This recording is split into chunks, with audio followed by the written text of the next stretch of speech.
Hey, chat, can you guys hear me? I can't tell if you can or not. And then, see if this is fixed yet. Okay, what the hell's wrong with the camera? Come on. All right, guys, hold on.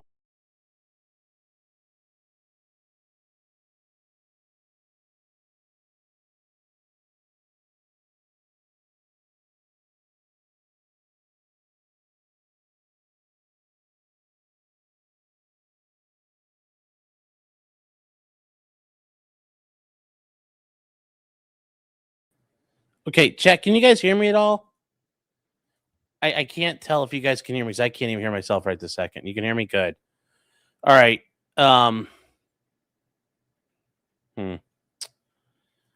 Give me a second here. I got to back out or something. Let me refresh. I'll be right back. Damn it.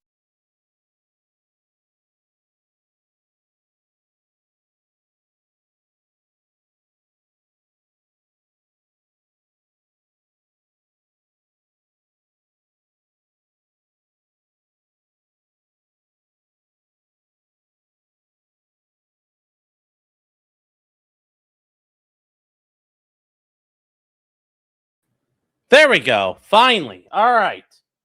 Welcome to the show, everybody. I don't know why it's doing that, but hey, it is what it is. There's nothing I could do. I also can't hear everybody, which is really concerning because normally you can, and it's not whatever. So, all right. Well, anyways, welcome to the show, guys. Hope everybody's doing well. We are going to get into a little bit of a change of pace on some things tonight. The Alex Murdaugh trial, and guys, yes, there's a retrial for that, and he is not. The dates are getting hammered out. But remember, after his murder trial, where he was convicted of murdering his wife and son, we had all the nonsense of Becky Hill, the clerk of courts, interfering in the case, screwing with the jury, manipulating things behind the scenes. We found out about all that. Becky Hill got convicted of perjury, and Alex Murdaugh is getting a new trial on top of that, but also mainly for the state abusing the introduction of Alex Murdaugh's financial crimes, which were deemed too prejudicial to come in and affect the jury the way they did. April 5th trial date. How close is that to your bar exam? That's after the bar exam. So that'll be in the middle of me kind of probably like panicking and worrying about whether or not it happens. And we'll probably do that one live if we can. But yes, guys, we remember all the different things. There were the weird things about like, this like poncho that was worn that allegedly had some gunshot residue on it, but there was no blood on it. There were just some things that didn't make sense. Like also this idea he was like hiding down, like he would have had to have dug a hole the way he shot his wife in the head, like up through her skull. There's all kinds of weird stuff we're going to get to. But we did have, yes, another round of brine water. Yes. As we learned from one of the detectives, he found all the brine water lying around. Can I live stream the bar exam? No, not at all. So Patty says, I watched this trial, and they essentially showed his financial crimes over anything else they did. It was like nearly like 10 days worth of financial crimes. Days and days and days and days and days worth of him stealing money from his law firm and stealing money from people. And it went on forever. And it didn't make any sense. Didn't make any sense at all.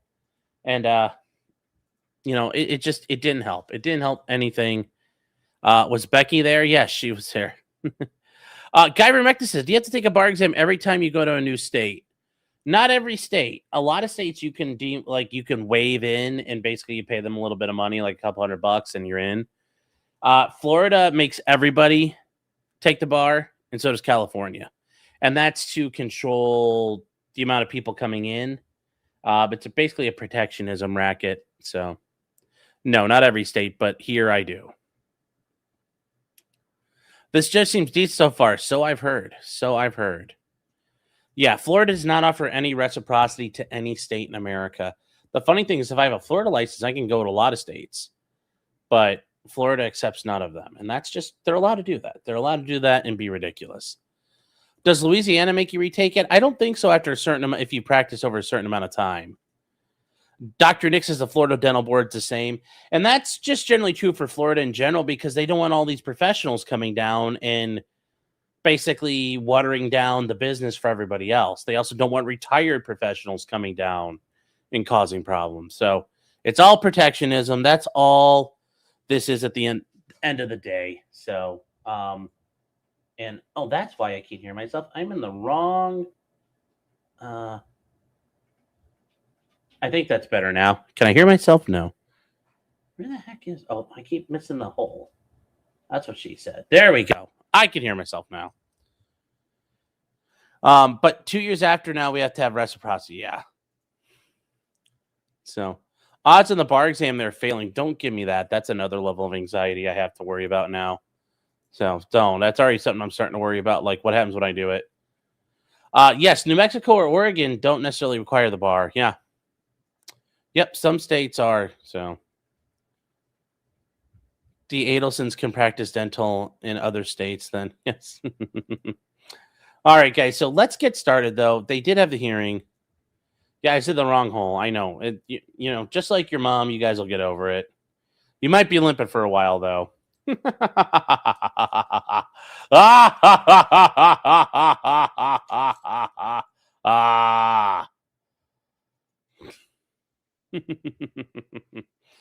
All right, let's get going. I hope you guys like the thumbnail. I put it together.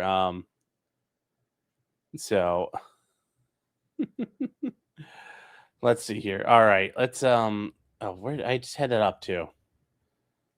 So it's Court TV we're gonna use. Actually, you know what? Can we use AP? We'll do the AP because it's cleaner.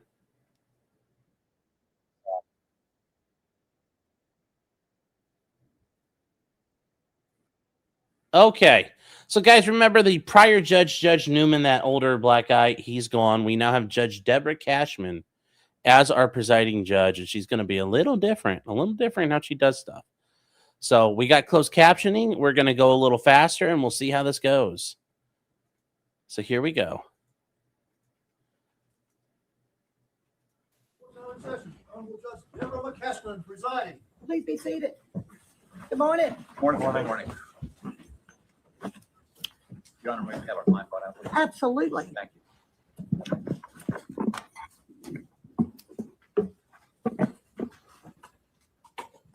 Perhaps be ready. Okay, good. Let me tell everybody else, good morning. Welcome to Lexington County and to the Lexington County Courthouse. So, they're not in Carlton County this time. They're in Lexington County, South Carolina. And let's see here. Lexington, South Carolina. We're just gonna show you guys where they're at here, so you guys understand where they came from and where they're at in this, just so you guys understand kind of what they're dealing with here. And this is Lexington is just outside of Columbia, the state capital. So Lexington is right here. Here is Columbia, the state capital. And if you go down 26 all the way down to where it meets I-95, you get into a nice little area where you can run into you get to run into Carlton County. And it's pretty cool, like I told you guys. When you got down I-95 and you're just like, wow. You know, you see Walterboro on the street signs and you're like, I'm stopping here. And you get down to I-95 and you come down into Walterboro. And literally, this is what I did. I pulled off like a dork, drove down. If you guys are on locals, you can see it. You come down into town and you take a look at the historical district. And right down here is the the courthouse in Carlton County, which is kind of cool. It's nice. And actually, this, like, during the summer, this is a beautiful little town. But anyways, that's where the Alex Murdaugh trial first happened, was right here. And now you can see, instead of in Walterboro, they're all the way up the road, up Route 26, I-26, back to where they're at. So here we go. As soon as we get Mr. Murdaugh brought out, we'll get started. Mr. Waters, how are you? Judge, how are you today? I'm good. I didn't have a chance to go to Moselle. While we're no, I waiting, was let me kind of in introduce a y'all hurry to my get here. new law clerk. This is my old law clerk. This is his last day. So you will not be emailing him anymore. This is Mary L. McKissick, and she will be the new law clerk that y'all will be getting emails from. So just wanted to introduce her so y'all would know when you did get them. While we're waiting for Ms. Murdaugh, could I address one administrative thing? I've already talked to the clerk from Colleton County. When you file an order, on some occasions, you copy us when you file it. On some occasions, if we don't get it, the order allowing him to be dressed without shackles. We read about it in Fitz News. We were aware there was an order. If you could, I don't know whether we over, but when you send an order to Colleton County, if you copy the lawyer, I think you've done that on every order. Let me tell you, my office usually sends an order. I do that not only in this case, but any lawyer who appears in front of me. I send a copy of my own order. I apologize for that. I apologize for, but once things crank up, getting it quickly, getting it next day is bothersome as but it may be that as you may have that rule, whatever. It just, if you. Absolutely. Well, I'll make sure that everybody gets a copy. Again, I apologize for that. Nothing. I usually do send it myself. Thank you, Your Mhm. Honor. Mr. Murdaugh. Okay, you ready to get started then? Please, ready, Your Honor. All right, well, let me just kind of do a little housekeeping here. Mr. Harpootlian, let me just address kind of what we did last time as far as making arrangements out at the Bureau of Prisons for a conference room where you could take discovery to your client. Have you had any issues with that? Let me just confirm. Not at all. No issues whatsoever. Everyone's been wonderful. Okay, good. And then I told you that I would check on if there's any kind of download that you could do to the tablet that he has, and there's not. So we're going to have to stick with the computer from either the law clerk or one of your staff members going out to the BOP. We are, at this juncture, we have a law clerk, young man back here, who's going down there, and of course, 2.5 hour drive. Typically, it's 2.5, 3 hours with him, and 2.5 hour drive back. We understand. We're going to put up with that. Okay. Real quick, guys, before I get too far, I did want to address this from Marlene. When I set the model stream last night, you guys wanted to watch Casino, so I kept it running. I went to bed. Apparently, this came out this afternoon before I shut it off. I didn't see it. Marlene, for $10, said, "Happy birthday, Sean. If you fail to read this, it will hurt my feelings." Well, hello, Marlene, and thank you very much. Just wanted to make sure that was out there. I don't want to hurt your feelings. That's not a problem. However, we have retained some experts, and at some point we're going to need to, and they've done this in the past for us, but we've done some FaceTime meetings with them so they can show Mr. Murdaugh I'm with you. drawings and all those sorts of things. So we're going to try to, and I don't think they're going to have a problem with that, but if we arrange for an expert to be available and we're paying them hundreds of dollars an hour, we'd like it to work seamlessly if we can. Well, if you have any problem, all you have to do is just let me know, Yes, ma'am. and we'll try to work around that. Thank you, Your Honor. Okay, we'll make sure it gets done. All right, if y'all don't mind. This is pretty impressive so far, guys. I haven't watched any of this yet. She's like, "Look, I'll help you guys out however you need to. Don't worry. If you guys need to actually, like, for representation, she's like, I am not going to get in the way. I will help you get that done." This judge seems like she's no nonsense. It doesn't sound like she take no shit, which is good. I've got how I want to do this hearing today. Because I plan to hear all of your motions except for 3. And I've kind of picked out the ones that I thought we could kind of go through right easily this morning. I know that both of you renewed your discovery motions and your reciprocal discovery motions. Let me ask the state, right now, do we have any problems with discovery? Not that I'm aware of, Your Honor. Obviously, we have filed a motion as it relates to that defense phone extraction. That's obviously one of the things on the table today. And I'm going to rule on that today. We are obviously always auditing discovery, and of course, it has been a few years since the trial, so there may have been things that we would turn over that have developed since that time, and we're in the process of doing that, but we are not aware of any discovery issues at this time. Indeed, not too long ago, the defense realized that one of the original big murder downloads that we gave them back in August of 2022 had been corrupted on their end, and our staff worked and did hours and hours of work to put all that, to provide that to them. So my understanding is that they have all that, which they had then at the time. But they had Certainly not anything new, Not just anything something new. you had to recopy That's and right. give to them. Okay. How about you, Mr. Hartsulian, do you have any discovery issues right now? Mr. Griffin would like to address that, Your Honor. Mr. Griffin, be happy to hear from you. Yeah, I'll come up here, Your Honor. Yeah. Good morning. Good morning. I want to make a record. I mean, there's ongoing obligation by the state. They say that There's an ongoing obligation by both of y'all. and so there's some items that we would have expected to receive by now, and we have not. Let me know what those are. What are they? So, as Your Honor well knows, the state has to produce evidence, information pertaining to, that the defense could use to challenge the credibility or truthfulness of a witness. It's called Giglio material, and it's in the United States Supreme Court, Giglio of the United States. And these include plea deals and promises, secret agreements, evidence of witness bias, and credibility issues of police where the evidence of past misconduct.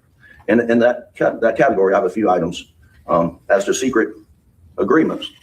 There's a co-defendant in some cases, and then he's been charged separately. His name's Eddie Smith.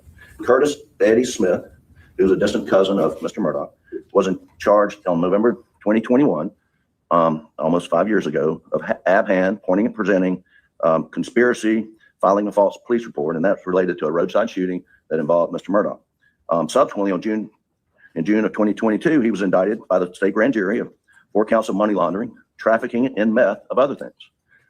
4+ years have gone by, and those cases have not been disposed of. Every other case that we're aware of have been disposed of. And it begs the question, why not? Do they have a cooperation agreement with Mr. Smith? If so, what are those terms?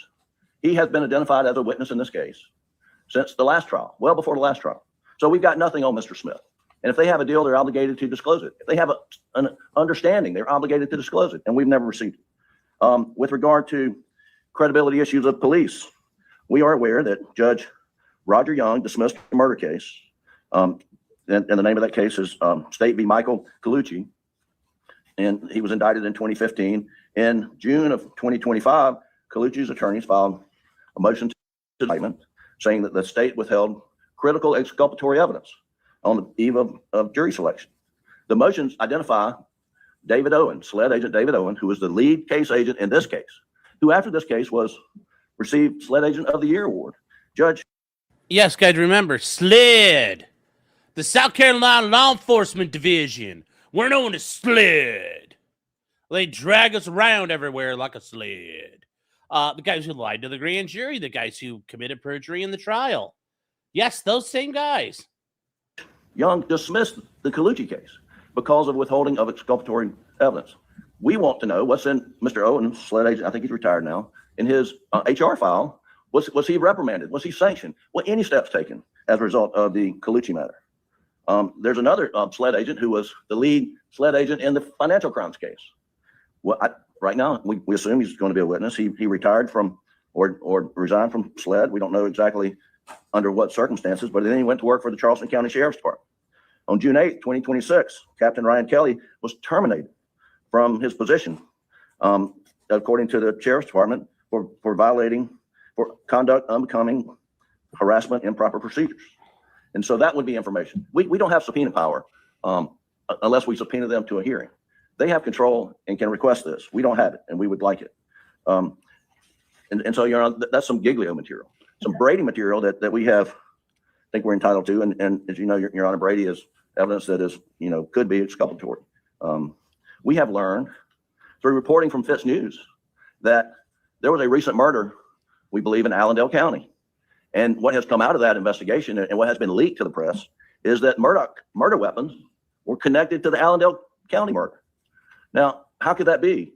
And so we would like to know, What? Were Murdaugh murder weapons connected to this Allendale murder? Yeah, that's a little awkward that these. Whoa, that's interesting. That's interesting. Huh. Now, as Your Honor, we'll get into this. You'll learn that the SLED agent ballistic forensic lab did an analysis of just the shell casings on the 300 blackout that was used to murder Maggie Murdaugh. And the ballistics expert testified that the extraction marks on those shell casings found at the murder scene matched extraction marks found on shell casings around the Moselle home and at a shooting range. And their analysis was, in his opinion, it was the same gun that injected the shell casings of the 300 Blackout at the house, at the driving range, and at the murder scene. Which leads us to, I mean, we don't know if it was the same murder weapon in Allendale, but if they did an analysis of the shell casings in the Allendale murder case, and they're saying it matches the shell casings for the Murdaugh murders, either their test is bad or someone's out there using a gun to murder other people. And so we would like that information. And then there's, generally, we are aware that SLED has received tips, because we've received tips.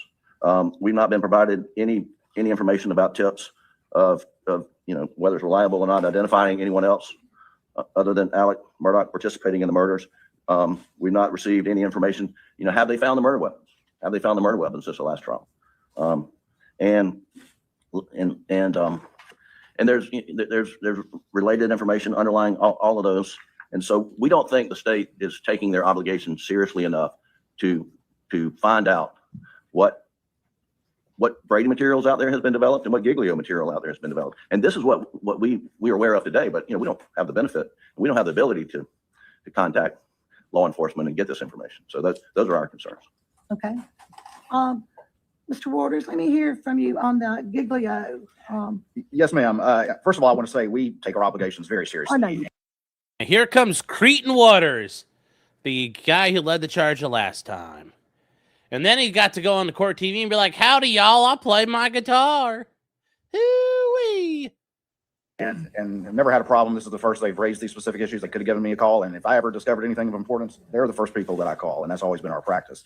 As to Giglio, as to Eddie Smith, they, of course, there is no cooperation agreement. I don't have any secret agreements. If I had any agreement with the individual, I would disclose that to him. They have all the witness statements. They have the state grand jury testimony. They've had every bit of information that we have on, and every bit of discovery that we have on Eddie Smith. Yeah, and here's, guys, going back to the issue of what happened to these guns. Why are they being used at another crime scene? Now, this could be as simple as, oh, we screwed up testing, or we messed up. But the mess up's really bad, too, because, like, what else did you mess up? This Giglio thing, yeah, Luke had just mentioned something about, like, an older comment. I don't really know. And Lou says, what do I think happened? Well, I mean, the last time around, I'm not saying he's innocent, but I'm not arguing they proved murder. Like, I certainly, it wouldn't surprise me if he did it, but did they prove it? No. They did a horrible job at proving it. It was a very poorly led investigation. So certainly he definitely could have done it. I see him doing it, but I just don't, they didn't do a good job at showing it. It was really, really bad. So you think it was a drug deal gone wrong? Yeah, maybe. I mean, I could see it. It's just a little weird how they did it. Yeah, they proved he was a thief at a murder trial. Yep. So here we go. And there are no secret agreements. And if I do ever engage in agreement with any witness, I will disclose that immediately to the defense. I understand that obligation very well. Right. As to And those cases are still pending. That's correct. Yes, Okay. Your Honor.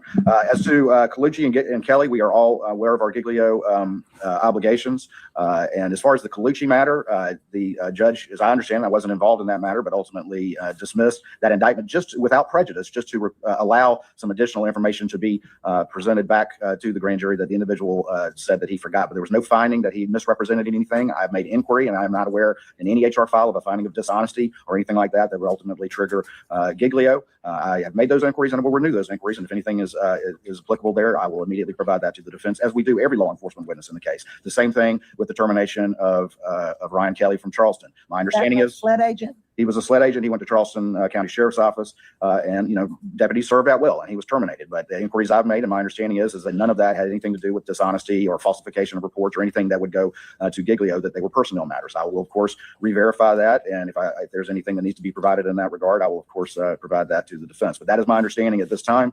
And again, we always renew our Giglio inquiries for any law enforcement witness that testifies as we move to trial, and obviously, if anything's forthcoming, we'll provide that. But those issues are not there. As to tips, we provided a lot of that information before, but as I said, this case was tried, over 3.5 years ago. And so we are in the process of, correlating. Heck, I get emails from all over the world to this day, but we characterize or categorize those, and there will be any sort of information, no matter how fanciful and far-fetched, and that'll be provided to the defense as well. And so again, that, as you recognize and as we recognize, that obligation is ongoing. We take it seriously, and anything that has developed since that time, we will make sure to provide to that defense. We are constantly always doing discovery audits and discovery checks. All right, well, tell me about the Allendale with I'm sorry. the murder weapons. That's the first I've heard of that. I have never heard the first thing about that. If somebody told me that they had matched that to the murder weapon, not only the first call again I would be making would be to them, and the second call I'd be making would be to Your Honor. That is the first I've heard of that. I've never read the Fitz article. Certainly nobody at SLED, who I communicate with on a daily basis, has said, "Hey, Creighton, by the way, X happened." So I will certainly look into that, but I would be flabbergasted to find out that actually had happened and no one had advised this opposite of that. Okay. I'm really betting it happened. I don't think the defense would lie about that, because that would be really bad if they lied. Just saying. Just saying on that one. Oh, I got lost today. When did I figure out? Probably about 2:00. So, I leave it on for you guys. That's why I put the little banner at the bottom saying good night. Yeah, Waters is trash. He knows. Yep. Adam says, wait, there's a retrial? Yes, he's getting a new trial because of prosecutorial abuse of the financial crimes and not Nurse Becky, but Becky, the clerk, screwing with the jury. So, yes, he's getting a retrial that's coming up next year. So. I hope that answers your questions. He's going to get back with you. He's going to double check on Agent Kelly. But to his understanding, there was no dishonesty, but that would raise the bar to Giglio. Yeah. But he's going to get back with you. As far as the murder in Allendale with the murder weapons, you certainly raised my eyebrows on that. Your Honor, throughout this case, Fitz News has been breaking stories that we were unaware of. I mean, we can go through Fitz News, guys. Shout out to Fitz News. They've been putting all the stuff out there about Becky, about her son, who was like the county IT guy, who was basically surveilling people's emails and trying to mole hunt for her mom. Yeah, Fitz News has been on top of this, like from the start on everything. Shout out Fitz News. a long litany of that. But there was a podcast, there's a reference to what I just said to you. Maybe you could forward that to Mr. Waters and let him look at it and see if there's anything to it. But we would ask that they look into that. And I'll be the first to say, Your Honor, is that I don't watch the podcast and I don't read the blogs. I try to base what I'm doing on the evidence and not on speculation that's out there in the media. But I've never heard of that thing, and I will make inquiries. But it would blow my mind if something like that had happened in Sled. There's no way you haven't heard of any of this. Call me. I communicate with them daily. Their general counsel sitting here in the gallery here today. Okay. And Your Honor, we would ask for the underlying documents on the Colucci matter involving, judge's ruling, anything that was filed, anything related to the Colucci matter. And we'd On ask the one that's going back to the grand jury that was dismissed, that was referred back or dismissed without prejudice. Without prejudice, just to represent to the grand jury is my understanding. And again, my knowledge of that case is very limited. All this really was publicly reported, and there's a public transcript in the judge's ruling, which is available to the Get it defense. in the clerk's office. Yeah. Well, we do have some materials, but we don't know if we have all the materials. And then, Agent Kelly's documentation relating to his termination, I don't think it's just sufficient for him to say, well, I've asked and there's nothing related to misconduct, because what's publicly reported seems to be related to misconduct. Well, there's a difference between what's in a personnel file that may be. That's exactly right. And there's a different Exactly. avenue to go. When you're talking about law enforcement's personnel file, usually you can ask for them, but then they come to me. And then I go through them and in camera. And if there's anything in there that I think that needs to be reported to both sides, not just one, but both, then I'll give it to you. That's absolutely, Your Honor. We'd love for that to happen. Here, I don't mind doing that. all right, thank you. That's Absolutely. fine. You just, y'all need to get together, get them. I don't want anybody looking at them. I want them delivered to my office. Thank you, Your Honor. Okay. Get that done, Your Honor. Thank you. All right, next, Mr. Harpoolian. I think this motion should be moot. I heard Judge Gergel dismissed without prejudice, and I think you have it on appeal, to modify the protective order for your federal case. Are you going to withdraw this and maybe refile it later after the appeal? Yes, Your Honor. That's what, We filed it before Judge Gergel precipitously dismissed the case. perfect. I figured that made this motion moot, and I could get rid of it. If you need to refile it, please feel free to do so after the appellate. Sends it back, we'll be doing that. Okay. Then my next motion was the the state sent me a proposed order for an amended protective order. This is by consent because I received your email, Mr. Harpootlian, that you consent. Mr. Waters, what I want to make sure is because, this is a new case. That means there's new filings. And in your motion for this proposed protective order, you listed a bunch of stuff. Is that included in all of this, or was that just a history exhibit B that you gave me? Yes, the exhibit B just was for, this is a new case, but I just wanted to provide the court the sort of the historical development of the protective orders and sealing orders in this case. So, While we're signing it, why I'm signing it, and y'all are agreeing to it. yes, ma'am. It was just for the court's information as to how things started, how they progressed through the first trial, and how they now set up for your honor. Okay, well, if you both agree, I'm gonna tell you, I'm going to sign it. I also took the liberty of putting a consent for both of you to sign. If y'all sign that, I'll have the clerk file it and take it back to Colleton today. Want to do it right now, Your Honor? Maybe we approach. And I'm gonna give it to the clerk, and that one's done.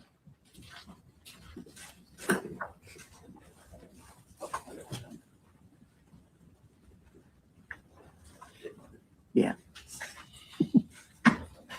Thank you. Thank you, Your Honor. All right, now the next motion that I wanted to hear, Mr. Harpootlian, I did not get a response from you, but this is for the voir dire. It's a questionnaire, Your Honor, we agree this should be a questionnaire. okay? But we think as this case develops, there's going to be additional questions we're going to want to have in that questionnaire. Now, what we did in Colleton, not that that matters too much, but what we did in Colleton was we had this questionnaire they filled out and mailed back in. And then when they got there was an additional, more case-specific questionnaire. We're not going to be mailing questionnaires to jurors until January. So we've got several months to deal with that. If you just give us to like the 1st of November to flesh that out, I think we can agree on a questionnaire. Is that fine with you, Mr. Waters? Yes, ma'am, Your Honor. We worked together last time to develop this questionnaire, and obviously I think we can do that again. And if we have any issues, we'll bring them to court. Well, I looked at it. I thought it was great. Seems like it was helpful. It did. Your Honor, what we didn't address in the questionnaire, and we've got a consultant we're talking to about is, do we ask in that questionnaire a level of awareness about this case?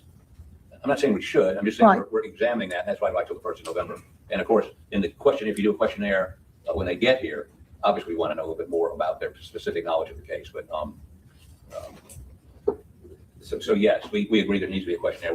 We may want to add some questions to that questionnaire. We're just not sure, but we will be by the 1st of November. What we did last time, Your Honor, that worked very well is we had that questionnaire. The parties went through that questionnaire. We actually then had a dialogue where we agreed based on certain responses of jurors to exclude. And so they were already gone by consent, but we already identified ones that would need additional questioning. And then, of course, there was additional questioning with the court and the parties in private for either jurors by their questionnaire or by responses in court that just needed further inquiry. And again, we were able to do that in 2 days. Yeah, if you guys have questions, put them out there. If I missed a couple already, tell me and I'll try to grab them. But yes, of course, I'll answer questions. And Your Honor, we would ask that there be direct supervision by you of the issuance of the jury summons, how they're picked. There were huge questions, obviously, after we learned of the court's conduct about how certain people maybe got on with Irie and others did not. She was apparently excusing people, we believe, and of course, this litigation would help us. Litigation is on appeal, of course, let us develop that. Her daughter appeared on the jury of Irie, and she, and I guess at the time, either I or Mr. Waters thought that was unusual, but she was talking to both of us about how she thinks a great juror. Talking, I know she talked to you. I'm not saying expecting that to happen again. We got a new court, but in terms of summoning jurors, there's a process. The Supreme Court, I found out later on, that there's a list. Actually, they're generated in Columbia, and then the clerk excuses before she issues, he or she issues those summons. There's a screening process. That's what I'm concerned about. In other words, the big list will come from Columbia. But how it gets narrowed down before we ever see it, that would be Mr. Waters concerns me greatly. Again, this is the first that I've heard of any issues with that. I mean, my understanding is with Judge Newman's supervision, obviously a number of ones that were excused based on, patent. Guys, it's just in order. We're going to make sure that evidence doesn't get leaked out. That's all it is, because the first time we got a lot of evidence leaked out. We also had issues with Becky running around leaking evidence to the news crews during trial. This is just to button everything down from the last time. All the asshattery. That's all it's a protective order for, guys. It's just we're protectively keeping everything. Nobody's allowed to disseminate evidence. There's nothing special to it. Nothing special to it at all. But remember, all that crap got leaked. Becky was giving everything to the news reporters like every night after trial. Just all that. We're trying to keep all of it under the hat. Exceptions such as over 65 who claim that were non-residency issues and that sort of thing. Right, would be my understanding of what normally happens And when we pick a jury here. we had the whole panel arrive, yes, there was something like that. Obviously, she was excused. There were also people that had close relationships with Murdaugh, with Alec Murdaugh and the Murdaugh family. And of course, we vetted all of that and excused as appropriate. What was never done, and I tried to get the list, compare the initial list that was generated in Columbia to what actually were summons that were issued. And certainly there were people that the court said, They don't live here. They're over Right. 65. dead, whatever. I get that. But we never got the original list. So we don't know. And again, call me suspicious, but when we have evidence that the court is attempting to influence the jury to obtain a guilty. And guys, this is getting to, there's some funny business about how the initial jury pool was created. And we don't know what Becky did, but at this point, we can't trust Becky to not have fucked around with it. So they want all that information up front, the entire jury pool that is possible, where this like primary screening out by the clerk and the judge of getting rid of people. That's a little weird that they do that. I mean, like where I think the way I was doing in Ohio is great.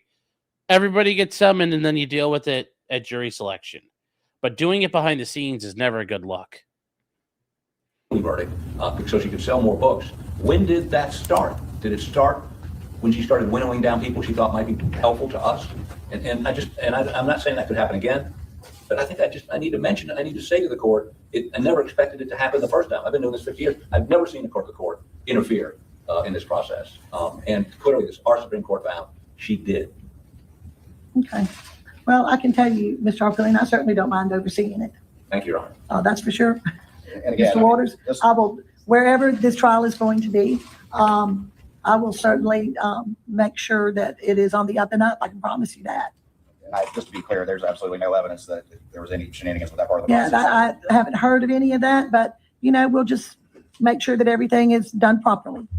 No, what a worm. Just to be clear, Your Honor, there's no evidence she manipulated that. She manipulated everything else, buddy. There's a presumption she fucked around there, too.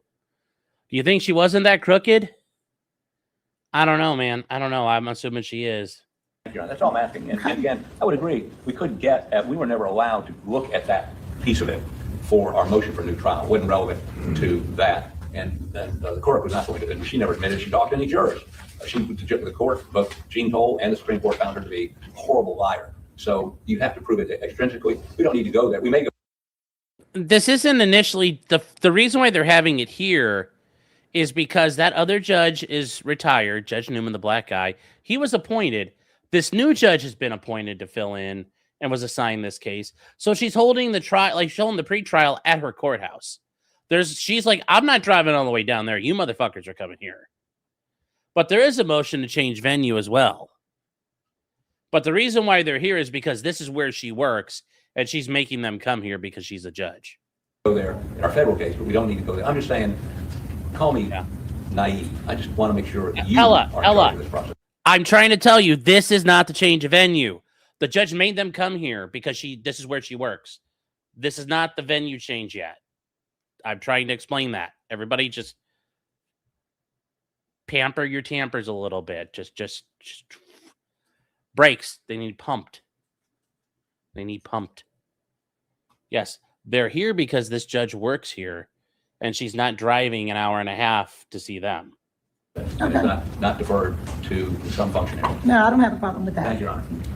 All right, the next Very motion. quickly, if I could Oh, say yes. that as we got the dumps from the clerk's office with the jurors, it had the numbers on there with the over 65s and had the return from those individuals. You did get those? That's my We recollection. did, but Pamper your tampons. If you need to fluff them and you need to like reseat them and you need to steam them up so they go in nicely, pamper your tampons. Pamp your tamps, guys. Pamp your tamps.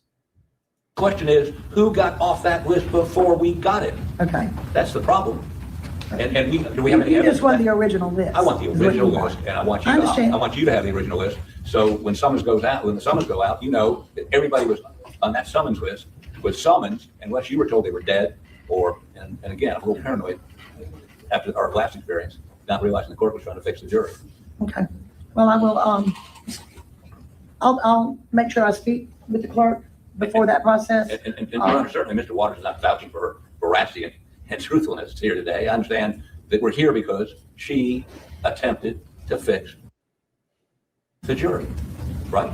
I think he understands. Let me hear from you, Mr. Ward. Well, look, I think there's he absolutely understands no, why we're here today. I went through a lot and actually, suggested a lot of these procedures. Ultimately, all we were trying to do, recognizing the uniqueness of this case, and there's no denying it, is get a fair and impartial jury. And, Right. and the process that we put in place worked very well. That the person who was handling all that and sending out his juror responses, it was, there was multiple staff involved, and all of that was under the supervision of Judge Newman. So we certainly, understand what the Supreme Court ruled, but I know Your Honor will supervise whatever process. And my only goal and my only intent is to have the first screening process take place, and then give us the jurors that are in play, and then we'll put together a fair process to put 12 in the box. I agree with you, Mr. Waters. I'll take care of that. You don't need to worry. Neither one of you. All right, next motion is going to be the state's motion in limine to exclude evidence of the polygraph. Let me hear from you, Mr. Waters. Yes, ma'am. This was just a prophylactic motion in limine that we filed prior to the first trial. And again, the case law is cited in there. I'm happy to detail it for Your Honor, but obviously the case law is very clear in South Carolina that polygraphs are a no-no, and that's because while they may be an investigative tool, the reliability of them is questionable. And of course, even the U.S. Department of Justice manual notes that it's not a lie detector. What it does is record physical responses that, in the subjective opinion of the examiner, may indicate deception, but that deception may or may not be related to concerns of guilt or innocence. And that's why the courts have always rejected those, in addition to the fact that they go to the heart of why we have courts and why we have juries. And that's, of course, the ultimate determination of the truth of the matter. And so, obviously, from the state's perspective, if ever there's a polygraph. Keep in mind, if how many other times he's argued polygraphs are important, I guarantee you he has. Issue, or there's an interview that occurred after polygraph, we are rock solid to make sure that witness and that officer or whatever does not say the P word out loud, and that's just been the general rule. And and this is the way I do things, just like we did the financial evidence last time. We laid all our cards on the table, did a long, extensive hearing. There was no gotcha moments or anything like that, and we just asked for the same thing, that there be just sort of an in-camera ruling and an instruction that the polygraph word is not to be mentioned because again it can be hard to unring the bell. That's right. Let me hear from you, Mr. Harpootlian or Mr. Griffin. Sure. So generally, Mr. Waters is correct. But, and let me point out to the court, and I'll hand up a copy of the case. It's the state versus Henry Eastwood, which It's the Eastwood case. Is that what you said? I'm sorry? It's the Eastwood. It's the Eastwood case. I've got a copy of it. Go ahead. No, I've got a copy. So, as you know, if you've got a copy of it, the Supreme Court said there's not an absolute ban. There are circumstances under which a polygraph could be used. Again, it is not a lie detector, but the question is, if somebody was confronted with the fact that they failed a polygraph, did they give it? In this case, did they give a confession? The Eastwood case, it was a confession gotten. In this case, and we want to argue this more fully, depending on whether or not this witness is called, Eddie Smith, who, as we've already understood, was charged with a whole bunch of stuff, had a proffer agreement with the state, and the proffer agreement was conditioned on him passing a polygraph. And as Mr. Waters knows, in other words, he had a deal, and the deal was predicated on him passing the polygraph. This is a copy of the results of that polygraph. And the polygraph was, did you kill Paul and Maggie Murdaugh? He failed it.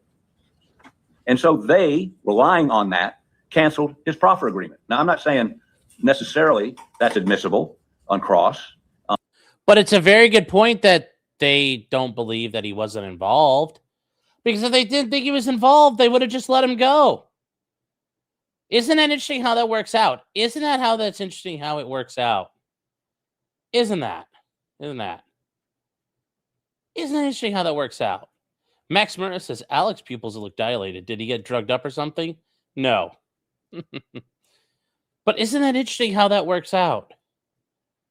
The prosecution nuked a deal because they clearly don't trust a guy. But now, now you can't use that evidence. What the hell? What the hell is going on here? This just shows you and the thing is, this isn't just Creighton Waters. This isn't just SLED. This is how prosecutors work. Remember, guys, if it's in their favor, they would have used it. And they would have said this guy passed a polygraph.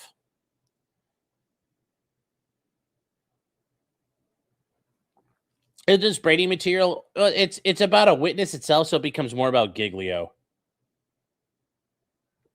Giglio and Brady are branches on the same tree. But it's very interesting. It's very interesting. Isn't it? I think a little.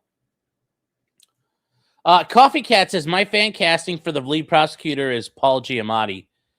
Yeah, well, he's kind of like Paul Giamatti already did that in Billions. So, I mean, it could work. It could work. So. Get you wondering, though. Get your noggin jogging. Why did they can't prove they're not confident this guy wasn't involved in the murder? Because I mean, if they thought he was involved in it, they would have charged him, but they didn't. So why did they blow up the deal? Makes you wonder a lot, chat. Makes you wonder. He failed it. And so they, relying on that, canceled his proffer agreement. Now, I'm not saying necessarily that's admissible on cross, but I am saying that it's an issue, not now, but much closer to trial, that we need to be able to litigate. And there may be others. We're going back through, I will tell you, Mr. Murdaugh passed a polygraph, flying colors. So the same polygrapher. So it may play a role in this trial. I'm not going to concede that not under any circumstances can a polygraph ever be used. I'm just giving you this example of Eddie Smith failing the polygraph and them relying on it to cancel his deal. Now, that's what our understanding is from the limited documents. They never called Eddie Smith in the first trial, which we were shocked by. But should they call him in the second trial, we may want to go into this. But so I would ask you not to issue an order prohibiting any mention of polygraph with this guarantee. We would not mention polygraph in a courtroom with a jury until given permission by Your Honor to do so. All right, well, let me tell you, anything else from the Mr. Waters? Well, Your Honor, just to correct one thing, there's never been any sort of deal She's like, wait, what the fuck? You might want to explain yourself. with Eddie Smith. The proffer is not a deal. It says in big bold letters, this is not a cooperation agreement. It's only, essentially. It's a deal. If you do X, we do Y. It's a deal. The guy did not do X, therefore you didn't have to do Y. A first aid provision. Again, polygraphs can be an investigative tool, but I never base decisions on them. And frankly, in my experience, I found them to be wrong or for people to indicate DI for other emotional reasons. And see, this is where I would just, if I'm Harpoonian, and go, well, do you think he did it? If he didn't think he did it, why did you have to worry about him passing it? Than to be accurate. This is why they're not ever relied upon in court. The case that they cite is a completely different issue where in that particular instance, the defendant wanted to bring up the fact that he had been given a polygraph and was told by the examiners he was lying as part of his defense in presenting an expert on false confession. And that is nothing that we have in this particular case whatsoever. And in fact, if you look at the cases that we cite in the memo, Your Honor, a prime example of what the Supreme Court has ruled was there was one situation, and give me 1 second, I'll find the case.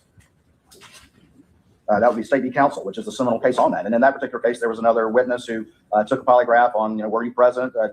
Were you involved? And DI was shown, deception indicated was shown. And of course, the court said that because a polygraph cannot reliably show truth, it's of no assisting to the jury because it doesn't show anything. So that's a vastly different situation, more akin to what we have here, where the Supreme Court has already said no, than the situation in the Eastwood case, where that false confession and this aspect of it was crucial to that expert's opinion. Okay, thank you.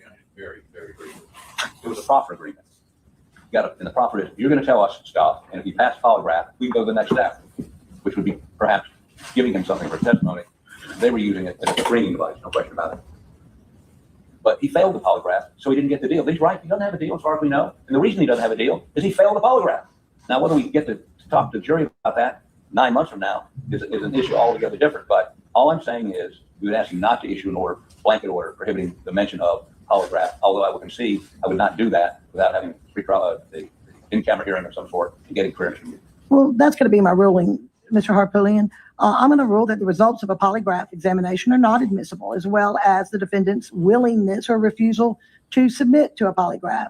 And I'm going to tell you now, there is to be no mention of a polygraph test before the jury.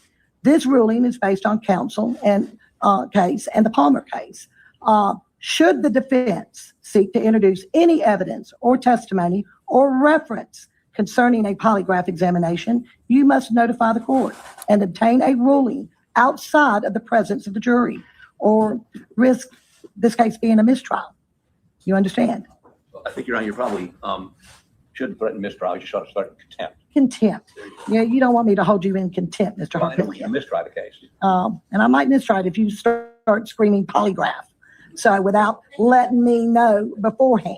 You understand? I want to make sure everybody's on the same page. I got it. I think I suggested it. I agree with you. I Okay. just wanted you to know there are circumstances, and that's one where we may seek to do that. We're not going to do it without getting your approval, and Perfect. that may come up in the context of his testimony. He may say something that I mean, you never know what happens at trial. right. I'm just telling you right now, I'm telling you a polygraph is not admissible. If you're going to bring it up, you need to let me know first, and then we'll have an in-camera hearing. Thank you, Your Honor. Any objection, Mr. Waters? None at all, Your Honor. All right, then let's move on to the next motion.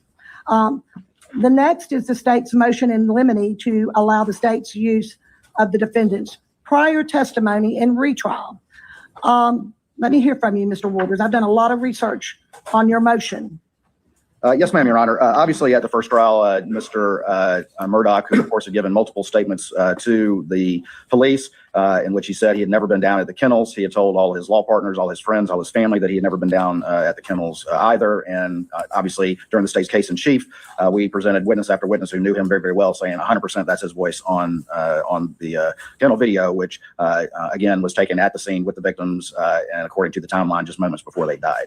And so he ultimately, with the full waiver with Judge Newman, said, I'm going to testify and I want to testify. And of course, right out of the gate, the first series of questions asked by Mr. Griffin on direct examination was an explanation of why did you lie about being down at the kennels. It was the most important issue in the case at that point. Obviously, as a general rule, under Harrison, defendant's testimony at a former trial is admissible, and I'll get to the statute in a second. And then I'll also, of course, under Rule 804A1, it would be admissible, of course, based on unavailability, assuming that he would refuse to or exercise his Fifth Amendment right at a second trial. The issue, of course, boils down to the statute. And of course, the statute says that the testimony of a defendant in a criminal case shall not be afterwards used against the defendant in any other criminal case except upon an indictment for perjury. And of course, our position in that is that this is the same criminal case. This is not an other criminal case. It's the same indictment. It's the same allegations. It's the same case that we are doing. There's no question that we are starting the evidentiary presentation again from new, but that doesn't change the fact in the plain language of the statute that this is the same criminal case. And we say That's the critical distinction for the statute. Either you're in the same case or you're not. I agree. And we cite Tucker for that proposition. Now, I do agree that Tucker's a little different. It was a death penalty bifurcated case, and that the guilt phase was affirmed and the sentencing phase was reversed. But the court clearly said there that during the resentencing phase, that prior testimony was admissible because it was the same case. Now, the defense obviously argues that that because of the Supreme Court's guidance on the Okay, guys, I don't know why it's Financial freezing up issues. like that, but ultimately they're bringing up the whole issue of normally, like if there's a new trial, like a secondary trial, your previous statements can't be used against you like that. Creighton Waters is arguing, well, technically this is still the same case. It's still, we're just having been forced to redo the entire trial. We're resetting the clock to as though the first trial, hadn't happened yet, except for like they're going to reuse his testimony if he takes a fifth at this point. The defense's point is, you guys brought in all kinds of shit we had to explain away and fight with. Now that you can't do that, we have the right to say, well, this is new evidence and new testimony. And that's the argument Alec is making right now.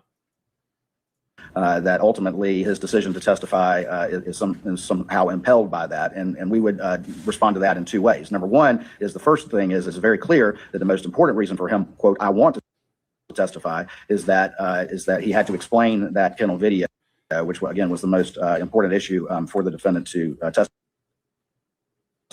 Secondly, as we look at the opinion, and obviously I know you've deferred on the motive evidence, and we'll get to that at a later time, of course. But the Supreme Court, while saying that perhaps the trial court let the state go too far with that evidence, the court did say that the court appropriately ruled the evidence admissible under 404 and did appropriately admit at least some of that evidence. So ultimately, depending on how Your Honor rules on that motive evidence, admission of any prior testimony, should the state decide to do so, could be very much tailored to whatever the appropriate parameters are based on this court's ruling as to the extent That'd be of that very tough. Right, I think it would go along with what financial crimes are allowed in at the time of trial. Absolutely, absolutely, and the state certainly understands that and is willing to do that. And then even aside from that issue, clearly whether it's impeachment of this defendant should he testify again, or if the defense were to present a new theory through evidence that would be refuted by this testimony, I think that the law is very clear that then it could be used for impeachment to sort of if they change tack, then it would be fair game regardless of the issue of the statute.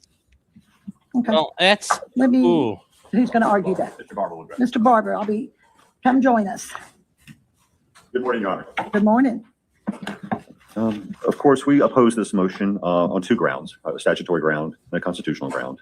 And I'd like to address the statutory one first on the generally accepted principle that if a constitutional issue could be avoided, that you should rest on statutory grounds. And the statute here is 1911-50, which, as Mr. Waters said, prohibits using his testimony in another criminal case. And so we're concerned with what is the same cases versus another case. At 10:23 a.m. in this hearing, Mr. Waters, standing at this podium, said, quote, "This is a new case." That was his statement on behalf of the state. On a different motion, he said, quote, "This is a new case." Now, for the purposes of this motion, it becomes, again, the same case. The defense's position is that a trial de novo is another case, that is the logic. I mean, to an extent, it is like this is a good argument. This is a good argument, but I don't think she's going to let him do it. I think she's going to let these guys do whatever they want. Rational conclusion from the statute that the purpose of the statute is to protect the ability of a defendant to testify in one criminal case without a broad, irrevocable waiver of his Fifth Amendment rights. The state, as far as I can tell, takes the position that the indictment number controls whether this is another case or not. Not anything substantive happening in a case. And I would point out that there's not a single case in which, with a trial de novo, because of an error by a state actor, not the prosecution, but certainly a state actor, that constitutes irrevocable waiver of the defendant's Fifth Amendment rights. You know, Tucker is the closest case. As Mr. Waters conceded, it's not really applicable to resentencing on the same conviction. Here we're having a trial de novo, and everything is new. As the court just went through with all those other motions, it's a new case. Even the protective order has to be redone. Everything is new. All the motions in limine have to be redone. The one thing that is eternal and cannot be changed from the previous trial is one witness's decision to testify. Is that Fifth Amendment waiver is the only thing, according to the state, that's not waived. For purposes of the statute, we suddenly become the same. And before getting to the constitutional infirmity of that, as Your Honor knows, we filed a motion to dismiss the indictment. Shortly after this motion, it was responsive to this motion. If the state, it's a reductio ad absurdum argument. If we're really going to take the position that it's not a substantive question whether this is the same case or a different trial, well, if it's the indictment numbers under thrift, we clearly meet the standard under thrift for dismissal of the indictment. Now, is that a waste of the court's time? I would say yes, because they'll just go to a grand jury and re-indict it. You know, but if we're going to put substantive import on the indictment numbers, the arbitrary indictment numbers, well, the grand jury, we have testimony from the first trial that the grand jury was presented evidence that the state admitted in its reply closing argument was incompetent, which the witness also admitted was incompetent. We have, if you look at that very lengthy motion for sanctions that's still pending, it's a colorable claim of misconduct. I would point out in thrift, the Supreme Court explicitly held there was no misconduct, but because there's a colorable case for it, which is the least possible burden. Well, fabricated evidence is a colorable claim of misconduct. Okay, is it prejudicial? Well, it would be the only direct evidence linking the accused to the crime, the only direct forensic evidence, something that would prove his guilt that must be prejudicial. So we meet the thrift requirement. The indictment should be dismissed. They should have to go back and re-indict it. We'll get a different indictment number, be right back here with a different case if that's really their position that a trial de novo is not another case. And this is just a statutory argument. There is, of course, a constitutional argument, which is the Harrison argument, which is that because he was testifying to address evidence that was ruled to be inadmissible, that his Fifth Amendment waiver cannot be held in this new trial. I mean, that's the clear. And that's ultimately the point I brought up earlier. Well, some of this evidence can't come back in, so you're going to have to parse through that testimony. Well, that's not something you can always do. You might be stuck with this, and then how do we handle it? And I think I agree, though. Like, you can't use it, and it's the state's fault. And I don't know if they're going to argue this, but I would. The state introduced all this evidence that led to the appellate issue. This is their fault that we have this problem. So, suffer. I mean, and that's a very powerful argument, I think, that needs to be made. Had they not done this, we wouldn't be here. But they did it, so now we're here. You're holding up Harrison. It clearly, in Simmons as well, which was a suppression hearing. In that case, someone testified in a suppression hearing, and electing to assert that Fourth Amendment right in a suppression hearing, you're not required to waive other constitutional rights. The case law clearly holds, and Your Honor indicated that you've done a lot of research on this, that a witness cannot be required to surrender his constitutional rights to address inadmissible evidence. And I think Mr. Waters agrees with that, and that the dispute is whether or not he was testifying to address the financial crimes evidence. But as our response motion, with many quotes and block quotes, that was explicitly preserved. In Harrison, it was just an inference. In this case, counsel repeatedly put on the record why he was testifying. On page 3 of our response, Mr. Harpootlian said at that time, quite explicitly, put on the record that our advice as to whether to take a stand or not would have been different had the financial crimes information that he was also renewing the objection to had not been admitted over objection. And the court held in response to that the objection is preserved.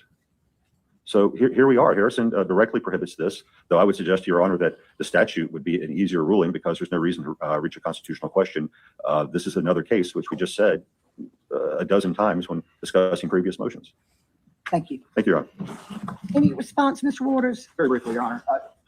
First of all, just because I just got this from General Counsel at SLED, that there was a 300 blackout that was used in Allendale. However, it was entered into IBIS, and there have been no leads or no matches on that. So that's what I was just informed. Is that going back to the prior motion? to the prior where the blackout was And I'll find out more, but it said to have been used in another murder in Allendale or somewhere? You understand that, Mr. Griffin? Okay. Sometimes a real novel idea is to pick up the phone and call each other and talk. That's what we used to do when we were younger. Yeah, but here's the problem. The state's been real fucking sketchy. Cretan Waters and his team have been very dishonest in how they've handled this case. I don't blame Harpootlian for not wanting to talk to him. They're pieces of shit. Just call and ask if you've got a question. And then if you have a problem with it, I'm more than happy to settle it for you. I hate that we have to do this in court. I do. It's easier just now we can email you if you don't want to talk to each other. You can just email each other. Say, hey, you heard about this? I've never not taken a call from these gentlemen. Love talking to them. Yes, sir, Mr. Harpootlian. He loves talking to them. I did. He did. So maybe you ought to pick up the phone and call him. Maybe they need to start drug testing it. In all seriousness, I have never questioned Mr. Waters' integrity. But as a result of this case, I cannot help but question the SLED lab integrity and the SLED agency. I understand, but see how easy it was for him to make a phone call and turn around and give Mr. Griffin an answer. So, okay, and the answer is SLED entered it into some database and got no matches. Did they pull the shell casings from the Murdaugh trial and compare them to the shell casings to this? And that's not what I heard. That's not what I heard. And remember now, and if you've read the sanctions motion, they misled Mr. Waters about the blood spatter Wrong state. That's North Carolina. This is South Carolina. for months. And misled us and misled an expert.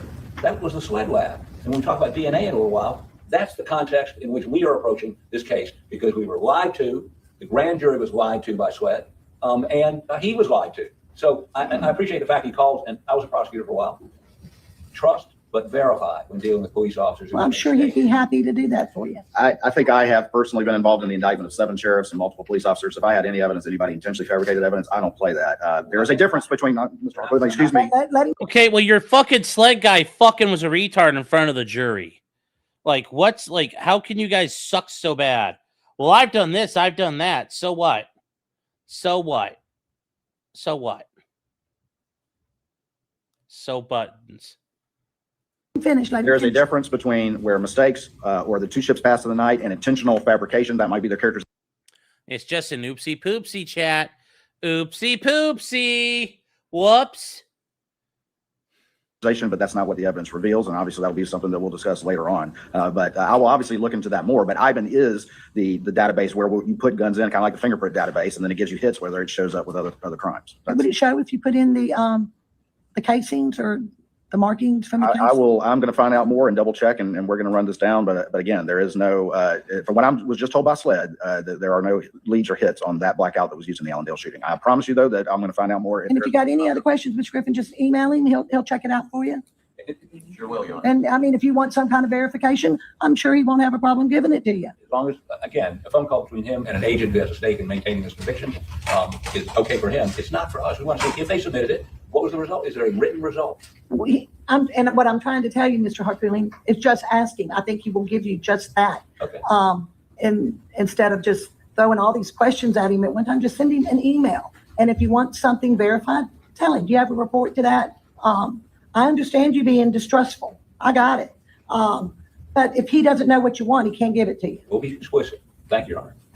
Yeah, All right, let's go back now. I'm sorry about that, Mr. Waters. Let's go back to the defendant's prior testimony in his retrial. sure. And just to start out, he said at 1023, I said new case. And I think he's parsing my words a little closely when I'm talking about Your Honor's reconsideration of a ruling. It's still the same indictment. It's still the same testimony that's under oath. It's still the same evidence that's going to be presented. It is the same case. And while Tucker is a bifurcated proceeding, it still was a brand new evidentiary proceeding de novo in that particular case. So I think Tucker is still applicable. Ultimately, again, I think that the appropriate solution is going to depend on Your Honor's parameters as we get to that financial evidence. But ultimately, the Supreme Court said, we agree with the state that under the facts and circumstances in existence in the first trial, the trial court acted within its discretion in deciding not to exclude the evidence under 404, and went on to say, we hold the trial court acted within its discretion in admitting some evidence of his financial crimes. So that issue was in play. So it is not going to give them sort of a complete out, unlike Harrison, which I believe was a completely false confession that was played on TV for everybody to see prior to trial. The financial crimes, according to the Supreme Court, were appropriately in play. The only issue was to an extent which Your Honor and the parties can clearly circumscribe that based on Your Honor's ultimate ruling as to those issues. Okay. All right. I did. Mr. Barber? Your Honor, just very briefly, we anticipated the argument Mr. Waters just made on page 9 of our response brief. It is under Harrison, it is the state's burden to show that its action did not induce the testimony. So this idea that you can parse out that they could have introduced some unknown quantum of financial evidence, we don't know exactly what would have been admissible or not, and maybe that quantum would have been admissible and therefore not triggered Harrison or Simmons. It's the state's burden to say that what they introduced did not impel his testimony, and simply saying that we perhaps could have introduced something that's not sufficient to meet that burden. Okay. All right. Well, I've read the case law. I've read the statute in this case, and I think it's pretty clear. A criminal defendant's testimony from a first trial is admissible at a retrial in the same case, and that is from 1911-50. The testimony of a defendant in a criminal case shall not afterwards be used against the defendant in any other criminal case. That is, our Supreme Court interpreted 1911-50 narrowly, and it limited its protection to the use in a different criminal case, not the same case. So I believe that his testimony may come in under 804. I've got B1 or A1, I think it's B1, or for impeachment purposes. The court does not find the defendant's argument prevailing. I think you rely heavily on Harrison versus U.S., where the defendant was forced to testify as a result of the prosecution using illegally obtained confessions by the defendant. Here, the defense argues that the evidentiary decision of the trial judge to allow evidence of the financial crimes coerced the defendant into testifying. However, I went and looked at the ruling again from our Supreme Court. The court ruled that the evidence of the financial crimes in this case is admissible in the new trial, so long as it is probative to the murders. Accordingly, this is inherently different as an evidentiary issue versus illegal conduct. Now, with all that said, I don't know, Mr. Harpoon or Mr. Barber, what the state intends to introduce as in their case in chief. I don't know what. Okay, you don't know yet, but clearly he responded to the evidence they offered. So if they offer different evidence, he would give a different response now. So how do you square that circle? I mean, you're should have chopped this apart trying to catch up. This doesn't work. This doesn't work. All right.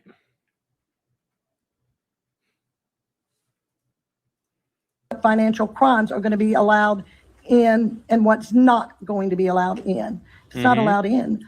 Certainly that testimony related to it. I mean, it's all subject to rules of evidence. If it's not relevant, it's not in your case in chief. It's going to be ridiculous. That prior testimony is not coming in, obviously. I think you agree with that. But I do think, when you testify in a case, there's consequences. Testifying and not testifying, there's consequences. Yeah, but there's consequences. You don't get to tell your story, but then you're also at the peril of. There are consequences to you abusing evidence. And there's positives, there's rights and consequences. One of the consequences, you don't get to fuck this guy with the words you caused him to elicit by using bullshit things. You stand up and do the right fucking thing, Judge. Jesus. Cross-examination, and it's sworn testimony. So I'm going to allow it in, subject to what is being testified to in the trial. Okay? Your Honor, for the record, we would respectfully Disagree? disagree. Are you going to issue a formal written order, or is that your ruling? That was going to be my ruling. Fine. And of course, we would renew it when it becomes relevant, but I just want to make sure we're not perceived to waive an objection to that. Sure, I'm not going to let you waive any objections. You can take objections to all my rulings at the end if you'd like, and we'll put it on. It'll be on the record. We'll revisit it again at trial. Thank you, Your Honor. Okay. All right.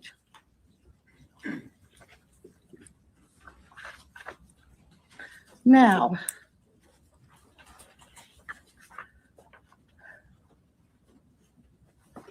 let me go to the state's motion as to the privilege review of the defendant's phone and the motion to compel defense to turn over the digital evidence. Thank you, Your Honor, and may it please the court. Just to kind of set the table a little bit, and I know we have done so in our motion, the night of the murders, Mr. Murdaugh, although he was referring to his phone saying, see, hey, I called Maggie, see, I went, at that time, the phone was not downloaded. It was not until 3 days later on June the 10th that actually a 14th Circuit investigator who's now a SLED agent did an advanced logical download of that phone, of course. And so there was that. And then later on, after the side of the road happened, or I think it was maybe in August, excuse me, then his phone was seized again, and there was a download done by SLED at that point. Okay. Obviously, he's a lawyer, and like any case where we have a phone, but particularly one where there's a lawyer involved, we had in both instances the first one was done prior to the Attorney General's direct involvement, but there was a privilege review done in order to protect the rights of the defendant, right? And so ultimately, the investigators only and the prosecutors only received the redacted parts of that phone, whereas the defense always got the unredacted copies with everything on it. Right. Same thing happened with the SLED download. It was privilege reviewed by a taint team at SLED, and then the investigators and prosecutors only got the redacted portion, of which thousands of messages were excluded. The defense got the unredacted portions as well. So the first part of this motion is, and I believe they consent, so I'm not going to talk too long about that, is that since that time, of course, there's been a number of developments, and we painted a broad brush because, frankly, Your Honor, the last thing in the world I want to do is to become privy to some communication I'm not supposed to. In fact, we did go through great lengths to ensure that doesn't happen. But we've since had, I think, 12 attorney-client privilege waivers from former clients of his. He, of course, has pled guilty to conspiracy with another lawyer and a banker, and so those things, I think, would require a reassessment of that privilege because of either attorney-client fraud or these waivers, and so we proposed to do that with the taint team, and then we also proposed, and I think they agree to this, that we would identify new communications to be released to the prosecution and investigative team, but give them a chance to review those without us seeing them and make any sort of issue they want, and if there is an issue, we'll bring it to the court. Are these waivers, are they affidavits, or what are they? Or, yes, during the course of the financial investigation, many of the clients executed written waiver. Okay, so there's a written waiver from these clients. That's correct. Yes, ma'am, Your Honor. They have to, oh God, thank God they at least did that right. And yes, guys, remember the attorney-client waivers. The client can waive privilege at any time. The attorneys are limited. Well, in this situation, Alex Murdaugh doesn't have the right to waive any of it, so the victims have to waive it. And they go ahead and they waived it because they want to be able to show they want the prosecutor to be able to prove he stole from them. So that's why they're allowing those waivers. And I think it's good the judge asked, like, these are written, because they could have done that verbally. And a verbal waiver is not improper, but you should have it, like, it's not wrong, but it's improper. You should have that shit written down. Because all it takes that person to come back later and say, I never said that. And now you got a problem. Any objection to that being sent back to OGC and reevaluate? For fuck's sake, guys. Yes, I'm doing something here. Jesus Christ. Like, I'm down here talking. Like, come on. Come on. Like, just, once again, pamper your tampers. Just hit the brakes a second. Waited. No, Your Honor, we don't object to the process that was described in Mr. Waters' motion, where the taint team would bring to our attention and the court's attention any potentially privileged stuff before the prosecution receives it. Okay. All right. The next part of this is that early on, of course, we were told that there was a defense extraction that had been done. We've now, since their response, they've said that it's a logical extraction as opposed to a full file extraction. The thing about phones is that they really represent a snapshot in time, right? They are I hate to use the word breathing, but they're sort of living items where the evidence on them can change through manipulation of the phone and just how they operate from one day to the next. And so ultimately the defense had that extraction. We never asked for it at the prior trial. They of course never used it and didn't call the examiner who did that. And so we filed this motion to ask for it. I think for the sake of right now, I think the defense has raised these constitutional objections while we have our arguments where we believe these things could be authenticated other ways and that there would not be an act of production Fifth Amendment violation. At this point in time, I'm going to state that I think a better solution might be, because under Rule 5, of course, their disclosure obligations require them to disclose those if they plan to use them in their case in chief at trial. The problem, that, as I see it, and why we asked for this, is that those things can't really be easily assessed, overnight, right? Because they are very large. And so, what I would suggest and request of the court is that and I understand that during trial things can change, but that there be and ultimately there a scheduling order whereby at least it's this issue they can declare that intent, or at least give this information if they're going to use it to the state in a reasonable enough time prior to trial, so that we're not broken down with the jury on ice, so that we can assess a phone dump of 256 gig phone. All right, so you agree that they don't have to turn it over to you unless they're going to use it in their case in chief. I think Unless it's provided that it's not protected by attorney-client privilege. It's not protected under the Fifth Amendment. Well, I think what I'm saying is we raised arguments as to why the Fifth Amendment would not apply in this case, why attorney-client privilege and work product would not apply in this case. And again, we're not asking for the opinions of the examiner or the impressions of that. But what I am saying is at this point in time, given their consent on the privilege review, am not willing to, push us into this particular thorny issue at this time, as long as maybe we have a remedy that if they are going to use it, it is provided to us in You sufficient want time. notice. That's correct. Yes, ma'am. I think that's a fair resolution. Any problem in giving him notice if you're planning on using anything from this phone in your case? No, Thank you, Detroit DGen, for $4.99 for yelling at chat. Man, this judge doesn't get it. No, she gets it. She totally gets it. She just understands. She's just, at the end of the day, courts end up working for the state. They end up siding with the state more often than not. And if I was a wise Indian chief and a Clint Eastwood, and guys, here's the thing. Courts are generally going to rule for the prosecution. And if I was a wise Indian chief in the Clint Eastwood movie, I would say the branches of a tree do not attack each other. And you'd hear some noble music or response from Clint Eastwood. But that's true. Generally speaking, the government doesn't attack the government. So it's not, she does get it. It's just she doesn't like it. So, how much do you want to bet a SLED agent randomly tries to blurt things out to get him admitted? Oh, I could definitely see that. Jefferson Post said she just scolded him for wanting to testify.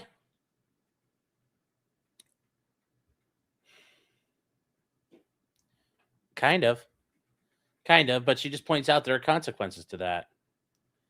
And this user 404 says how much of the beginning is cut off. The judge comes in. Court TV had an hour of dead time. But is there something that happens in that part? Because I mean, this starts where the judge comes in. So I don't know. Let's see here. I just got multi-guide, maybe a little bit. And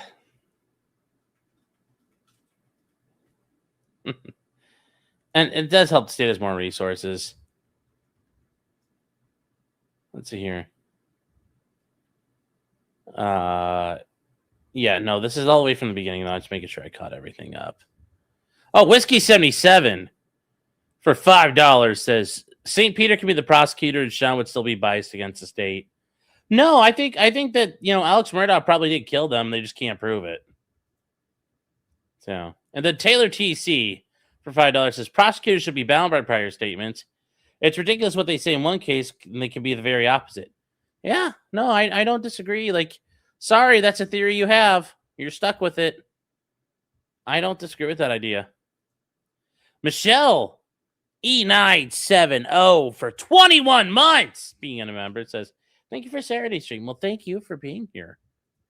Then Eagle Eric says, the first week of my new job went really well. I'm back in the game. Well, congrats on the job. Hope you enjoy it and hope this is The first of, many hundreds, if not thousands of weeks for you. Well, let's keep going. But congrats. Congrats. Your Honor, we didn't use anything in the first trial because the full extraction the state did less than a month later has that and more. So I don't anticipate that we would use it at all, frankly. I will. I have no issue with giving notice if we change our mind. Well, let me ask you this. I set the trial for April the 5th, and I intend to stick by it. How about if you're going to use anything, can you turn it over to him by March 1st? That'll give you like 30 days to have any rebuttal or expert witness or any objection to that? If Your Honor if this is only about the Chip Johnson cell phone extraction that we're talking about, if that's what's subject to that notice requirement, there's no objection.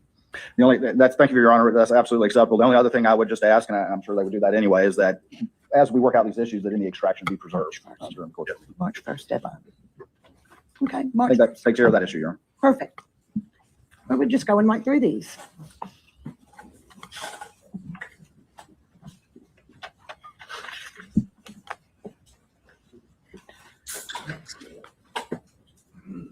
Okay. All right, let's talk about. All right, hold on the here. These are okay. Yes. Squizgar for $5 says, Sean, we can't have the third Alex Murdaugh trial without some sort of reversible error.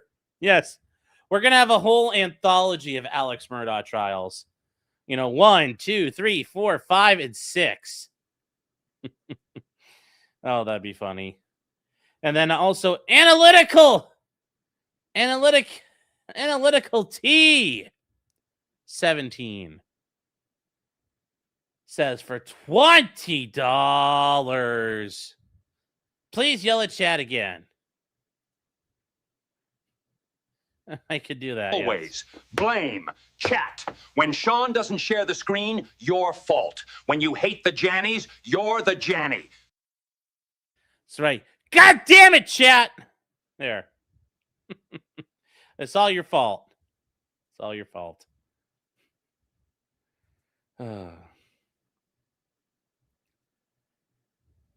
This was such a nice surprise. Oh. Maybe all the yelling is why Lainey's scared of me. She was always scared of me. You have Becky's book on audio? Yes. There's an Netflix special in the making. They've already done one. And then it's funny, guys, we will cover this, but Mandy Matlin, who was like one of the she was doing the podcasting where it became big and she was kind of acting like a big asshole to everybody. She ended up getting sued and getting held in contempt of court. She didn't show up for a deposition and owes like 100 G's to somebody. She got in a lot of trouble on her own. So,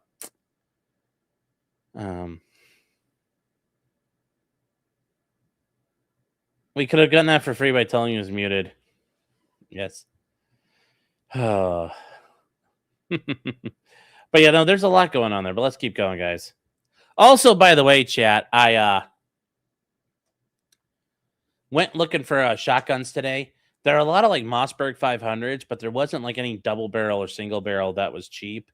So we're not doing that tonight. I also, after talking with Fudbusters a little bit this morning, he is convinced, and I actually think he's right, that regardless, you have to engrave it and do them. You have to mark it as a maker. So until the ATF changes the rule and the rule changes, you have to do it. And I don't have like a Dremel or anything to mark on the barrel. So I don't want to make it and not have it marked. So we got to do that. So just give everybody a chance. No. Taylor TC says Murdaugh 4, the voyage almost home. SB Seller says asset etch. It has to be deeper than that. You have to be significantly deep. So This is the defendant's motion. This was brought up at the status conference. The way I left it was to find out if there was any a viable sample to test. And I want to make sure I got this right. It looks like there was really two samples, a sample the state tested, and there's some leftover, for a lack of a better word, leftover stuff. I don't know that it contains all DNA in it, but leftover. Then there's a reserve DNA sample. So I want to make sure, because there's two. And Am I correct in saying that? Yes, ma'am. So these are, of course, the fingernail clippings. Right. And so you got the clippings in the package. As I understand it, a representative sample was prepared and tested. And from that, there's 47 microliters of extract remaining. And testing can proceed from that. There is also, though, the reserve portion of that sample itself that has yet to be processed. Which The same sample. the same The same, clippings. right. But it's kind of like a shirt, or pants. You get the pants, you do cuttings from it. You don't cut the entire thing. And so there's still, parts of the pants that could potentially be cut, tested, and that sort of thing. So it's Right. pretty similar. So we have extract, and we also have the unprocessed sample. And so what we have, and we've had a discussion with their expert, and he said, that's barely even a mixture. But he's talking about the leftover stuff though, right? He's talking about the remaining extract. Correct. The leftovers. And we're willing to let them test that extract, even though he says The leftovers. correct.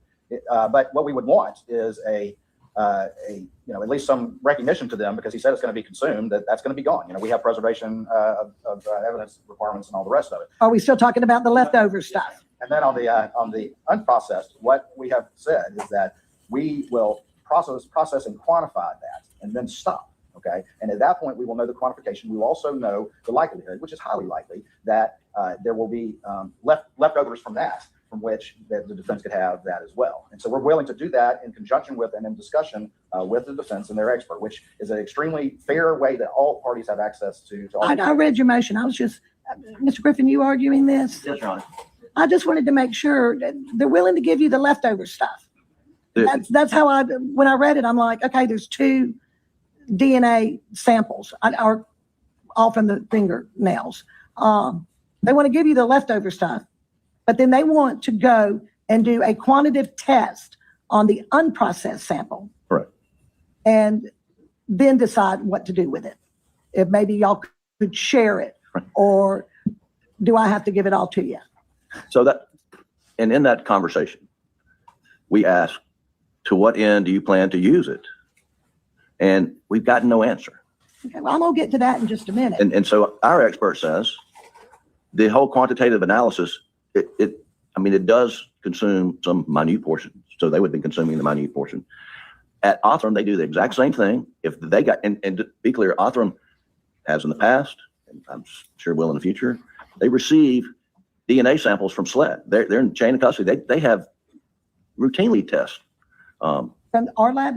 Yes. So there is a way, because that's one of my questions. And so, and they're maintain a chain of custody. absolutely certified to do that. They do that with law enforcement around the country. And Your Honor, I just watched recently the Idaho murder documentary I on. watched it. But Othram is right there. I mean, they are the lab who does this, and it's that was going to be my next question to you. I mean, are they an accredited facility? 100%. I just can't be handing over DNA to somebody who's not accredited and they know what they're doing. And when we were on the phone with him, and he says, we work with SLAD Lab, and they receive samples from them. They do that work. They do work, on behalf of cold cases around the country, and they do some work on behalf of the Innocence Project. And so they are certified, and there's been no dispute about that. And what Dr. Middleman says is, what's their scientific purpose for doing quantitative analysis? What are they going to do next? Because we'll do quantitative analysis and we'll share that with them. And then we'll give everything back to them when we're done. And we're talking about the unprocessed. Both. We're talking about both. So there's, leftover extraction that was processed. Right. And we want to test that. And then we want to have the unprocessed and to do a quantitative analysis and then include that in the testing. I mean, and the question is, if you're doing STR analysis of the same DNA sample, why do you think anything different is going to happen? I mean, Well, let me ask you this. If Othram is willing to process it. Yeah, absolutely. Quantitative analysis and give it before they do it the next step. I mean, we'll do that and we'll share it with them before we do anything further. Is there, can they do the other tests, the STR testing? I'm confident they do STR testing. They can do the STR and the SNP. And the SNP testing. Yes, they can. And that's what, And we also, and let me make sure I got this right, because the SNP is really different from the STR. Those results are based and compared against like CODIS, known samples. STR is. The STR. The SNP is a bigger database because it's genetic. So like all the people who, 23andMe. 23andMe and all the other. If you or I or agencies. anybody in the courtroom gets a sample, submits it to 23andMe, that's a SNP analysis, and that uses a whole lot more of the genome, a whole lot more of the DNA. Not that it's going to give you the one individual, but what it might give you, and no guarantees.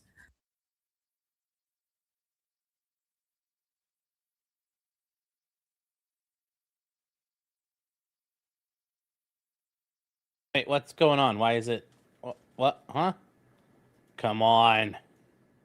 Is a family tree that you might can trace back. Is that right? Absolutely. Okay. And in addition, what Othram can do, so we do know that this sample, this is male, the unknown male. So there's Y chromosome in that sample.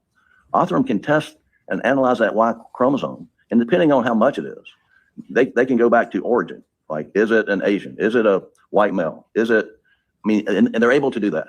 And so they have so much more capacity than the SLED lab.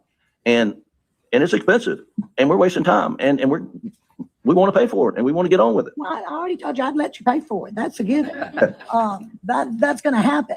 How long is it going to take them to do it? Well, we put in our supplemental memo that it would take 60 to 90 days. I mean, honestly, he says, we'll make it a priority. We do it in 60 days. And I said, well, how about, don't say that. Let me say 90 days. But Okay, yes. SNP is single nucleotide polymorphism, and then STR, as Max already posted up here, short chain and repeat. These are types of DNA testing methods they use. So 23andMe, the CIO database. Well, there's that too. So there we go. But those are the two bigger ones.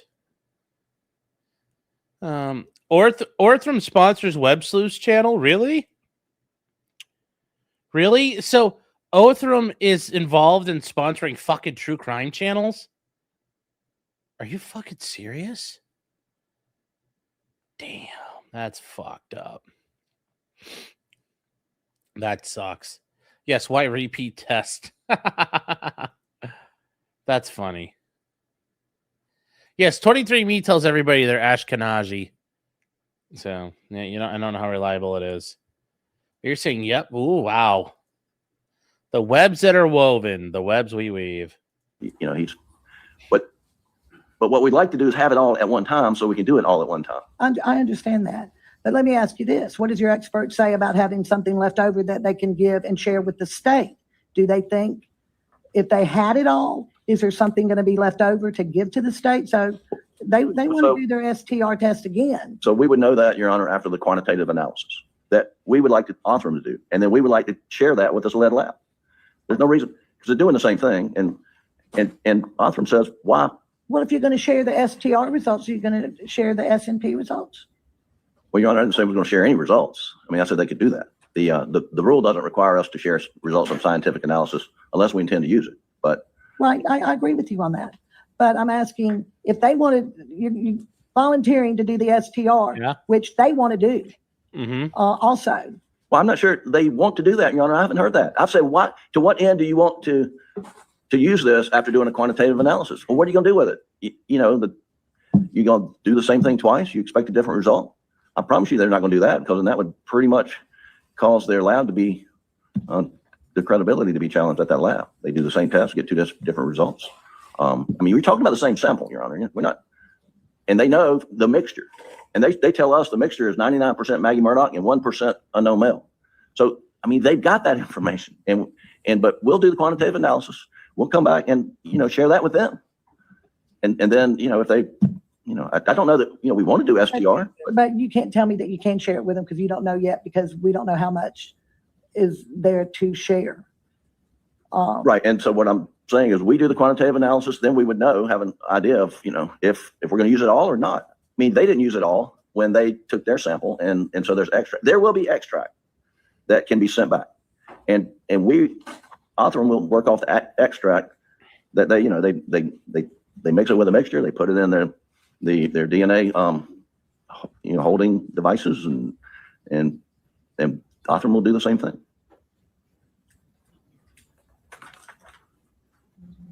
All right, let me hear from you, Mr. Waters. Interesting.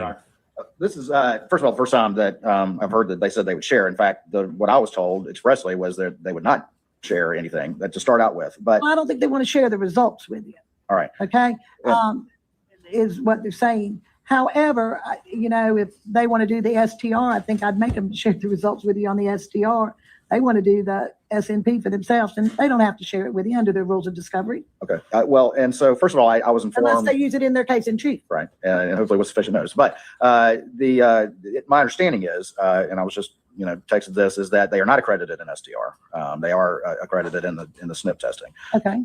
But to explain what this is, and so it's kind of, there's a bag full, as I understand it, and this was recently explained to me, there's a bag full of, the little fingernail clippings, okay? And they pick out a representative sample and put it in a tube and shake it up, and that's from what's generated. And then you have the remaining portions of that item that are in that bag. And so that's what needs to be processed. So it's not a question of necessarily doing the same thing over. It would be like taking a different cutting from an item of clothing. Right. You might have a little bit of DNA over here, and then you might have it on the other side of your fingernail, a little bit more. Correct. And so there is the chance that there could be something that comes out differently. And so SLED can turn around this quant in a couple of weeks. And again, there's nothing to indicate, and this is what I suggested, is that we would do the quantification and the processing and stop. Okay. We're not going to proceed forward with STR on it without calling the defense and letting them interface with their expert. And at that point, we'll know, which is probably likely, that there'll be enough for SLED to do STR or YSTR, and there'll be enough extract for them to do what they want. But their own expert has indicated with the quantification for the leftovers that it's 3 alleles. He's like, that's hardly even a mixture. It's over 99 to 1. He's like, That's the leftover. right. stuff. That's true. But he says there's Not the unprocessed. They want it all, so maybe they can get something to test. and I am happy to facilitate that, but we have to have a fair access to that second half as well. And that's what we're offering to do, and to do that with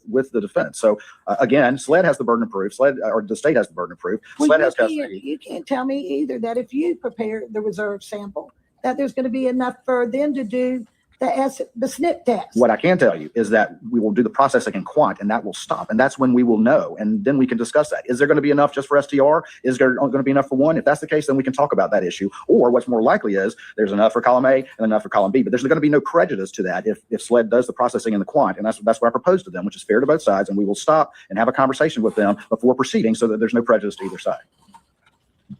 Let me. They've had 5 years.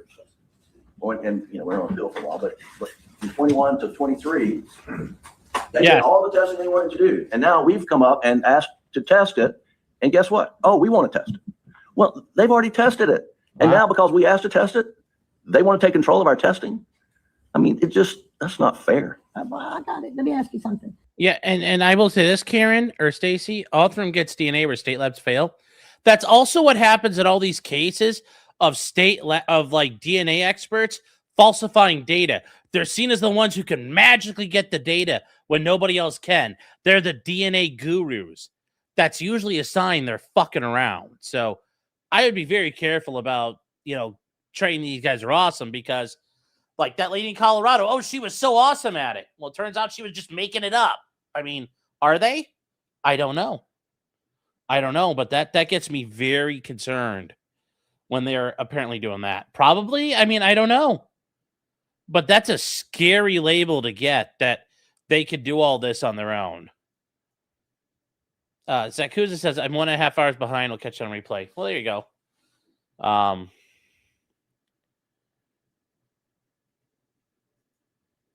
So. No, it's DNA physics. Yes. Do you know if you can do an SNP and an STR test from the same sample? I don't know the The answer to that, Your SNP Honor. first and then do the STR? I personally don't know the answer. We You can find know, the Mr. answer out. Lewis? We find the answer out. But I'm sorry, Your Honor. I was just wondering if he did the SNP, the SNP test first, can you take that same sample and do the STR? As I understand it, we have to process and get the quants, and then we will have an idea of what sort of sample that we have. And then, as I said before, then we can have a discussion with the defense and see, what we have and whether there's enough for this, that, or the other thing. And we can have a discussion. And again, I'm here to be completely fair, and this is a fair process for both sides. And if there's a dispute, then we can come back to Your Honor. But I think SLED, who has custody of this evidence, should do that processing and that quant, at which point we will stop. There will be no prejudice to either side. We'll know what we're dealing with, and we can talk to Dr. Middleman. We can talk to the SLED lab and say, is there enough for column A and enough for column B? And I want to Let correct me something. ask you this. Are you expecting a different result from your retesting of this sample on the STR? I'm not expecting a different result, but there's always the chance, just like if there was a different cutting from the same clothing or a different part of the swab. It's always a chance. That's interesting. You think it's going to be different? Well, we just don't know, Judge. Like, oh, bullshit, you do. Listen to him. Listen to this. Listen to this worm. What a cretin. Watch the lab pull out Theranos branded equipment. Probably. Not Ultram. They solve cold cases, which that makes me even sussier about them. Sussy AF. But that's why, with best practices, and I gave you the memo that reserve sample is kept, and we're talking about fundamentally burning it all up, and that's fine. It is best practice for a law enforcement agency, particularly with the Preservation of Evidence Act, to keep stuff in reserve. But if we're gonna burn it, then it needs to be burned in a fashion that is fair to both sides. We can rush job this quantum processing. There'll be no prejudice to either side. Stop there, and I'll talk with the defense. And if again, Dr. Millman already said with the 3 alleles and the leftovers, that it's unlikely that he can do anything with that. But we'll have that conversation. We can do the quantum analysis and share it with them, Your Honor. We can do the quantum analysis. I'll give me just a second.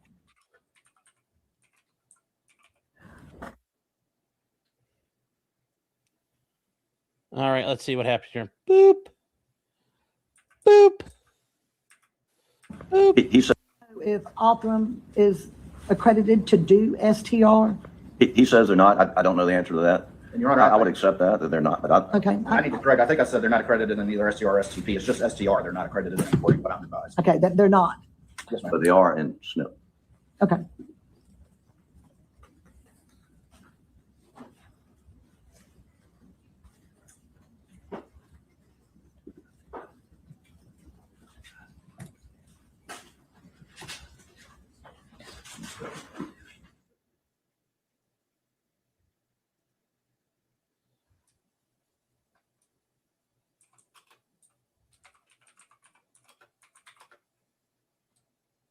All right, let's see here. Come on.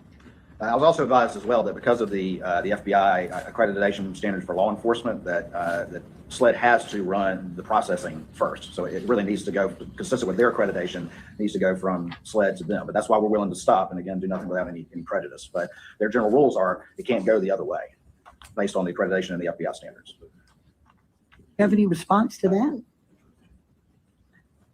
He's saying that if I let you go, let Othram do the analysis first, that then their STR won't be accredited. You know anything about that? I don't know anything about that, Your Honor, but let's step back and look where we are. We're at the defendant. He's asking for this. Who can I complain? understand. It's only us, and we can't complain if the court orders SLED to do something that we've asked for. I don't think it jeopardizes SLED's accreditation because in one single case, which they've had. It's not often that I get the defense asking for DNA. That doesn't happen very often. Well, there's a lot in this case. You're going to find out it doesn't happen very often, but this is Oh. one of them. And so, Your Honor, they do quantitative analysis as part of their accreditation. I mean, it's not like they're doing something that's outside Othram's accreditation. I mean, they are. Let me ask you, I mean, what harm would it be? Because if I give you the leftovers, they've already done the quantitative analysis on it. Is that right? Give them the leftovers. If I give you the leftovers and let them do the quantitative analysis on that and then hand it over to you. So whatever left over, they did the quantitative analysis, you could get back to them and they can do their STR. What's wrong with that? That way they can keep their accreditation for their STR. I'm just trying, what if he gets a different result? And he wants to use it at trial. And I'm trying to make sure you get your SNAP test. And I'm gonna make sure that you get it. You know, and from talking to Dr. Middleman, he says to me, what's the scientific purpose or do they want to do this? What's their next step? If there's no next step, then there's a risk when you do quantitative analysis that it will get destroyed. And why take that risk? Now, first time I've ever heard him say, and you talk about we need to communicate. I've emailed him. We've had conversations about this, and I've said, what's the scientific basis? What do you plan to do with this once you do this thing and stop? And today, for the first time, he says STR analysis. I've not heard that before. But I thought I saw it in his motion. Did I not, Mr. Waters? And also in an email from Mr. Griffin as well. well, I overlooked that too. But I can find it. You know, it's not like a piece of paper. I can make a copy of it. Right. You know, and it's just such a little amount. And I'm trying to make sure. I want you to have your test. Well, certainly we can get the leftover extraction pronto. That would get us moving. And Your Honor, if I could, this is an email to Mr. Griffin, Harpootlian, Barber, and associated folks from July 21st, 2026. In which I stated, as we also discussed, I plan for SLED to process the reserve portion of the 70 and 71 samples where we can get quantification, at which point we would stop and consult with the defense on quantifications and the likelihood of remaining extract before proceeding with STR or YSTR. However, as I told you, I've paused that process while we discuss the matter. This is a fair process for both sides and one I'm willing to work with you on, but I should point out Dick made it very clear that the defense would not even promise to turn over results if reserve sample or extract was sent to you. I'm happy to discuss this further and ensure a fair process for both sides. But you would agree with me, Mr. Waters, that he doesn't have to turn it over to you unless he's going to use it in his case. Well, I will say this, that if we're talking about, that's why we need to process the reserve unprocessed sample. And then we can figure out and almost certainly there's going to be enough for column A and column B, but I'm willing to do that and stop and then have a conversation with them. And that's what I've offered. That's the fair result. It doesn't prejudice anyone. As such, notice she's calling them out. And because the big problem is the state's worried if the defense tests it and it doesn't come back good for Alex Murdaugh, remember, they don't have to disclose that. I've gone out and found evidence that inculpates my client. I found somebody with a cell phone video before of my client committing the crime that we were dealing with. I don't have to tell the prosecutor about that.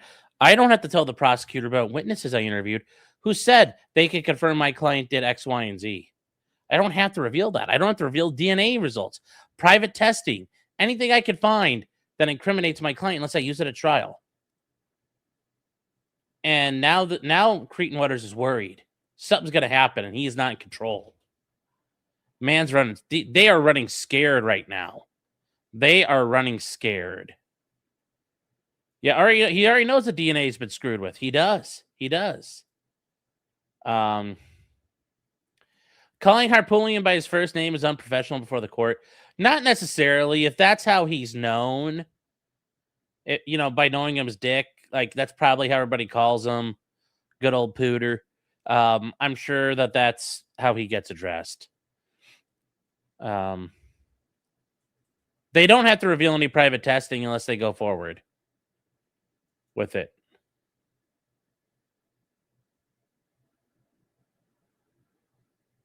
I agree. The state already did have their stab at it. Yep. He's widely known in the state judiciary as Dick. Yeah, that's what I mean. Harpoon's been around forever. Dick Harpootlian is a staple in South Carolina's legal community. He goes all over the state. He's a state legislator. He knows everybody, and everybody knows him.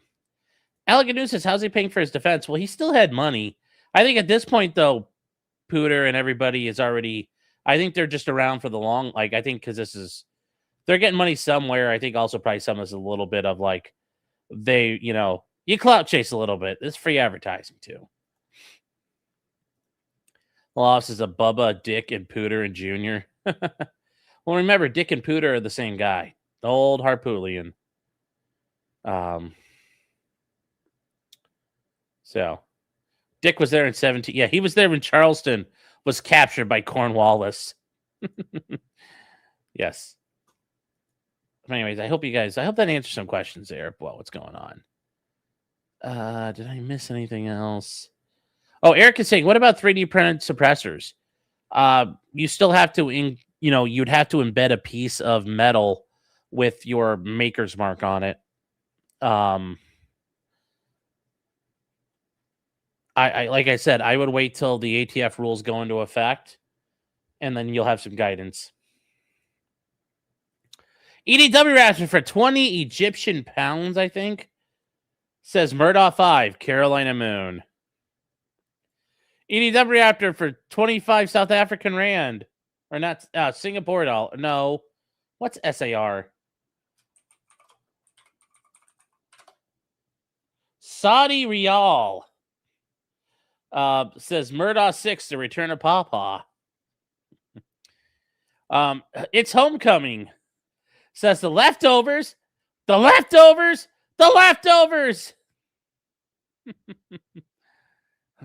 see here. So you could do a suppressor making parties. I'd be very careful about all that right now. It's not clear. Be very careful. The laws are not clear.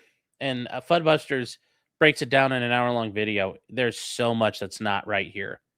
So just be careful. Just be careful. Yeah, and what if Sled goes, oops, we accidentally ruined it all? I don't know, Jefferson, but that's what they'll do. And yes, the state wants dibs on limited evidence. Yes, that they've already tested. Yep. They are. They are.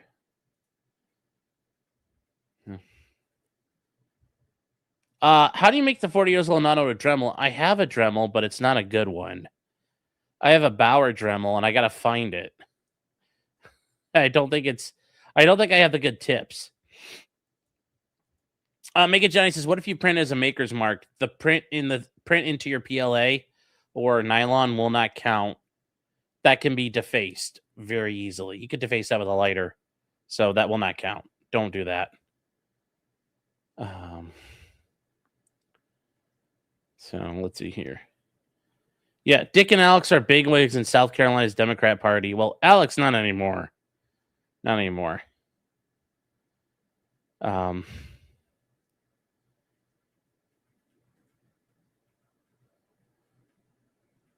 Let's see here. What else is there? But if the prosecution emails the defense, it must be true, Sean. The judge says so. Well, yeah, it's a problem. The judge does whatever he wants. The judge does whatever he wants. So, Anna Wall says, "Isn't it what Aaron's co-host does?" What? I don't get it. And of course, the quantification is going to, determine how much material we have. And at that point, the scientists can analyze what is likely and what is reasonable. And I'm willing to involve them in that process. We just got to get to step one, and Sled can turn that around in just a couple of weeks. And then I will stop and give them a call, and we'll hash it out. And I'm 100% willing to make sure that there's no prejudice to either the state or the defense. Your Honor, to respond to that email, we discussed it. You have to understand the context. Before we tried the last case, they indicated there was blood spatter on a T-shirt. We wanted to examine it. We wanted to have it tested. SWED violated every rule known to man and destroyed the T-shirt in the process of processing. Now, it turns out that they also, when they processed it, determined it wasn't human blood. We didn't find that out until very late. But the point is, we want Optum, who is the gold standard, to do the quant piece. They want them to take that piece they've had for 5 years. Did they check it to make sure the first one was right 5 years ago? No. Now, when we have Optum, we better check that. So make sure we didn't screw this up. This is just a CYA. This has nothing to do with seeking justice. So I would say, let us have the unknown sample, had been processed. Let Optum quantify it. Let them, and if it's not going to result in them losing their certification, don't test it. They've taken 5 years not test it. Why should we run the risk of them screwing that up? If we screw up the quantification, we accept that. If they screw it up, we don't have a sample. I understand. And that's why I'm so passionate about it, because we went out there to SWED. We dressed all in Mr. Waters with us, had on lab coats, and went in there and examined the thing and took pictures. And then, we couldn't test it. I don't have any faith they won't screw this up. But whether you have faith in them or not, why don't we have an independent right to examine the untested DNA? Well, why don't we have that? Your Honor, Except there's some procedural issue about their certification. We have a right to a fair trial. We want to. Okay, you have somebody from SLED here that can tell me about, well, you can't do an STR? we do have Lieutenant Stanley from SLED. Come up here and speak with me, but I'm gonna put you under oath. Madam Clerk. You solemnly swear or affirm that the testimony you give the court is the truth, the whole truth, and nothing but the truth, so help you God. I do. Okay. All right, well, tell me how you lose your accreditation if I give them a sample and then you take the leftovers and you can go right there at the podium. And you can't produce an STR that could be admissible in court. Is that what you're telling me? Good morning, Your Honor. I am the quality manager for the laboratory, so my job is our accreditation and making sure that we are complying with accreditation standards. The DNA laboratory is accredited by the same entity as Othram, but in different capacities. We also follow the FBI quality assurance standards, or FBI QAS standards, that are put out by the FBI for DNA caseworking or testing laboratories, as well as DNA databasing laboratories.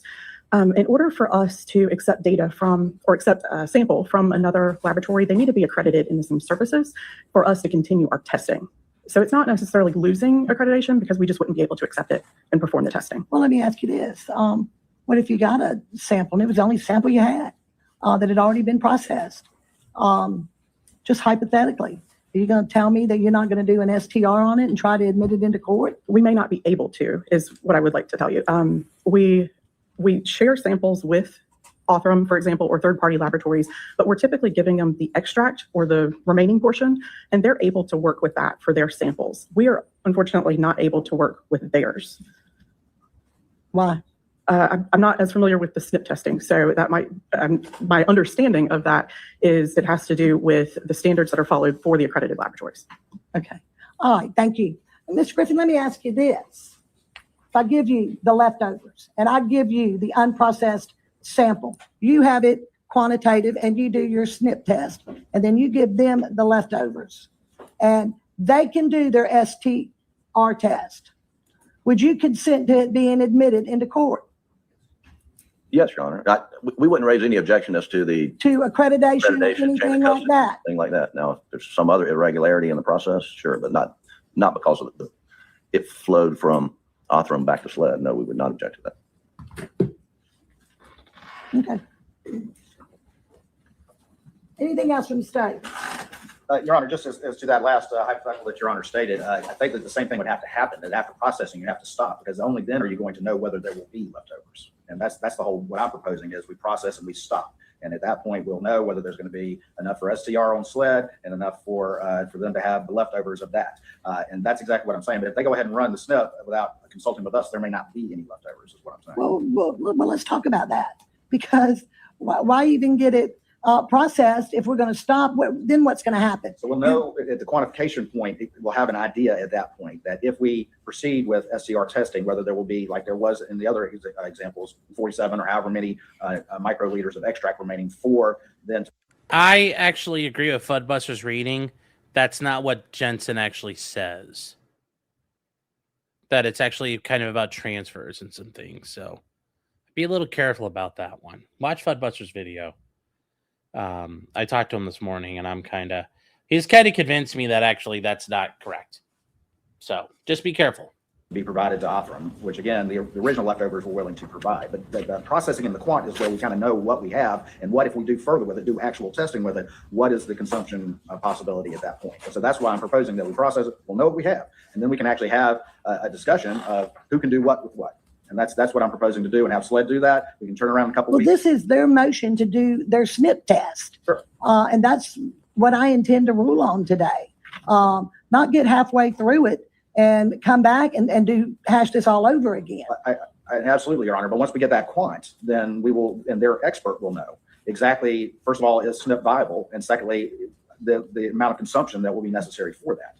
And so that's why we're not kind of like stopping. We're just, What is your position if the SNP test destroys the whole sample and there's nothing left? So, Your Honor, what we want to do, we want it all to go to Othram. The unprocessed, they will process it. They'll do a quantitative analysis, and we'll share that quantitative analysis with SLED. And then we'll know whether there's enough to do both. If there's not enough to do both, they'll know that, we'll know that. But, and we want to do the SNP testing with that. We may have to be back here and having the same back and forth. But what we don't want is SLED to keep it, SLED to do a quantitative analysis and then say there's not enough for you to use. And that's important, because SLED did ruin the t-shirt. They had a sample that they ruined. SLED is incompetent, so they can't be trusted to do this. That's what we don't want. That's my whole offer, is I wouldn't proceed without having that discussion and with him. So that's the whole point of what I've made, is that we'll know what we have at that point. I'm not going to do anything to prejudice anybody, but we got to process it to know exactly what we have and what we can do with it. And we want to process. I understand.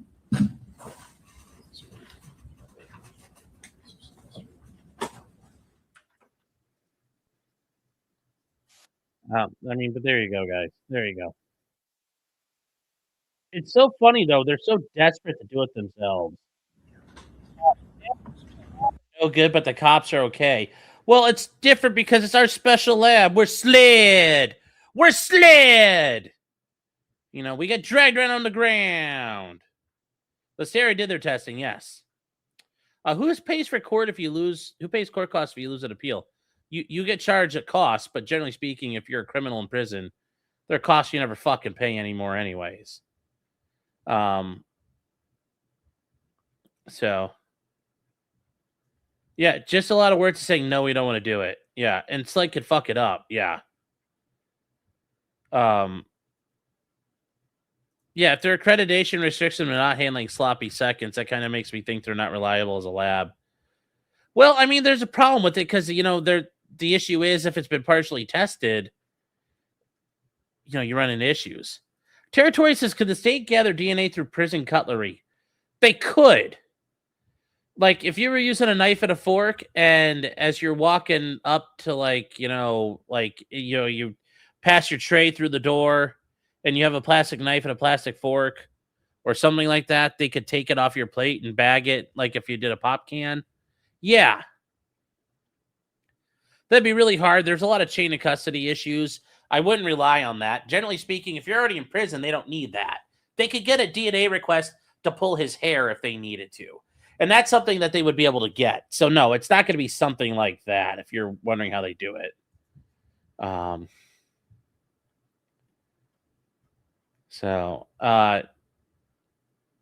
Who is more corrupt, Sled or the Massachusetts State Police?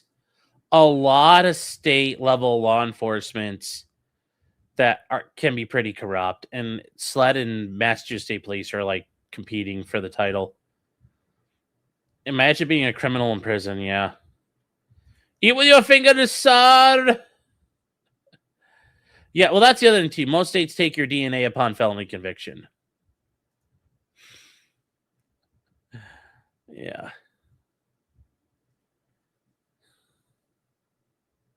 I thought Sled only does anal swabs.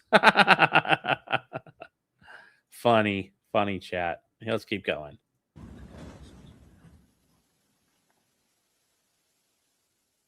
I heard somebody on the DNA podcast is talking about DNA from the guns. Well, guys, we talked about this before. DNA and what would be on the guns is touch DNA. When you touch something like this cup, I've touched it. Now, am I going to leave DNA on it? Maybe. You might say, what do you mean? DNA doesn't always leave. Different things can happen. The surface could be different. My hand could be in a situation where it's like, if I just wash my hands in like rubbing alcohol, there's probably not going to be much on there to transfer. The same reason why just because people like dusting for fingerprints doesn't mean anything. People don't always leave prints. I've had clients who everybody knows they took a gun and went boop, boop, boop, boop, boop, boop. He's got gunpowder residue all over him. He doesn't have fingerprints on the gun or DNA on the gun. It happens. It's not like it does work that way. So, yes, it's totally different this time. Yes. Totally different this time, guys. Now, guys, we practiced. Mr. Griffin, I'm gonna grant your motion. I'm gonna let you take it. The leftovers, the new. Y'all make sure you make a chain of custody. I'm gonna let you.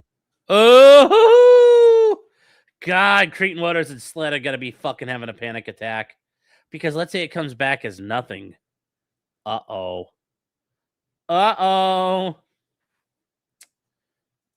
Yeah, George Zimmerman's gun that he carried inside his waistband didn't even have his DNA on it. Yeah, this is hilarious. She's just like, I'm gonna let you guys do it. Y'all, I'm gonna let you done have that. You can run your dang burn DNA test. Do all your science and stuff. She's just like, I'm gonna let y'all do that. Have the analysis done quantitative, then I want you to report back to the court and tell me if there's leftovers before you do your SNP test. I want to know beforehand. Whoa, oh my God. She's like, if they fucked up, I'll let you try. This is just another way of appeal proofing the case. She's like, Judge, I let them do whatever the fuck they want.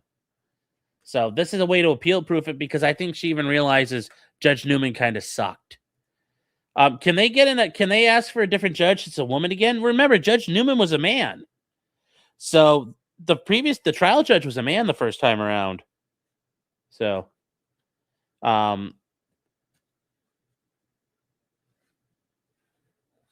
yeah, leftover biscuits and molasses.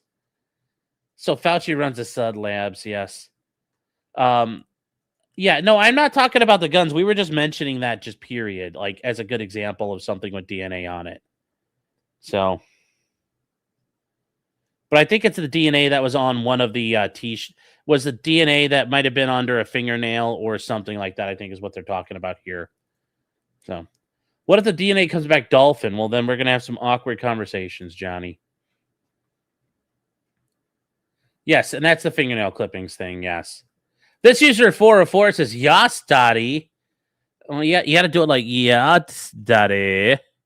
Yell at us harder. I'm behind. Also, I meant the beginning of your stream was cut off. Gotta love the incompetence of my home state. Oh, yeah. Well, I don't know what to do about that. Oh, you're thinking of Karen Reed. Yeah, no, yeah, this is not Karen Reed. Remember, this is the Alex Murdaugh trial. Yes, all these judges look the same after a while because they're all wearing black. And then, because I've got to get this started. You need 90 days at least. So we need to get it started.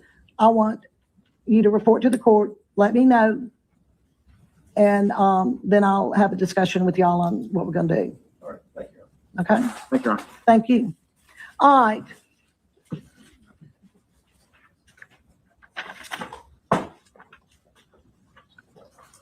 You're going to hold up and let me know.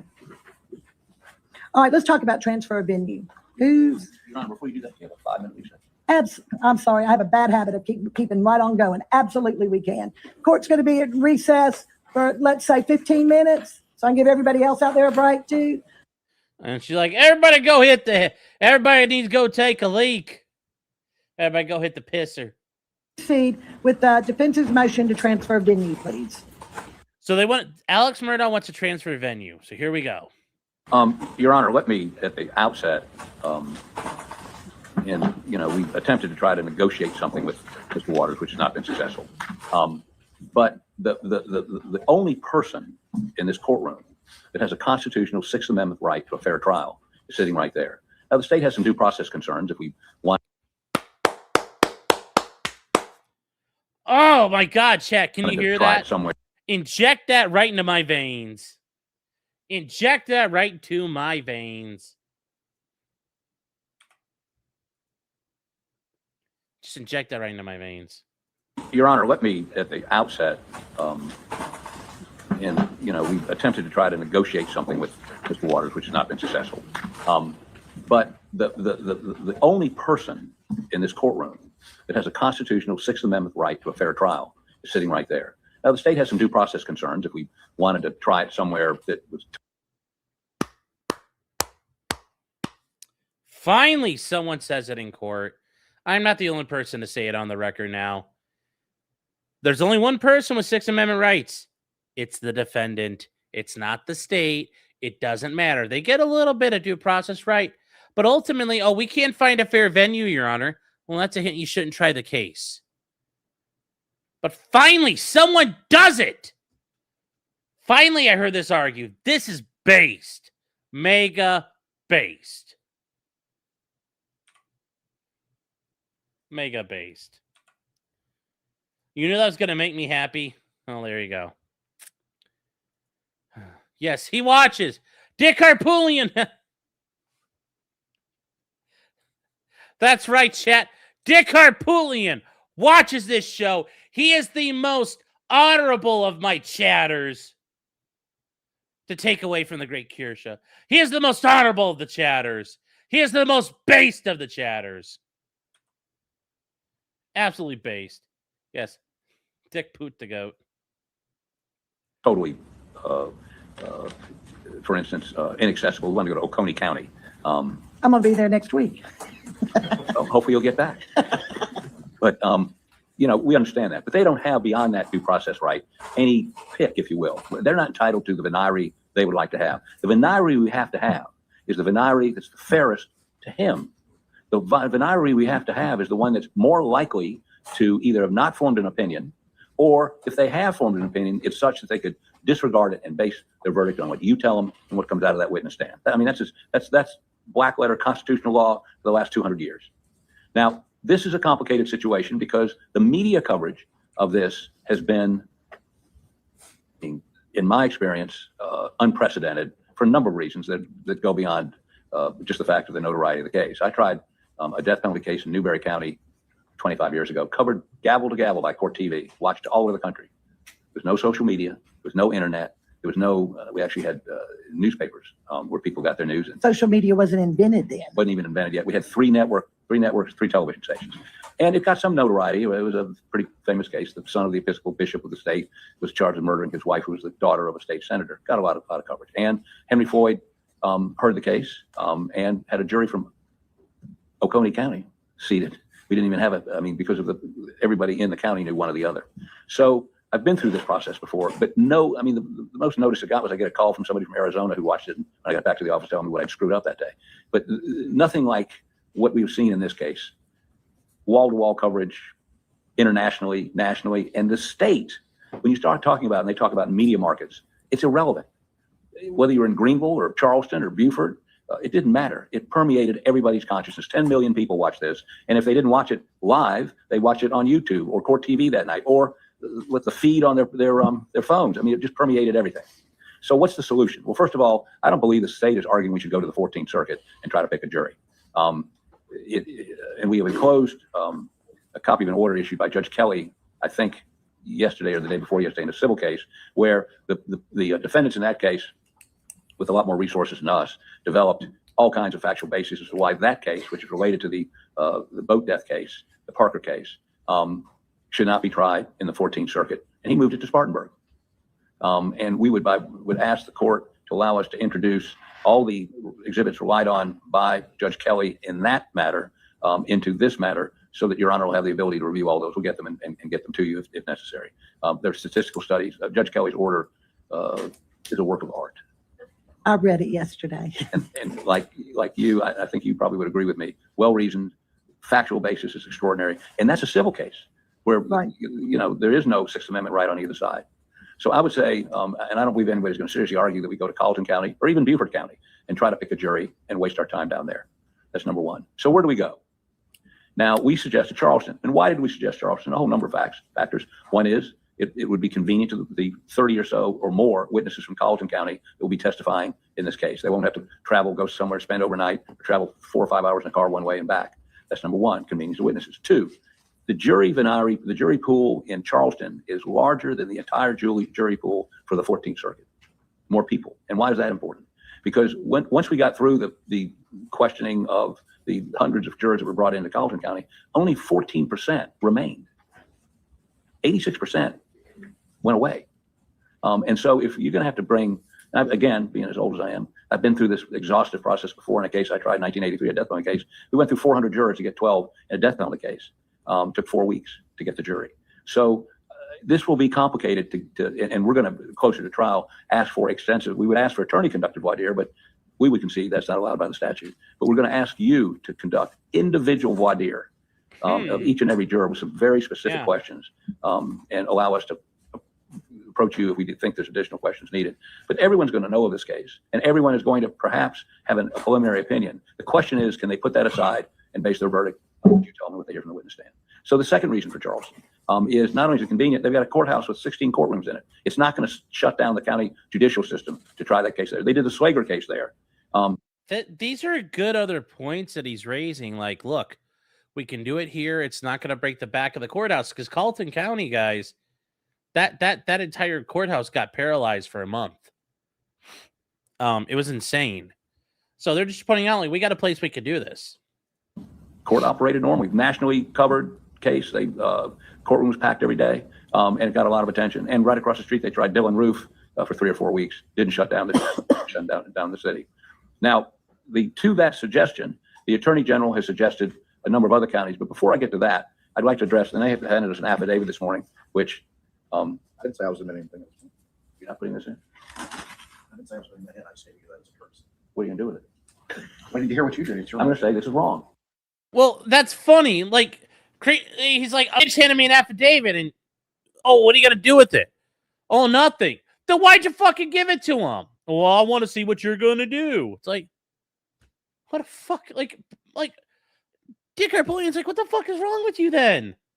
Fucking speak with your chest, motherfucker. You gonna put it in? I'm waiting to see what you do. Okay, I'm gonna offer it.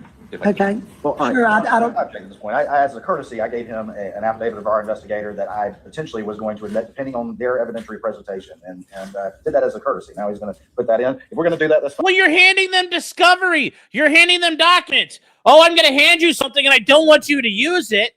Oh, if we're going to do that, we're going to do this. No, fuck off, man. You don't get to do that. You hand them information. You can't get like, wait, we didn't want you to use it. Like, come on. Yeah. No, those are not all judges. Those are her law clerks. The chick is the new law clerk. The guy is her leaving law clerk. But yeah, if it's not a big deal and you're willing to talk about it, if they end up deciding to use, if they say something that'll make you want to use it, why can't we just hear it anyway? That's a great tie. Whose tie? Creighton Waters or Poots? Dick Harpoolian's got a great tie. But I'm just saying, yeah, this is fucking ridiculous. This is fucking ridiculous. Maybe this is why I don't get on Court TV. I say the word fuck all the time. Let's go ahead and admit the real affidavit. But I just think that's. Well, this isn't the real affidavit? Yeah. What, you mean this isn't the real one? Why'd you give me a false affidavit? Like, this is the problem. When you say these things, a good attorney's going to look at you and say, well, what do you mean? And now Creighton Waters like, well, that's not what I meant. It's like, well, then say what you mean to say. To quote the great John Mayer, say what you mean to say. No, there's a signed notarized one. I just Oh, gave that to you as a courtesy. Then why'd you just give me that one? Make a copy of that one. I'll put that in for you. Because I don't play ambush. Listen to this. Listen to this. Listen to this. He really is a cretin. He really is an absolute cretin. Look at all that. Absolute garbage conduct. You're freaking out about it, but you're going to introduce it maybe, so why does it matter? And yeah, how is it ambushing if you give it to the guy? Like I said, absolute cretin. Absolute cretin. Oh, and Poot's face, he's just like, he's like, Judge, look at this motherfucker. Seriously. Remember when Court TV came into my chat and I left to go make a sandwich? Yes, that was kind of fun. I had already walked out, yes. But anyway, here we go. You gave okay, well, one of y'all needs to put it in. You could wait for Mr. Waters to put it in or Mr. Harpoolian. All right, we would offer this is State's Exhibit 1 for purposes Oh, wow. Poot was like, you're not fucking doing that. You're not doing that. I'm talking right now. You don't get to do this. And I think that's correct. It's like, I hold the speaking stick right now. It's fine for that. I would offer this as a State's Exhibit. Probably out of turn, but go ahead, Mr. Harpoolian. I'm surprised this judge let him do that. The judge should have said, give it to him or sit down. Judge should have said, give it to him or sit down. Really doesn't matter who puts it in. It's in evidence as I would assume court's exhibit number 1. Is that? His name is Creighton Waters, Creighton, but he's a Cretin. State's exhibit number 1. You want it to be an exhibit or a court's exhibit? We'll make it a We'll joint. put it in as a State's Exhibit in support of our response. Again, Your Honor, I gave him a courtesy because.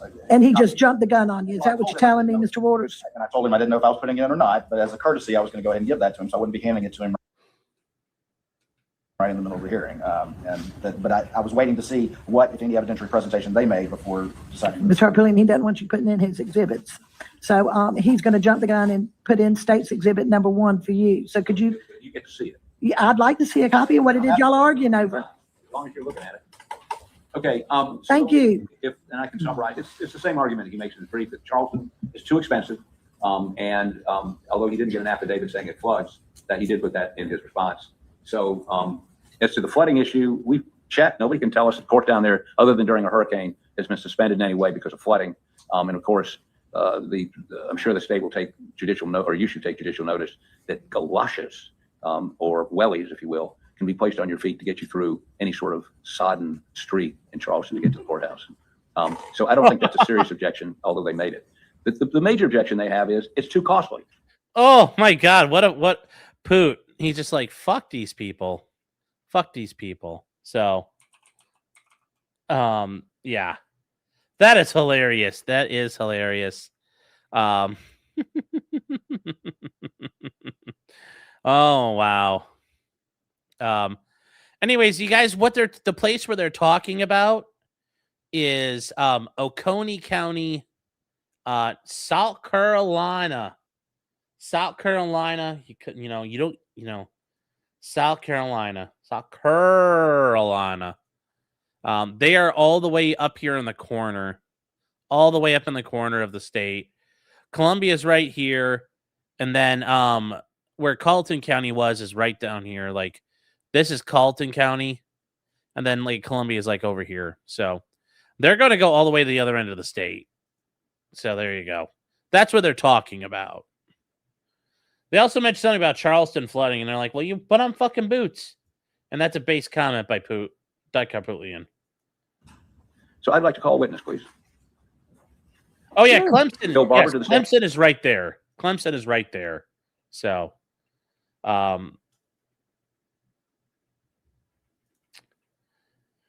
looked it up before I typed that. I just found the pronunciation funny. People probably comment with all know him. No, I don't think anybody calls him Cretan. And like, I think those people would know what a Cretan is. So, yeah. It costs too much. It's like, you guys don't have a pay. This is the state attorney general's office. They have, are these blue counties? I don't think so. Karen says, I lived in Oconee. Clemson is down the street. Based. Former Indian Territory. Yep. Clemson is Kurt's alma mater. Yes. Uncivil law. Yes. Dick Harbootlian.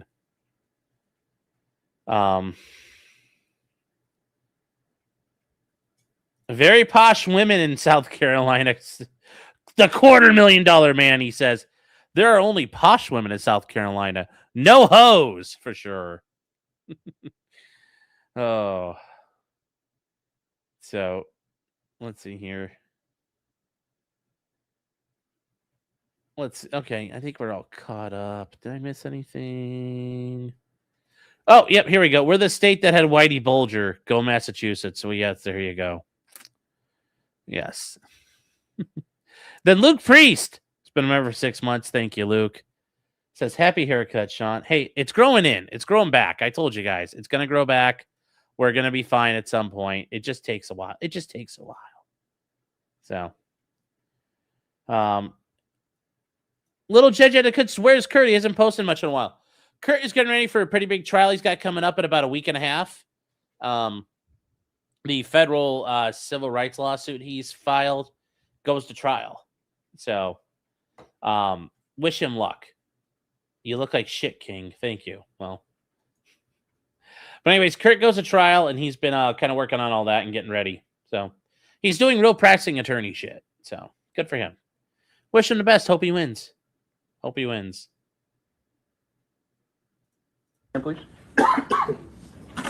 You want us to swear in Mr. Barber, the lawyer, on your side? He probably would tell the truth anyway, but that's probably. Well, that's the thing. You don't normally have to swear in a lawyer, but you can call him to stand. Like in Ohio, when attorneys have been called to testify, I was an attorney, and I was called to testify before. I've done it as a guardian ad litem. I've done it as an attorney. Like, hey, you witnessed something, right? So I got called in before. It's like, did you witness people in the hallway?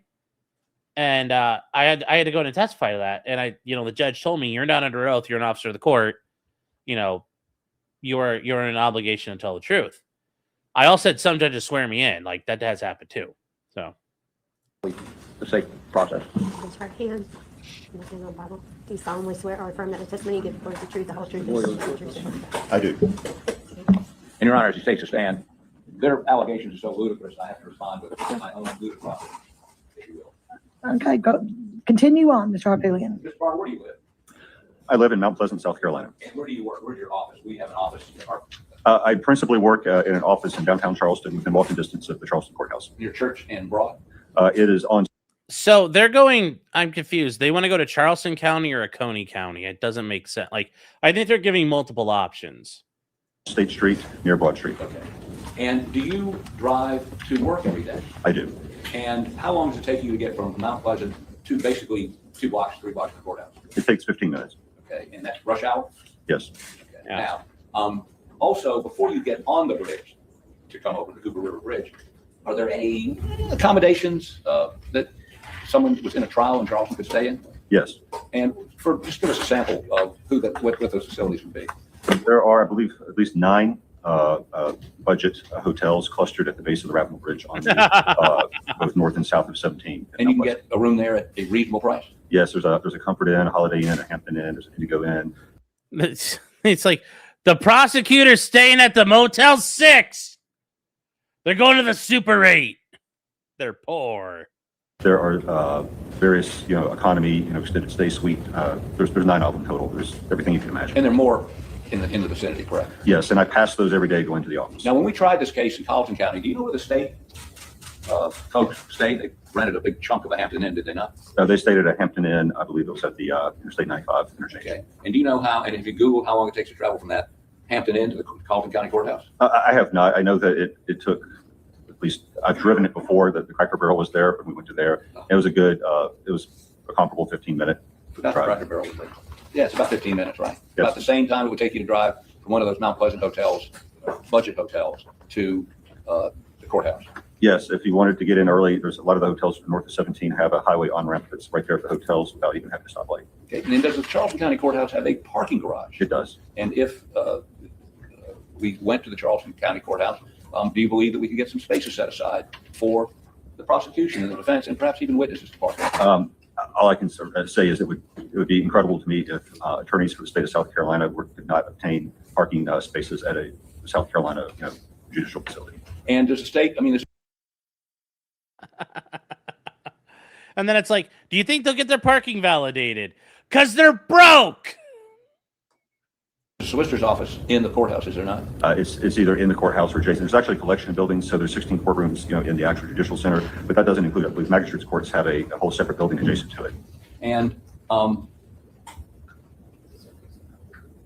so the solicitor's office would be available, I assume, the solicitor works for the Attorney General, right? Your Honor, I object, and that's also legally incorrect. I would answer no that the solicitor. Well, wait a minute. Objection. Are you testifying, counsel? I think Cretan Waters is trying to testify. No, no, no. He just objected.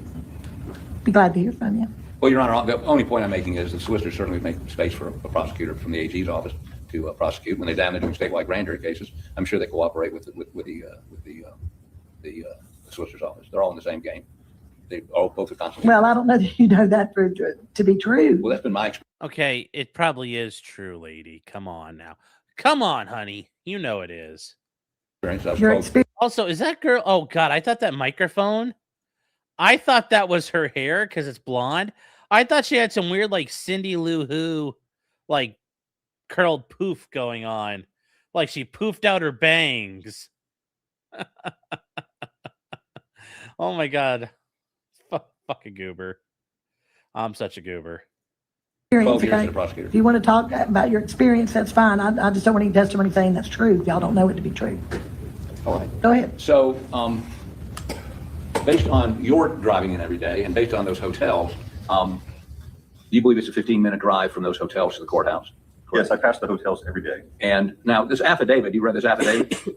I have glanced at it. And in the affidavit, their investigator says that there are no inexpensive hotels within walking distance of the courthouse, correct?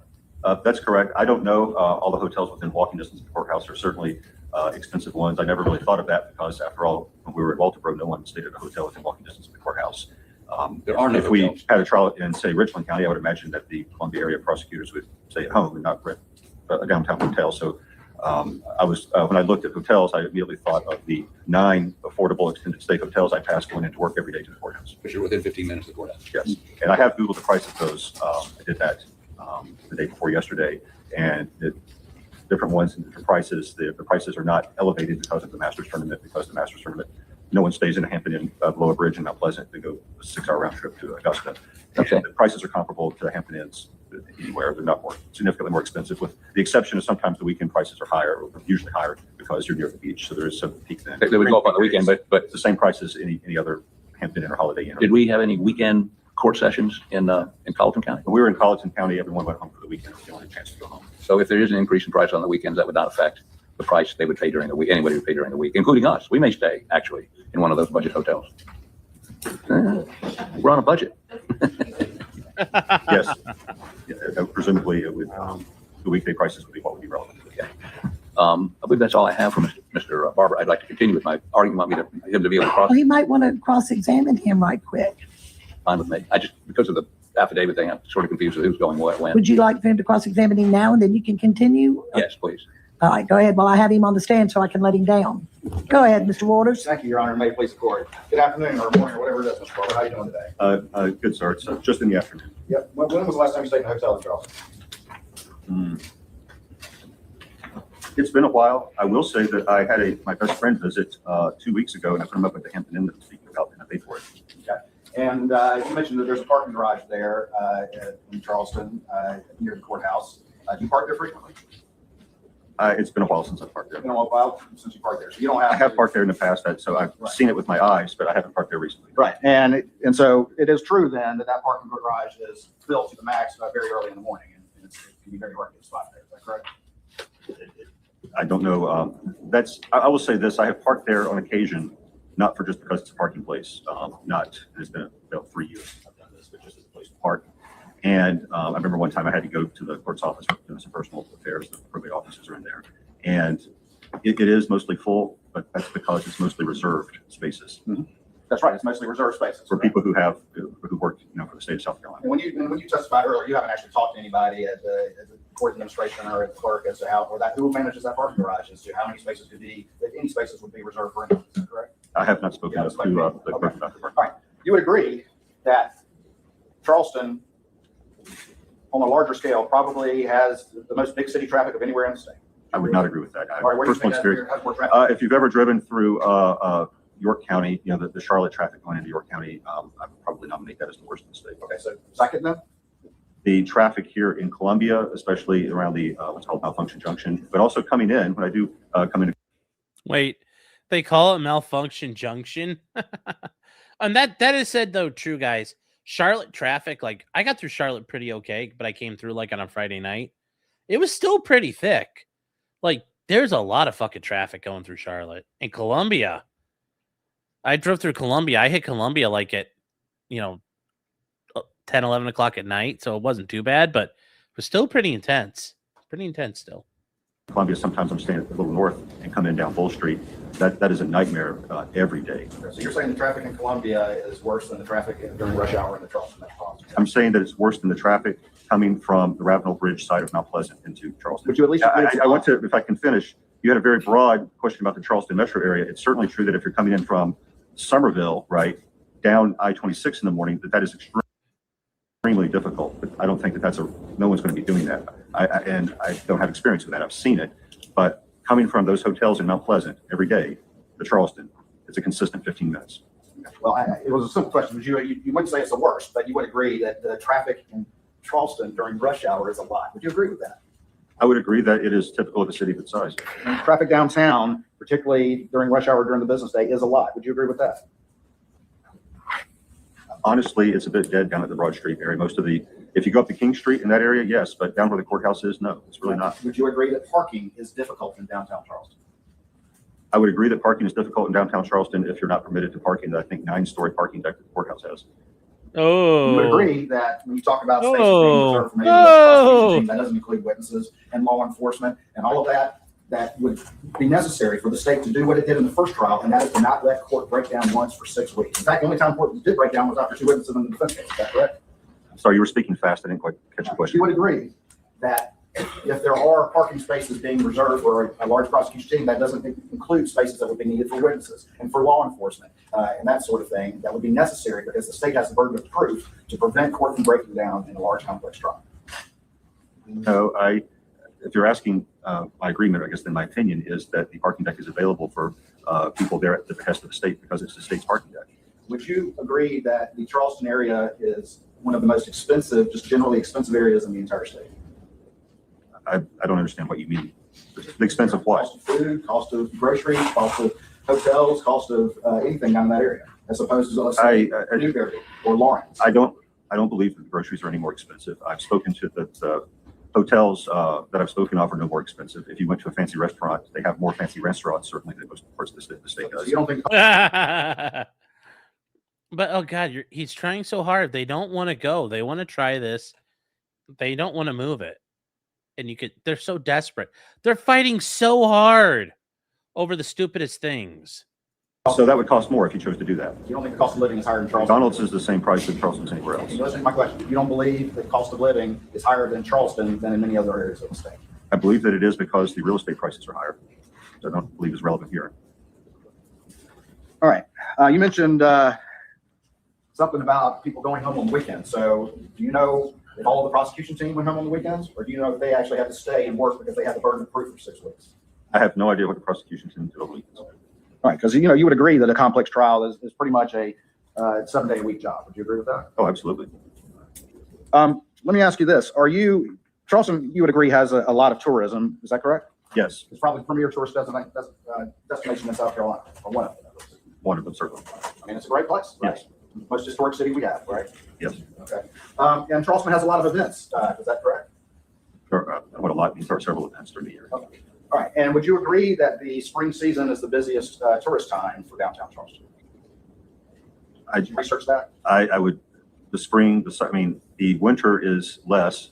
Beyond that, there are tourists pretty consistently through the year. Did you look at the fact that the weekend prior to the trial being scheduled, then there's the 50th anniversary of the Cooper Bridge run? No, I did not look at outside the Would you agree that that brings a lot of traffic and a lot of people to the Charleston area? It brings people to the Charleston area who run the bridge. The bridge is closed for a few hours on the weekend. I don't know about traffic, but it brings people in, certainly. Did you also look at the fact that that very weekend as well, there's also the Credit One tennis tournament in the area as well?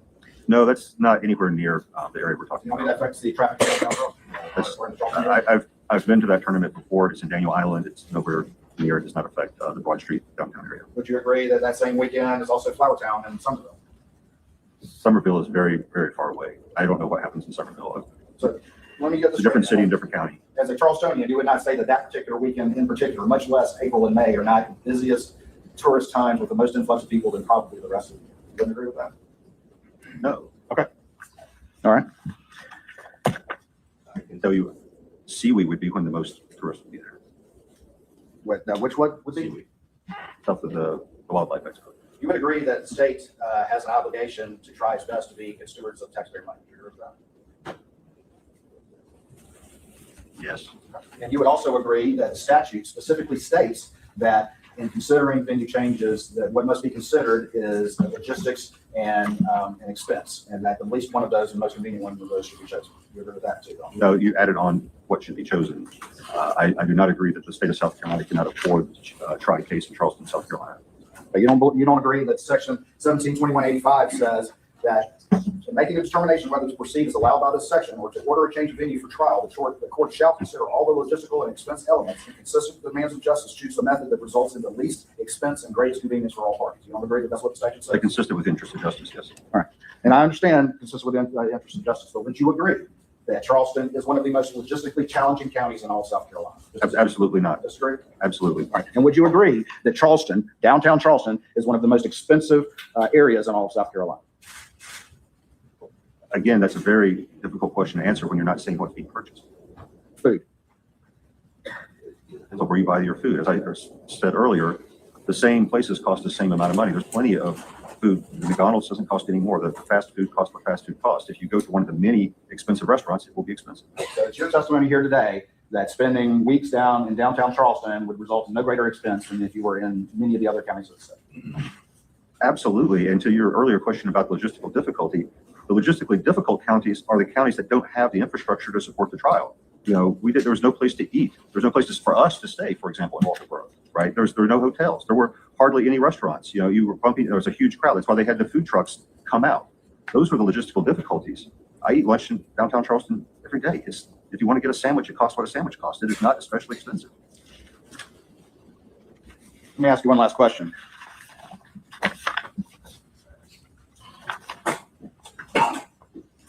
Would you agree that the United States District Court for the District of South Carolina recognizes the high cost of Charleston lodging in its reimbursement schedule and has a price of $380 per night, by far the greatest in Charleston from March through May? Would you agree with that? I have not looked at the GSA schedule for their per diem. But you wouldn't dispute what I just told you. Would you just say no? I'm not going to offer an opinion on what I would or wouldn't dispute. I haven't even seen it. So you don't know, being a lawyer in downtown Charleston, that they reimburse by far the most during March through May in Charleston than anywhere. What I know, based on being a downtown lawyer, is what it costs me to go get a sandwich. I know how long it takes to get to the office. I know how long it takes when I pass the hotels. I know what those hotels cost because I just put somebody up in one of them. That's what I know from personal experience. Right. Nothing further, Your Honor. Briefly, Mr. Harpilian. Yes, ma'am. Mr. Garber, you heard the Attorney General ask you specifically compared to Newberry and Lawrence, right? Right, Newberry. Newberry and Lawrence. Newberry County has the same number of population as Carlton County, right? Yes, we did. Very small. 39,000 some people in each county. Okay. And Lawrence is even smaller. So based on our experience in Carlton County, is your opinion, having been through that there would be sufficient jury members after we go through all the, remember now, that was before the conviction, before the movies, before the 6 books. Would that have an impact on our ability to obtain a jury in either one of those jurisdictions? Do you have an opinion as to whether or not to be sufficient jurors? I think it's common sense that when you have a jury pool that is 10, more than 10, I think that would be 11 or 12 times bigger in a county, that you are proportionally 11 or 12 times more likely to be able to pull a jury. And I would also think that those considerations would carry more weight in picking a venue than that's how much the prosecution has to pay for him.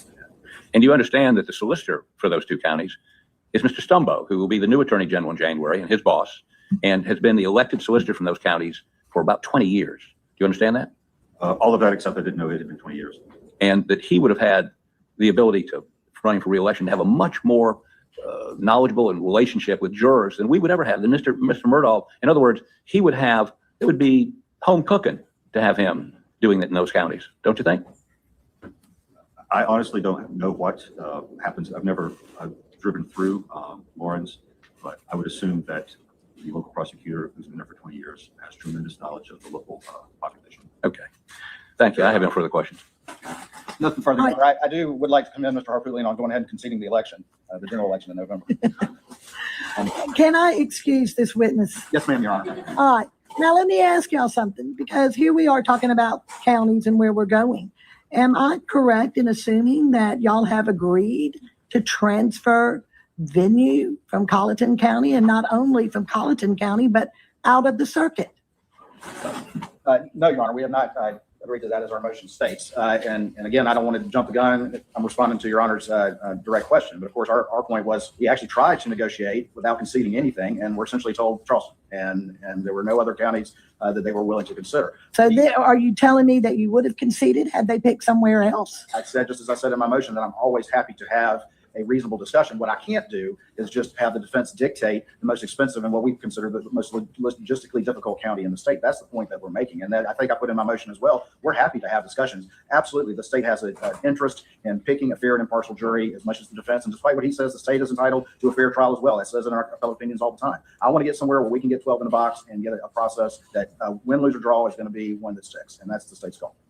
Okay. All right. Based on his filings and our discussions, I'd assume that we were going to leave the 14th Circuit. First of all, if you want me to walk through the rationale Judge Kelly had in his order he issued yesterday, I'll be happy to do that. But I think our filings make it very clear. I've read your motion. I read your memorandum in support, and then I read the state's response. Then I read your response again that you filed with the court. I've read it all. But if you would put your position on the record for me. Okay, well, the 14th Circuit, which is Colleton, Jasper, Beaufort, and Allendale, is where the defendant is from. Where his law firm has operated for 100 years. The Murdaugh name is well known throughout that entire circuit. And so that circuit, the movies that were filmed, the 5 movies that were filmed in Colleton, Jasper, and Beaufort. The Murdaugh case is a local freak show. You have people being interviewed on the street in all those counties. commenting on whether they thought he was guilty or not, or whether this happened or that happened. I mean, it was so outrageous that Buster Murdaugh is suing Netflix for accusing him of murder. That's a civil case that's going on in Hampton County. So there's no, I mean, do we have the money to have some sort of poll or do what they did in the Parker case? No. And that's why I want to rely on what they found in terms of their ability, Parker's ability to get a fair trial in this community that's permeated with this pretrial publicity, the movies, the books, 6 books on this, and many written, a couple of them written by folks down there other than the court. So, you know. And I also read in your motion, Mr. Harper-Ling, that there were fewer than, correct me if I'm wrong, fewer than 1 in 7 prospective jurors were qualified to serve. That was during the first trial. Correct. Before the conviction, before the movies. Exactly. Before the book. And before Becky Hill. Before Becky Hill. Which is something totally different, but also very prejudicial to the defendant, would you not say? Your Honor, I concur completely. And so Carlton County is poison. I don't think he, with a straight face, the state would argue that we should go back to Carlton County. The courthouse, no offense to my friend the clerk over here, but the courthouse is the scene of the crime. We can't go back there. So once you get that out, Allendale and Jasper are smaller than Carlton County. In 1 out of 7, if that, and I think that's probably what's going to happen in that entire circuit. Beaufort is a county where their firm operated. He's well known. And he's a local guy, and so he's vilified. He's convicted of murdering his wife and child. It's horrendous. Stealing $12 million. Horrendous. And so, but he's entitled to a jury that can put all that aside and base their verdict on what you tell them and what the witnesses say. And that ain't going to happen in the 14th Circuit. That definitely ain't going to happen in Carlton County. And it would be an exercise in futility to go down there, set up all the infrastructure, and try to pick a jury. We, after 3 or 4 weeks of not being able to get a jury, or people. Most normal people would run like a scalded dog from this case, because it could be 3 weeks taken away from we're not moving for sequestration, taken at this point anyway, taken away from their family and their jobs. No rational person wants on this jury. And that's going to be tough, especially in that community. And now I'm not telling you that we go to, and we say Charleston, that there won't be a huge number of people who know about it and have made up their minds. But if you have a potential. Well, that's due to all the publicity. Due to all the publicity. It's just that we're going to have a huge, we went through 400 jurors in the Gaskins case, 400 before we could get 12. And it took 4 weeks. And so I've watched this process. And if Your Honor's voir dire, as incisive as I believe it will be, folks will come off I think he's guilty, but, I could give him a fair trial. Or, I know all about the case. I watched all the movies. I've read all the books, but I can put that aside. I mean, that just doesn't, somebody like that should not be allowed on the jury. And we're going to see. Well, remember, Jasper, there is no local judge. The judge in Carlton County, that's always going to get recused. They had a visiting judge last time. This is also another judge who's been assigned to the case. So this judge was picked, and she's going to go wherever this trial is held. Hope that answers your question. Many, many, many more of those than we saw in Carlton County 5 years ago. Now, their counter is Charleston's too expensive. There's no evidence in that record that you can't get accommodations within 15 minutes of the courthouse that are the same as you pay in Gaffney. That's number one. Number two, the convenience to getting there, it's 15 minutes. Number three, he says, well, we don't know we're going to have parking allocated by the court down there or by the court. This morning, Mr. Waters and I drove into, we had 2 reserved, I think he may have had more, 2 reserved parking places right out in front of the courthouse. It happens. That's what happens. So yes, they can accommodate the parking, the drive, cheap hotels. I mean, he's asking, and by the way, if it did cost a little bit more, let's say it did, he has a right to at least have access to jurors who haven't made up their mind, who have read about it perhaps, and could honestly say to you, I haven't made up my mind. I'll listen to you and the witnesses and follow the charge. And that's the acid test. Not whether you're going to have to pay $20 a night more a night there than you would in Newberry, where the solicitor there is going to be prosecuting the case, or Lawrence. I mean, and of course, we would say to you, we need a big county, not a small county. We need a big county. So you're basically limited to Greenville, Columbia, and Charleston in terms of the jury pool. Greenville, for all the witnesses, every witness would have to spend the night. Carlton is 45 minutes, Walter, 45 minutes away from Charleston. Witnesses can drive over at 2:30 in the afternoon, testify, and drive home. So the cost of putting witnesses up is gone. If you have an expert witness coming in, very easy to get them into, and of course we had the problem in Walterboro, no airport. They had to fly to Charleston, drive down, fly to Savannah, drive up. So you need someplace that has good access to airports, because we are going to have several out-of-state experts. I'm not sure what experts they're going to use. So Greenville logistically doesn't work. And by the way, I mean, if you're going to stay at a Days Inn in Greenville, they're charging the same price in Mount Pleasant. Same price. And of course, if you are looking for a jury pool where you can find those 12 or 14, however many alternates you're going to have, the bigger the panel, the easier that will be. If you use that 7%, let's say it's 5%, if you summons 1,000 jurors, which you could do in Greenville, Charleston, or Columbia, and 5% are qualified, that's 50. We can get a jury out of 50 people. But you go to one of these small counties, you can't get I bet you can't get 1,000 jurors to show up. It's been my experience in the rural counties are a little less willing to come in, and they don't want to be gone for 3 weeks or 2 weeks from their jobs. And I mean, it's going to be tough. Getting a jury in this case is going to be extraordinarily difficult. Why make it more difficult by limiting your choices? Why make it more difficult? Because, and again, there's no tactical advantage to us in Charleston. He's not from Charleston. I'm not from Charleston. The Charleston is going to give us a larger jury pool. It's more accessible to 30 or 40 witnesses in this case from Carleton County. So when you look at the cases on this issue, they all come back, and I understand they have a right to a fair trial too, but he has a Sixth Amendment right to a fair trial. And that Sixth Amendment right means, and let me say this to you, you know what else you get with Charleston? No appeal. I'm putting on the record, if you give us Charleston, we will not appeal the venue issue, ever. Take that one off the plate. Not that You're requesting the change of venue. I know. Just want to make sure. Yeah, I mean, ultimately, because they realize like that's not going to make or break them. But good arguments. Pooters make a good arguments. This is effective advocacy here. I've got that right. If you deny the motion for change of venue, we're going back to Carleton. So I don't really think, and correct me if I'm wrong, that is a viable alternative. I think we've got to move it somewhere. And we're suggesting Charleston because we think that will be the most expeditious way to get a jury that truly has not made up their mind. Okay. Now, he's arguing cost. I heard him. He's trying to get Mr. Barber to say so. Charleston is expensive. And when I'm there, not on business, well, sometimes on business too, I stay at really nice hotels and eat in really nice restaurants. But we won't be for this. He's broke. He hadn't had a job in 4 years. And if he did have a job, the feds or the state would be seizing the money. So, and we have and let me say this, we have an office in Charleston within walking distance of the courthouse. So that makes it more economical for us and allows us to have the money to hire a DNA laboratory in Texas. And we're going to have to hire other experts from outside the state. And we want to put our money into that, not having to stay somewhere else or even paying for witnesses to have to come somewhere else.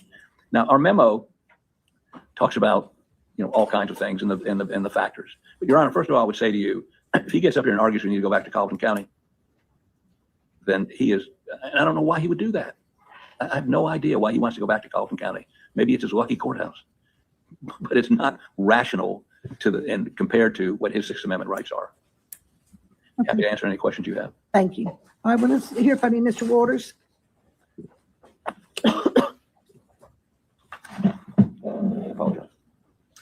Your Honor, I want to start out by saying, and the state was in a leadership position prior to the first trial in putting together logistics, doing things like asking for a gag order in order to try to do exactly what the state wants, and that is to put 12 in the box who honestly can be fair and impartial to both sides. That's been our entire goal the entire time. This is as I wrote in my motion, this is the world we live in, and the genie is out of the bottle. And I'm not going to sit here and not say that this case has been unique, almost nationwide in the amount of publicity that has been generated. And so that is going to be something that's going to be overcome. But the law is very clear that the remedy for that is, of course, an effective voir dire process. And we put together a good procedure last time. It was very efficient. It worked, even though the frenzy was out there then too.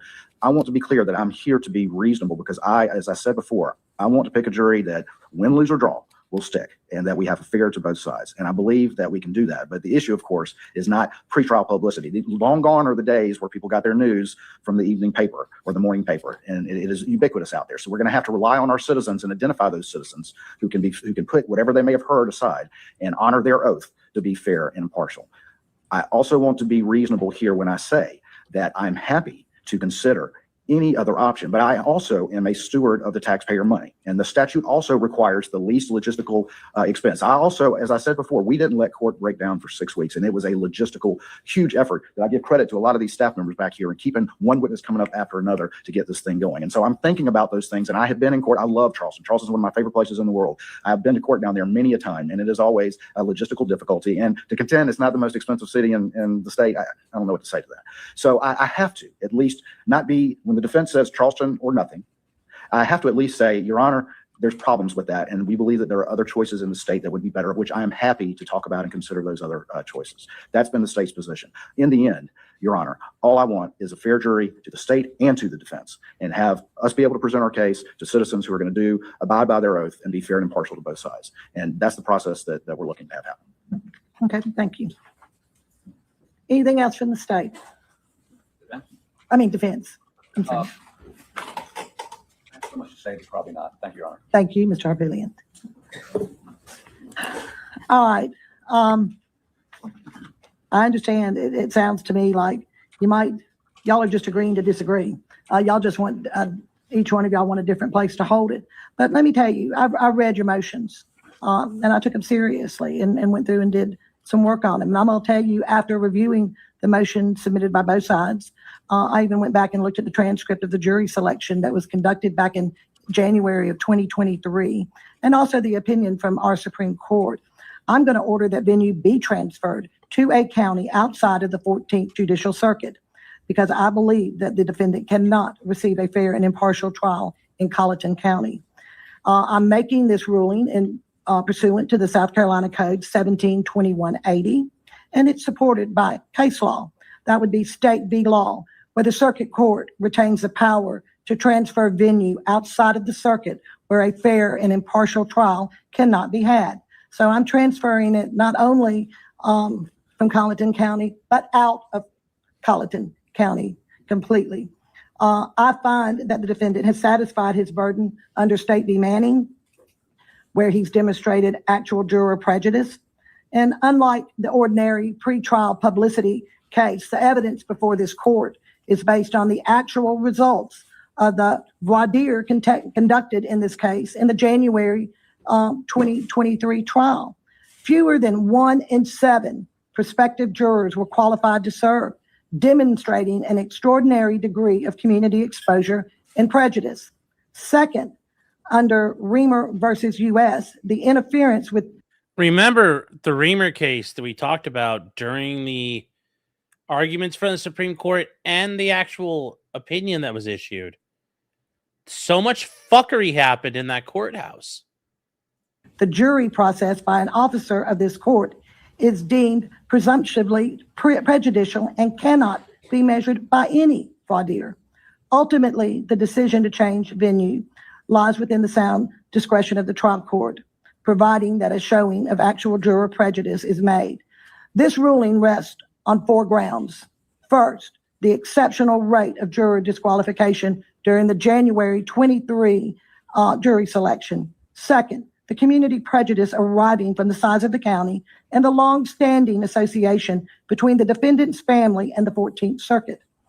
Third, the South Carolina Supreme Court's determination that the former Colleton County Clerk of Court improperly influenced the jury, depriving the defendant of his constitutional right to an impartial jury. And fourth, the form of publicity surrounding this case. There's case law that says I can't transfer something just for publicity. That can be cured. But with the 4 grounds that I've just stated, I am transferring it. Further, this ruling is supported by the court's recent order in Beach v. Parker that I just read yesterday that Judge Kelly was interested in his order. I did go read it. There, the court found that the moving party made an affirmative showing that a fair and impartial trial could not be had in Hampton County due to the extraordinary pretrial publicity and the surrounding litigation. The court concluded, other than publicity, the settlement of the wrongful death action, the criminal prosecution of Mr. Murdaugh, the defendant in this case, including his reversal by the clerk of court. The same publicity and public attention that justified transfer in Beach is present here. and further supports this court's determination of a change of venue is necessary to protect the defendant's constitutional rights. Further, I'm going to find that under Section 172185 is not an adequate alternative. That procedure would require Colleton County to bear the substantial cost of transporting, housing, feeding, and securing an out-of-county jury throughout a multi-week trial. More importantly, it would not remedy the prejudice identified by this court or eliminate the concerns arising from retrying this case in the same community where the constitutional violation occurred. I find that there's no lesser remedy that will adequately protect the defendant's constitutional right to a fair and impartial jury. The court rules venue is transferred outside of the 14th Circuit. I'm going to reserve my ruling to the specific county in which this matter will be transferred.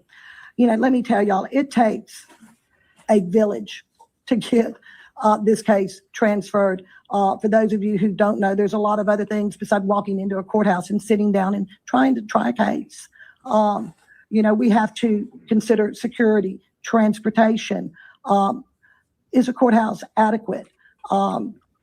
Is there lodging? There's also docket considerations that have already been set for next year.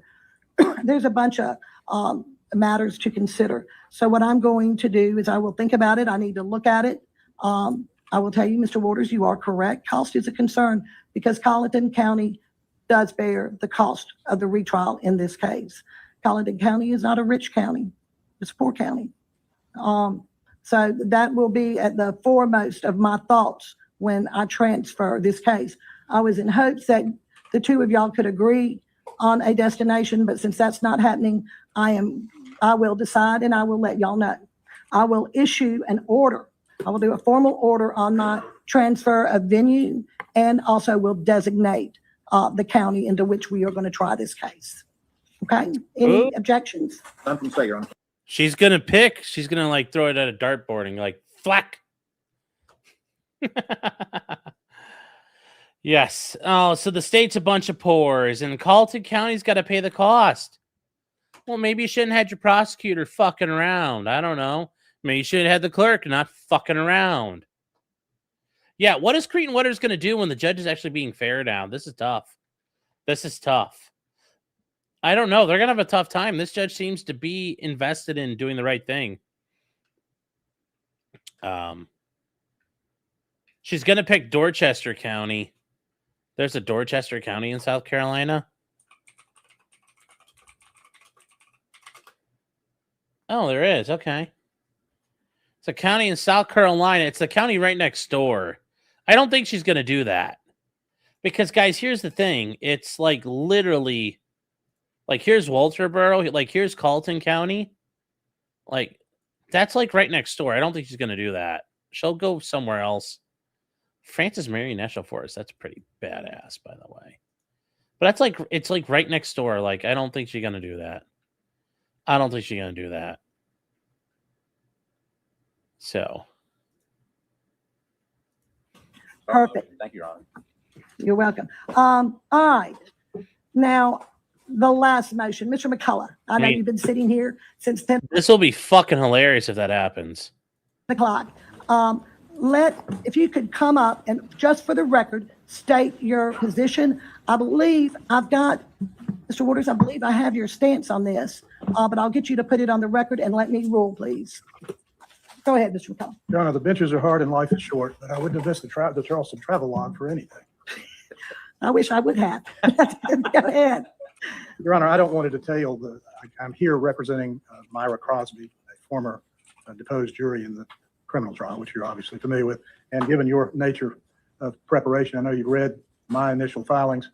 If you have any qualms about how this matter comes before you, I will streamline that by simply saying that following the plea of Ms. Hill in December of 2025, during that proceeding, Solicitor Hubbard, who was placed in charge of the investigation for jury tampering, indicated the case was closed, no charges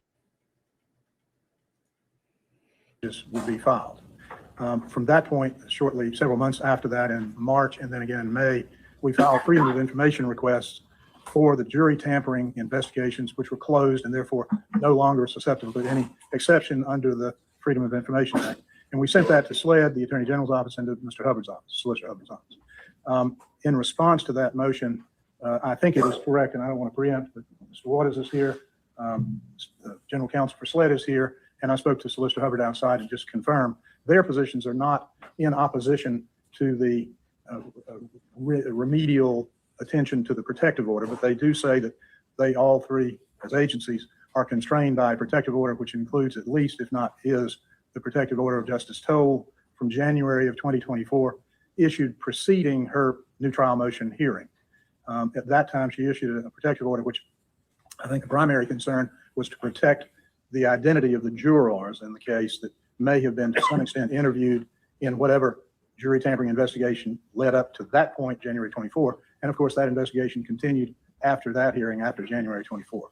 So we're simply asking, and there was no other way to get here, Your Honor. We originally filed a motion to intervene, to have a court review the protective order to determine that those issues were now moot, and at least the issues that Justice Toll addressed, or the reason, as I read her protective order, for constraining any release of investigative materials relative to jury tampering. Now, there's been a little confusion. The in-camera proceedings, I am not seeking the release of because I have that, but I am constrained by the order of Judge Newman. I was allowed to have them, but I can't disseminate them. I'm good with that, and I don't think those aren't the issue today. So I wanted to eliminate that confusion. I'm here today simply asking, Your Honor, pursuant to the Freedom of Information, and you know, the purpose of the FOI is to simply make it possible for citizens and their representatives to learn and review the activities of their government. And secondarily, Ms. Crosby asked me to pursue this because she wants to see the quality of the investigation. She wants to evaluate it. She believes the public should be able to evaluate it. She is hopeful that it will lead to additional information in support of her belief that she was targeted through an orchestrated effort to remove her from the jury. So for all those reasons, Your Honor, I believe that it's appropriate for me to be before you as the assigned judge for all things Murdaugh, and to ask you to review that protective order and any others that could be referenced that I'm not aware of. And to conclude, You're not asking for any jurors' names or any I'm kind of not sure, identity. but that's the worst secret on the planet. I think that half of the jurors went to New York and appeared on the Today Show, I think. Well, I understand all that, but you understand as a court, you know, we protect our jurors. Now, whether they want to get out and go dance on ABC and tell them everybody who they are, that's fine. But I'm not comfortable in unsealing any identifying factors for a juror or a juror's name. Not asking for that, Your Honor. And Okay, just want to make sure. I respect the position of the Attorney General's office, which actually filed the only responsive pleading. So I respect that. My only concern is simply this. When you begin redactions, I do not want to have to be back here or through the Freedom of Information and a lawsuit complaining about Epstein proportionate redactions. Protecting the identity is one thing, but I don't want to get pages and pages of blacked out, redacted. I understand. So that's our position. Okay, Mr. Waters?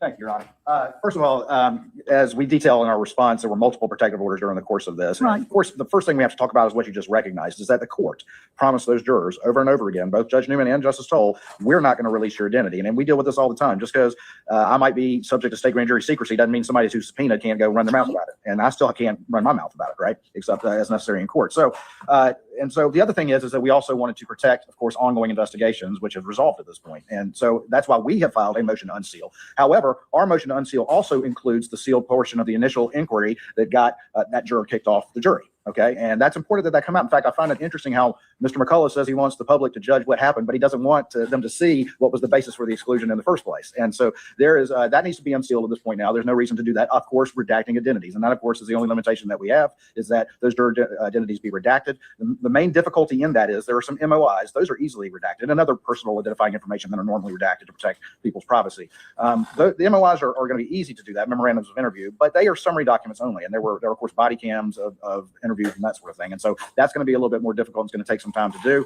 but subject only to that, to honor the court and frankly the state's promise that we won't be the ones to release your identities. We believe that not only should the sealed inquiry at trial be released, but also within the appropriate bounds of FOIA and subject to redaction, the investigative file as well. Okay. I would only respond to saying that with regard to the in-camera proceedings, we're not asking for that to be unsealed. I find it fascinating that the Attorney General's office is. I don't know how you're going to redact the identity of the person that everybody in the universe knows was the object of the in-camera proceedings and the only person who was removed from the jury. But I certainly will respect your ruling. Well, if someone And I agree. She should be allowed to speak. Why is she being silenced? Why do you want her silenced, Cretin? What are you so afraid of? else decided to run their mouth and go to the media, then that's on them and ain't on us. I would also point out, Your Honor, that Mr. McCullough on June 24th. Wow, that is very passive aggressive from him. That is very passive aggressive from him. He's fucking shook. Listen to that again. We'll listen to that at normal speed. Listen to him fucking cry. Grown ass man crying like a bitch. To run their mouth and go to the media, then that's on them and ain't on us. I would also point out, Your Honor, that Mr. McCullough on June 24th, June of 2024 requested This is a little where he comes up here, guys. Hold run on. their mouth and go to the media, then that's on them and ain't on us. I would also To a judge, like, hold on. Whoa! That takes some balls. That takes some balls to do that like that to a judge. Especially in the South. I can't imagine that scene is proper. Oh.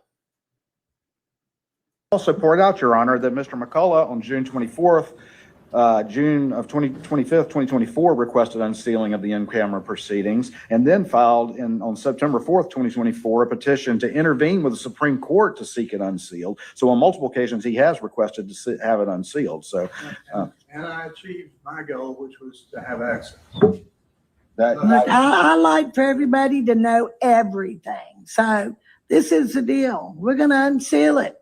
We're going to protect the jurors' names.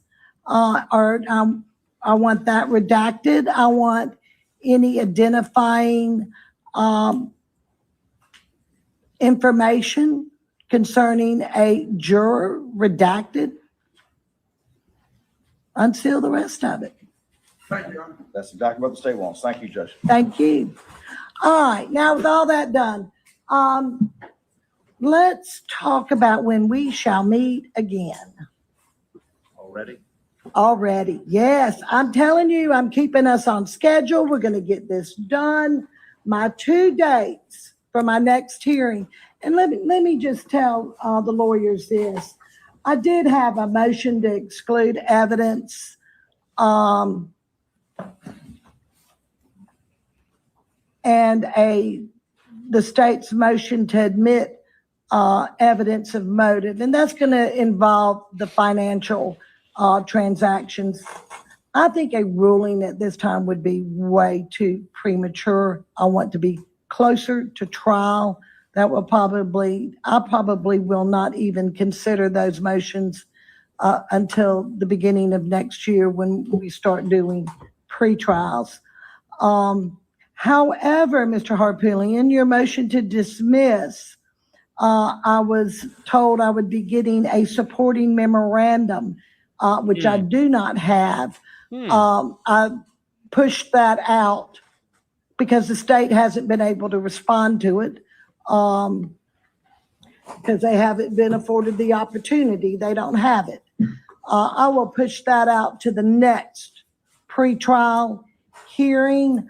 I do not want the DNA, Mr. Griffin, to wait that long because I'm thinking either November the 13th or November the 20th. That would be here in Lexington, again at 10 o'clock. That way I can address any other matters that might come up. Any of those, do those dates work for y'all? I know it's close to Thanksgiving, but I was trying to get it in so I won't bother you over Christmas because I'm going to start bothering y'all again in January. The 13th would be far preferable to us because so I'd have all my staff available and everything for that. Okay. How about you, Mr. Harpootlian? What was the first date, Your Honor? The 13th, November. Okay, let me look. It's wrong, man. Friday, it's a Friday. The 13th? Yep. Friday. Oh, gosh, is it really Friday? Well, I didn't mean to do that. That's perfect, actually. The way things gone, that's our lucky day. That'll be fine. Okay. Jesus Oh, Christ. that's too funny. I'm sorry. I just did not realize that was Friday the 13th, but I'm not superstitious. I hope you're not. All right. November the 13th, 10 a.m. is going to be our next pretrial. We will take up your motion to dismiss. Please have your memorandum filed timely. Let me say timely, because I was working the weekend. I get 18 motions at 5:15 on the 7th. That was fine. Then I've been getting motions all week long. And that's fine too. I understand y'all are busy and you have stuff to do, and but please try to be timely. So I'm going to tell you before you say that, Mr. Harpoonian. Let me see. Deadline, the Friday before. 11/7. It's going to end on a 7. All motions that you would like for me to hear that day, please have them filed. Your Honor, may I make an inquiry? You may. The problem this week for, I think, us and the Attorney General is we filed a bunch of stuff, motions last Friday. And we got And responses. we had to do responses. So if perhaps you would Set it up? maybe move back a week Sure. for the motions and then give us a week to respond. And then if you want to file some sort of reply, do it at your own risk. All right, how about October the 30th, which is a Friday? It's the day before We got Halloween. Halloween and Friday the 13th at this point. Well, That is why okay. not? Why not?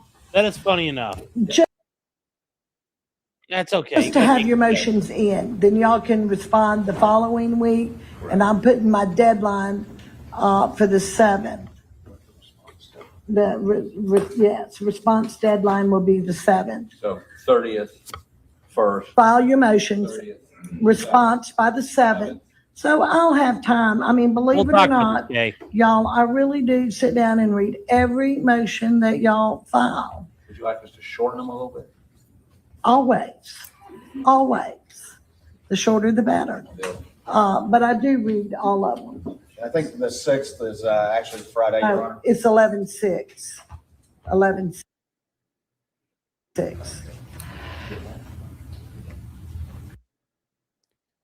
All right. Anything else from the state? Not at this time, Your Honor. Anything else from the defense? No, Your Honor. All right, Mr. Griffin, you're going to let me know. Now, let me ask y'all about this. When he does let me know about the DNA, because I want to be on this. It's going to be long before November. Is it possible for us to have a quick hearing so we can decide what to do with the DNA? Sure. Yes, Your Honor. Absolutely. And again, once we get that, I'm happy. It's hard for me to set a date until I hear from Mr. Griffin, but maybe we could set a date, and once he calls me, and I'll email y'all a few dates, and maybe we can have a quick hearing one Friday afternoon or something. Your Honor, Go ahead. you know, we need the transfer of the material from SLED Lab to Othram. You know, that's chain of custody, we're out of it, but nothing can happen until that transfer takes place. Well, and I'm going to talk with them about that, but my thought that he represented to the court that they were going to agree and not challenge chain and accreditation issues and that sort of thing. We're not. And then secondly, we'll work on that. Are y'all going to try, and let me ask, turnaround's fair play, are you going to challenge any chain of custody on him? Not if we agree to the procedure and my scientists Oh, chat. I don't know what's. Oh, hold on. are okay with it, then there would be, unless, shenanigans happen. Okay, well, Thought that he represented to You know, we need the What's going on? transfer of the material. What's going on? Can you guys hear me? I don't. What the hell just happened to my sound? That is weird. Okay. I have this back. Huh. Material from Sled Lab to Othram. That's chain of custody. We're out of it, but nothing can happen until that transfer takes place. Well, and I'm going to talk with them about that, but thought that he represented to the court that they were going to agree and not challenge chain and accreditation issues and that sort of thing. We're not. And then secondly, we'll work on that. Are y'all going to try, and let me ask, turnaround's fair play, are you going to challenge any chain of custody on him? Not if we agree to the Oh, she's shit testing him now. Nice. procedure and my scientists are okay with it, then there would be, unless, shenanigans happen. Okay, well, let's, I did say shenanigans. But I would also add that, just to be clear, it's still the same deal that I offered, that they're going to process in quant and then stop, and then we'll stop. find out. That's exactly right. You understand that, Mr. Griffin? Absolutely, and we're coming back to the court. I'm going to put it all in one place, Right. let you process it, then you're going to contact the court. You're stopping. You're not doing any test Correct. until we know. And we're going to have a hearing on it, a quick hearing. It won't take long. You can tell us, is there going to be enough reserve for the state? Correct. I just want to be clear, we're talking about the unprocessed material. Unprocessed and the leftover is going. It's going, but can we go ahead and test the leftover? We're okay with that, Your Honor. They can run the leftovers. It's the unprocessed that we need the results on. Okay. You don't need both of them to do the test? I'll talk to the lab. I'll talk to Dr. Middleman. So I'll find out. But, we want to get this thing going. Okay, well, I'm just telling you, before you do any test whatsoever, we're going to have a hearing. Okay. We won't do any test. Just go ahead, get it quantitative. And I guess one last thing I would ask is that by doing this procedure, they're waiving any claim under the Preservation of Evidence Act, at least as to these items. Well, I mean, we have to, because if it's destroyed during it, I don't find that to be a willful. I read the Preservation Act, and I don't think us doing this is in anything intentionally on either side to destroy any evidence, which, you're obligated to uphold. I don't see that. So the court doesn't find that to be a problem. I mean, if it gets destroyed, y'all understand it's destroyed. Okay. All right. Thank y'all. Thank you, Your Honor. Court's adjourned. Thank you, Your Honor.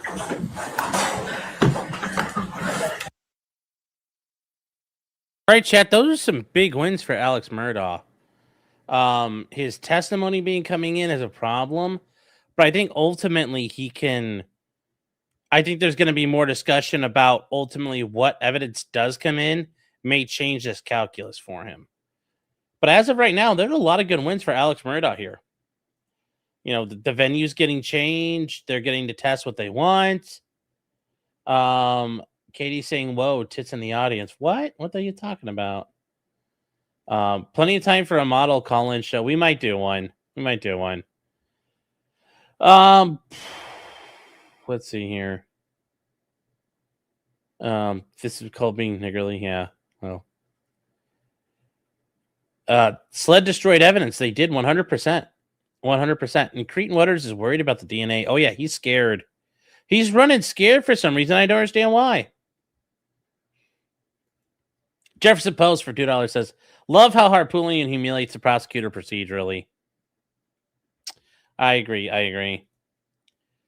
Jasper the Cat Dude says, this prosecution is brought to you by Holiday Inns and Express. Yes. Yes, it's brought to you by Marriott Rewards. Ow. Jefferson Post says, the prosecutor arguing traffic looks so petty. Well, yeah, and how much does it cost for us to eat food here? It's like, okay. We might have to make our own sandwiches, Judge. Well, suffer. EDW Raptor says, are you going Yellow Flash tonight? I did not get an invite, and if they're really just doing a fuck quartering festival, I'm not really interested in that. I might, you might be worth watching, but I don't want to go on. Like that's like it's not my thing. I lost stuff. Like laughing at Jeremy for being a faggot. Like that's not my arena. It's not my gig. It's not my bag. Jefferson Post says, love seeing an old school lawyer deal with a snake. Oh yeah. Yep. Very much so. Thank you again for $2. And you $2 guys, you guys are good at the 50 character limit, getting it succinct. As am I. Kay is still here, says, so this guy in jail until he's January. No, he's in jail for like 20 years. He stole like $12 million. He's in prison for a long fucking time. So even if he wins here, he still goes back to prison. So this doesn't change anything for him, ultimately. Detroit DGen for $4.99 says, chat, if a streamer ever asks, can you hear them? The answer is always no, we can't hear you. Okay. Yeah, but it was weird because the sound went out here. The sound went out here. Like, that wasn't playing sound. My mixer was running, and it was still no sound. I was really confused about what was going on there. So, but yes, if you want to be melanated, that's the way to do it. Marlene, are you... Wait, is Marlene here? Did I just see her? Hi, Kathy. You had a beautiful day at Monmouth Beach today? Oh. Did they fight the battle at the beach, or is the battle somewhere else? Oh. Oh, also, Marlene. Also, I just wanted to say, because we did do it earlier, but I just want to... Proof. Like, living proof. Oh, shit. The fucking... Oh, damn it. The Falcon 9 launch. Fuck. We can see these from where we're at. We could also see the rockets land. I mean, because it's, you know, it's like, you know, they're big fucking burning sticks in the sky, but damn it. I messed up. I should have taken a break to go watch that real quick. Son of a bitch. Damn. But Marlene, I did want to tell you, once again, thank you for your super chat. If I fail to read this live, it'll hurt your feelings. Well, we're not reading it the second time. Did it right at the beginning, but therefore, there you go. I love my ABCs, yes. Let's see, what else do you guys have? Is he getting a new trial? Yes. Mainly because of Becky screwing around with the jury, but also because the prosecutors introduced all that financial information. Those two things ruined the fairness of his trial. So Aaron says, how could they just declare him an expert in tourism? Well, he lives there. He drives around all day. So that's why. Katie said, I thought you were selling on a gun tonight.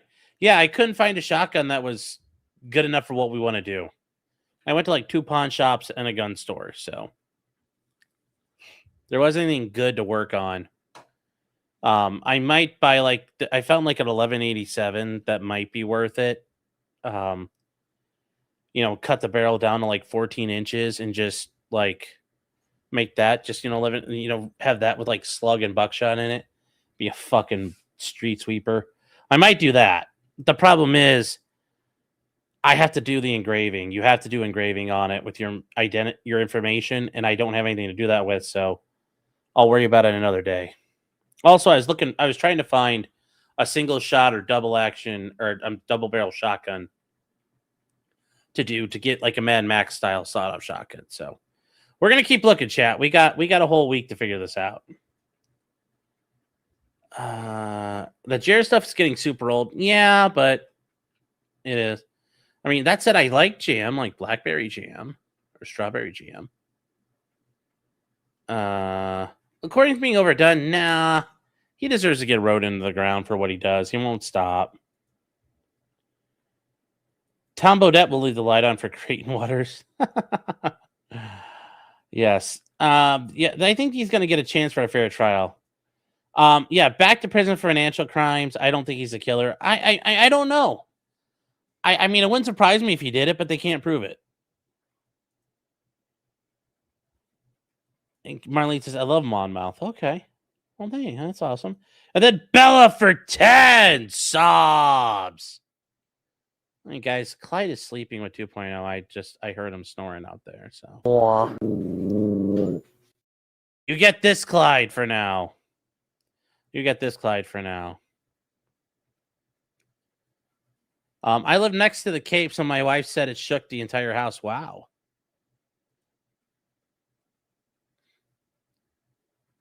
I'm not above it. I'm taking high road. It's just, but it's also not kind of like, yeah. I mean, it's just like it's not what I do. Revette says, I just wanted to say I hope to move the retrial to York County. That way they have to drive across the whole state. I should have brought my phone and streamed it for everyone. I completely forgot about it. So when do we get a pool stream? At some point. At some point. Can we do a call-in show then? I don't know. I'm kind of getting tired. It's been a long day, guys. And I got to get up. I got a bunch of things to get done tomorrow. Stuff like that. Thinking, yeah, I get a cheap break action from Academy for like $90. I know. But I was like trying to do the whole, like, I went to a pawn shop or the local gun shop, some clapped out gun for $100. And I saw they have those like cheap, shitty Rock Island 20 gauges. I feel like that kind of like cheapens it a little bit. I don't know. We might do that. I also just thought about, like, I might just buy one of these burned out and wiped out Mossberg 500s for like $200. Just chop the barrel to the fucking mag tube and call it good. I don't know yet. I also got to figure out what I can do, my options to get the engraving. And yeah, I could get the stamping kit at Harbor Freight, and I think that'll be enough, but I got to make sure I can get it deep enough. But I'm also like hoping the ATF will say, no, you don't have to mark anything. And if they say that, that's even better. So I've got an 1187 police. Well, I found 1187 special purpose, which I think is some sort of a police model. And the finish is all worn off on it. It looks badass. So just make an AOW. I'm not doing that. I'm glad you read that, but I wouldn't have been hurt had you not. Really, chat was out of control all afternoon. I understand. ACOG says, I'm telling you, just get a Chinese 870. I know. I thought about that. But at least I know with the 870, I'll be buying a shotgun that works. And then eventually I could buy like an actual barrel for it and stuff. I don't know. Gas system is finicky between changing 2.5 and 3-inch loads. I've heard that's an issue at times, but I mean, I'd probably be running like 2 3/4-inch loads in it anyway. Jefferson posted the key for lay testimony is personal knowledge. Well, yeah, he's not just lay knowledge, but he's somebody who can explain a lot. I've got access to a laser engraver. Yeah, I know. I'm just trying to figure out what I'm going to do. I might talk to, Floodbuster, see if he can help me out one day. He'll give me an excuse to go out there.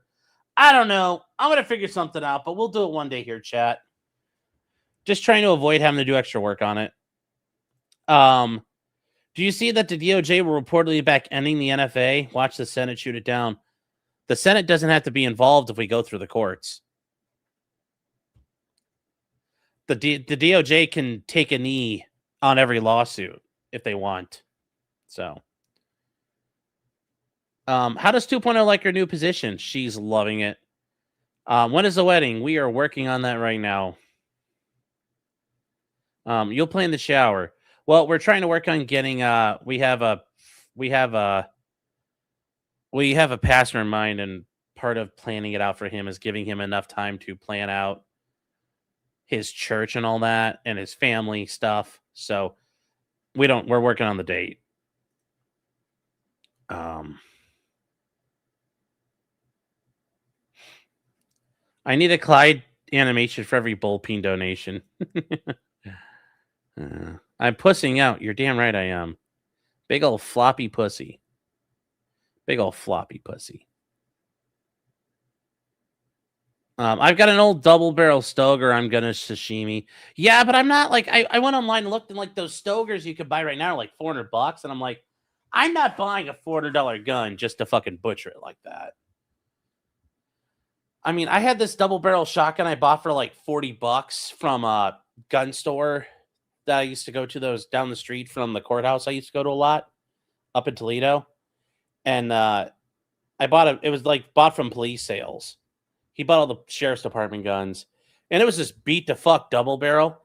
And if I can figure out how to get it back together, I'll try that. And just, I'll slap it together. You know, it's one of these like just generic shotguns that a hardware store would have sold. It's like from the 20s and it's pretty beat up. But I might try to figure out how to put it back together because it was in really bad shape. And I was working on it and then I moved and like I've moved a bunch of times. But like the barrels on it, when you hit them with the, you know, you strike them with something, they ring like organ pipes. It's so nice. I'm torn on tearing it up though. I don't know. I got to figure out what to do with it. The depth is not as much as you think. It's only 0.003 inches. Yeah, but to do it consistently, I don't want to get any problems on that. But I'd rather just be able to say the ATF say, don't worry about it at all. So. Yeah, 2.0. I just saw, oh,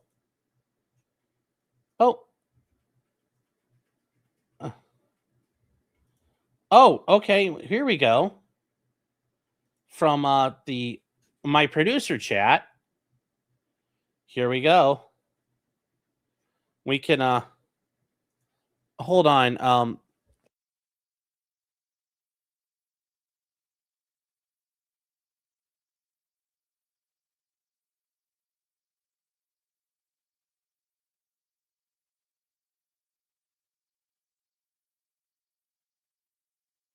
All right, chat. Here we go. We may have 2.0 may have filmed the rocket launch, so it's going to be based here. Hold on.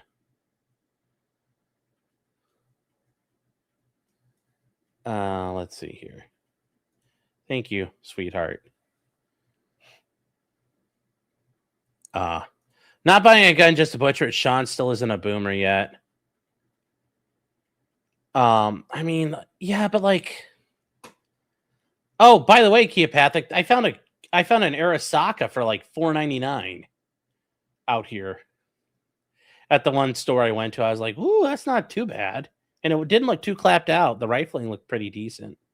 Wasn't a complete sewer pipe. Okay, so I could play it with sound. So good. We will watch a rocket launch. Here we go, chat. Oh, hold on. No, can't do it. I didn't put the sound on. Hold on. Here we go. Window, media player, sound, shared. All right. Here we go, chat.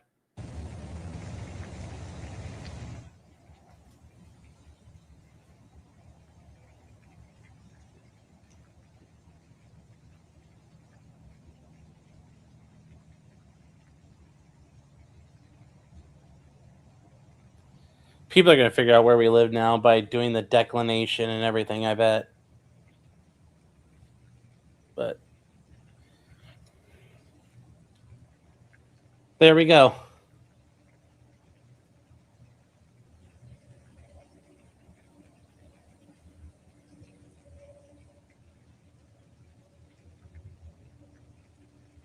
So.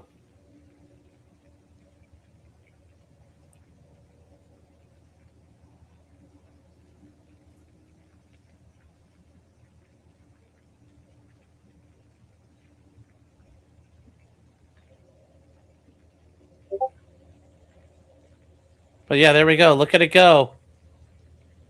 So.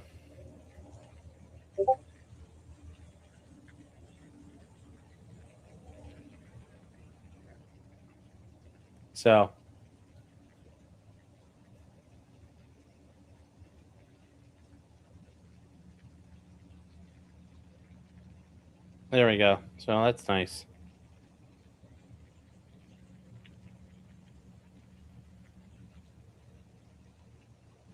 And there it goes. And there's I think there's separation. Clyde's on his way to the moon, yes. Yes, it's yes. Clyde Coin is on its way to the moon, chat. And then if we go a little further, you can watch the rockets, come out here and you can, it goes on and on and on.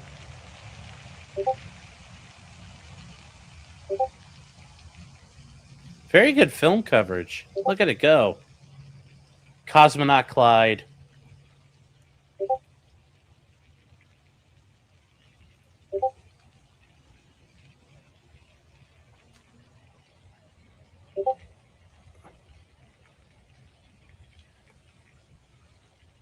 Uh-oh, play it to the end? Oh, no. There's a foreshadowing here, chat.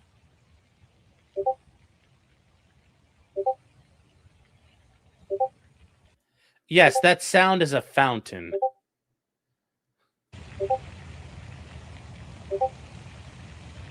That's water you hear moving.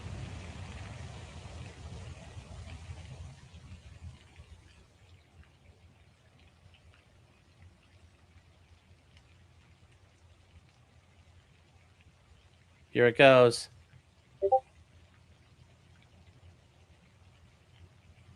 Uh-oh.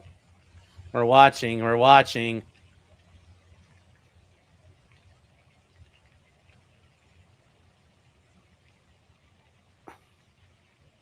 That's the rocket going, chat.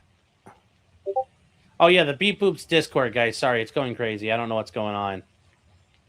What the fuck is happening?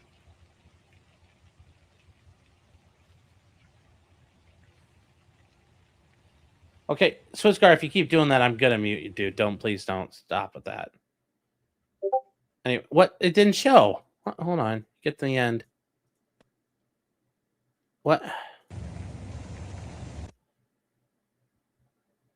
Yeah.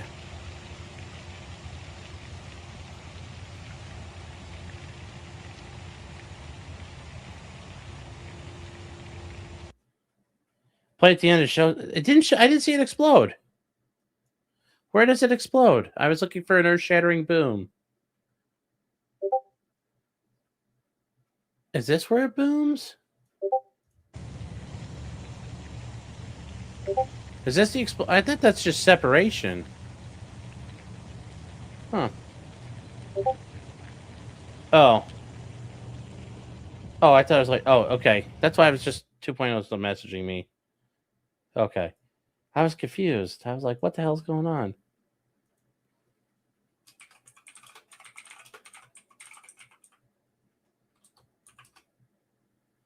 All right, well, there you go, guys. That's a rocket launch. There was a sonic boom later.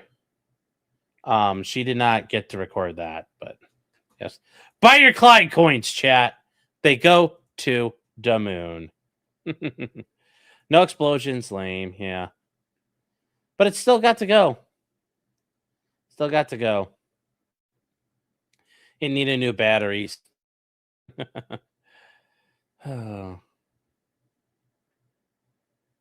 So, mute your Discord. I've tried to mute everything, and it gets fucking annoying. Discord's insufferable about that. So, yeah. So, but yeah, there we go, guys. That's it. I am frozen. I'm not frozen. Never mind, you're back. No, I'm just like staring. See? Just like that. Let's see here. The Saturday stream is much appreciated, Michelle. Well, thank you. EDW Raptor says, what are the oranges for? Thank you. And Michelle, thank you for the $5. SB Seller says, Sean already gave his take without watching. I watched about 20 minutes of it. It was pretty... Candace kept fucking dancing around things, and Andrew didn't fucking nail her down. He didn't question her about fucking Mitch Snow, the fucking Egyptian airplanes, or like Israeli fucking super commandos. He just let her fucking walk away. And she made $350,000. She fucking won. She didn't lose her viewers. He never got her to admit she's a complete fucking liar. Like, do you not think she won that? She didn't lose. That's the win for her. And she made $300,000. You know, she got the money and she kept the money and got the swag. Job well done. She won. Like, there's no sense in coping and saying it wasn't a dub, because it was a dub. It was 300,000 wins. So, when does Chad help write the vows? Now soon. Yes, it says, thank you for sharing 2.0. I'm sure if she's here, she'll see it. But yes. Let's see here. Plus all the ad money, yeah. I mean, she got all kinds of money out of this. You're telling me she didn't win? She has not lost a viewer over that. She did not lose a viewer. She didn't lose a viewer. She won. PBD is a terrible moderator. Yeah, well, yes, but that's still, yeah. It's coping and seething. Yes, it is. Seething is S-E-E, not S-E-A. You fucking casual. Is that Elon's rocket? Yes. My words will be the 12, my files will be the 12 words. You're such a casual. It's 14 words, bro. 14 words. Candace is out there, but I don't trust the government. Candace is out there, but this one's pretty clear. Tyler Robinson killed Kirk. I think Lance Stokes is far more involved than anybody's willing to admit. But Tyler Robinson did it. Like, it's pretty obvious. So. Are papists allowed to even have their own vows? I don't know. Cope that PBD did not pin Candace down. Andrew was cucked. Well, PBD wasn't very good either, but Andrew didn't hit where he had to hit. Like I said, Mitch Snow and the Fort Huachuca shit, the fucking Egyptian planes and all that fucking nonsense. He didn't fucking go after her, and he should have. Also, he looked like a fucking goober not knowing anything about the case. Really. And also saying you're only 75 to 80% sure. Really? He fucking did it. Like, are you really going to, like, that was not the best person to go out there and argue with Candace. But Candace, like, she, pay me money and I'll do it. And she showed up and took the fucking money.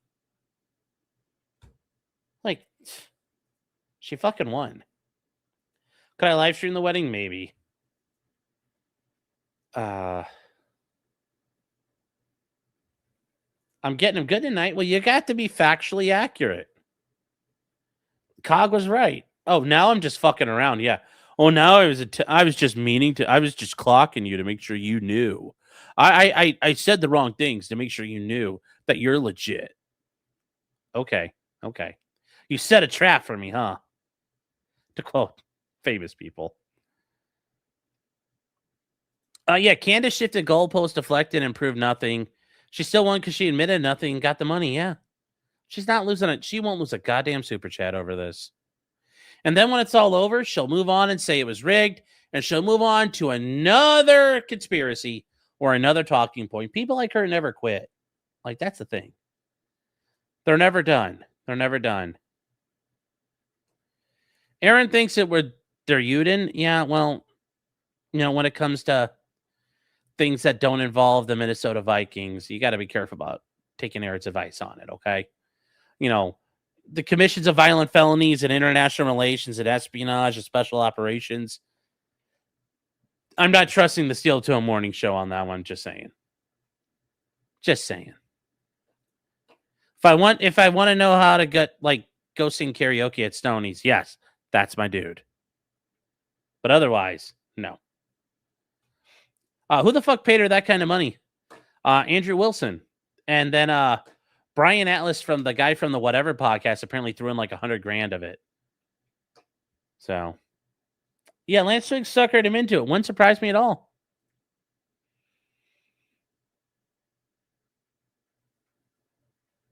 So, Andrea Burkhart should have debated her. Oh, Andrea Burkhart would have fucking raped her. And Candace wouldn't do that because Candace knows that would be a problem for her.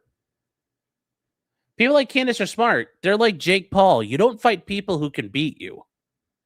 You fight people you can get away with. So she knows how to tap dance. So. But yeah, oh God, Andrea Burkhart would have come out of there wearing her fucking face. Probably wearing her skull as a helmet. Andrea would have tore her up. EDW Rep for $5 says Mr. Herman could have done better than Andrew. Oh, I agree. He would have started off strong. Órale, putos. Muchas gracias para todo. Translation, nigga. Hello, faggots. Thank you so much for everything. Very true. Very true. I like the A-Log the wedding gift stream, but there you go. Herman needs to travel around. Well, he could be like Alex Stein. Alex Stein would go around and talk about Nick. He could just go around and start just shit talking people. That'd be great. Oh, joke's on you. I just pretending to be retarded. Yeah.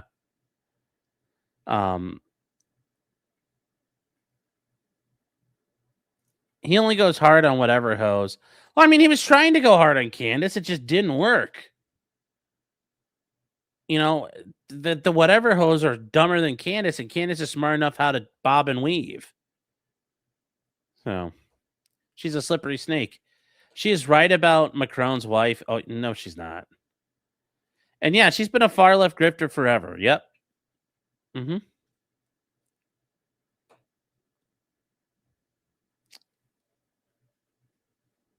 UFC is on tonight. Okay.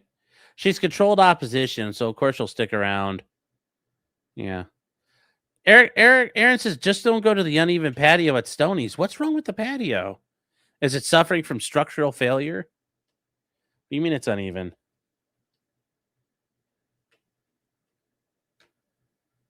Let's see here. Andrew got one gotcha because the evidence about Tyler telling Twigs he was on the camera footage. The small victory amount of nothing. Yeah, like Candace admitted, like, I don't have any proof the Israelis were involved. Okay, but like that was one thing that happened. It's like, you know, he stunned her and knocked her backwards, but there was never any follow-up. Like, they left so much stuff on the table. I just don't understand what happened. Oh, we're not going to live stream our wedding. That's a joke. There was no way in hell we would. Let's see. Andrea does boxing, doesn't she? Yes, she does. Yes, she's going to take your face off. We need Mr. Herman on a stream. Maybe one day we'll go to LA 2.0 and I, and we'll go to a city council meeting.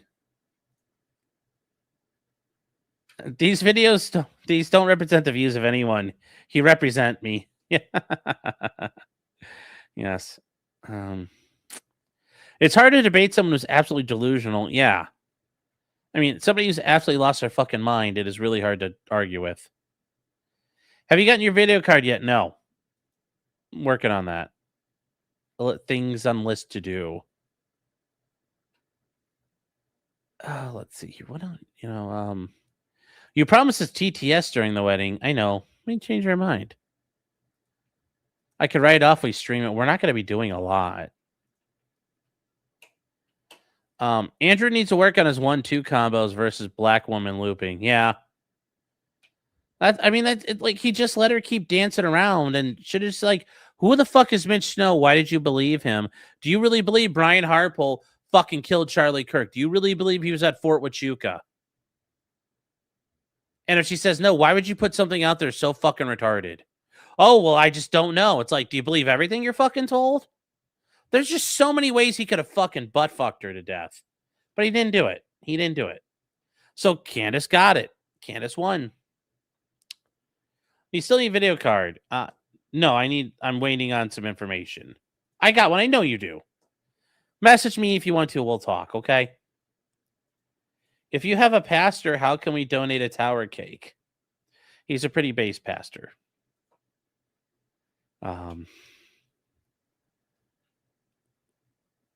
Okay, you know how to get a hold of me, right? Get a hold of me. We'll talk. Andrew is somewhat retarded himself. I mean, guys, I've said this before. If you're on like this thing, this box, and you're streaming, you're already a bit of a retard. Okay? You're a bit of a goober. I'm a bit of a goober. Anybody who does this is a goober. Somewhat.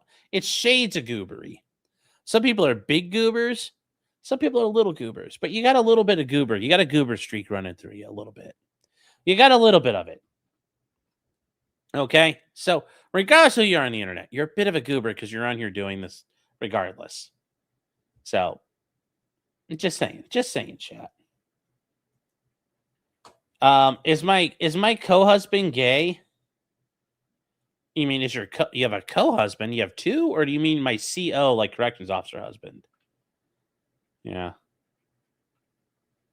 I did hear that like Candace got in like the whole thing about Andrew's military service. I thought he was in and got like administratively discharged, but like he kind of stepped on his dick a couple of times. She's talking about Farmer, the gay one. Who? Kathy says Andrea's a goober. I mean, we're all goobers on the internet, one form or another. Andrea is very serious and very competent. So like her goober, it's like a little thin sliver of, it's like a hair's worth of goober. Me, I'm like an Olympic-sized swimming pool full of goober. Big difference. But everybody is a bit of a goober. Everybody on the internet's a bit of a goober. It's just a matter of scale. Are you 0.0001% like Andrea Burkhart and like people like Josh Ritter and like Vinnie Politan, some of those guys, or you like me where you're like 40% goober? Big difference. Big difference. That's why Clyde's not on camera. Yes, because he's not a goober. Oh, CO is Candace Owens. Oh, is her husband gay? I don't know. Maybe. I've heard things. I'm not lying about being a goober. Of course not. It takes a certain level of narcissist and mental illness to put your opinions out on the internet. To an extent, that's not true. To an extent, that's not true. That's not untrue. So, to be fair, that's true. Somewhat. I'd agree. I look like a sleepy goober. Thank you, Mustoyas. I saw you super chatted this earlier on the model stream. Sorry, I didn't see it till afterwards. My bad. Thank you for the super chat. Andrew is up. His wife is a mud shark with 3 kids. I didn't know that about her, so I don't know if any of that's true. But we all love our Sean, who's a little goober. I'm a pretty big goober. Thank you, though. Self-aware and humble. Self-aware, yes, partially. Humble, not really. Yeah, he's allegedly gay. Wouldn't surprise me. It wouldn't surprise me if he's gay. Karen saying Andrew and Rachel are fake Christians. I don't think they're fake. It's just like like pretty much everybody were pretty shitty Christians, more or less. 40%. I have extra credit in being a goober. Well, I'm being generous. I think it's, you gauge it properly. I thought Andrew was a 33rd degree Mason or something. He better get demoted after that performance. Well, yeah. What is he saying here? The hell is this? Tinshin swimming pool size goober. Its length is 30 meters and 6 meters wide.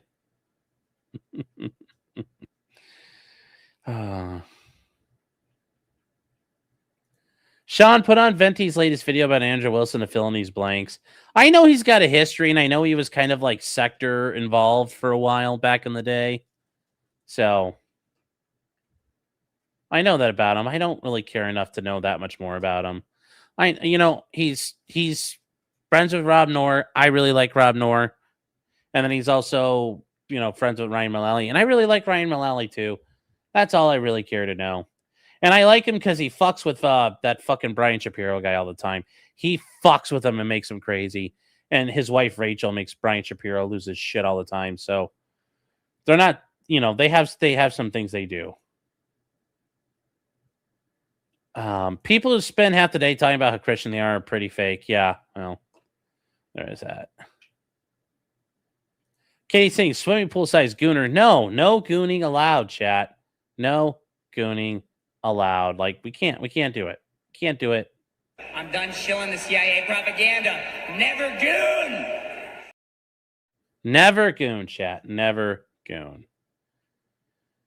Karen says this platform attracts a certain personality. Well, I mean, it's not this platform. All the platforms attract a certain personality. Oh, it's from the Borat national anthem. Oh, okay. I didn't remember that part of it. I don't remember that part. I just remember, number 1 in potassium. All their countries have like subperforming potassium.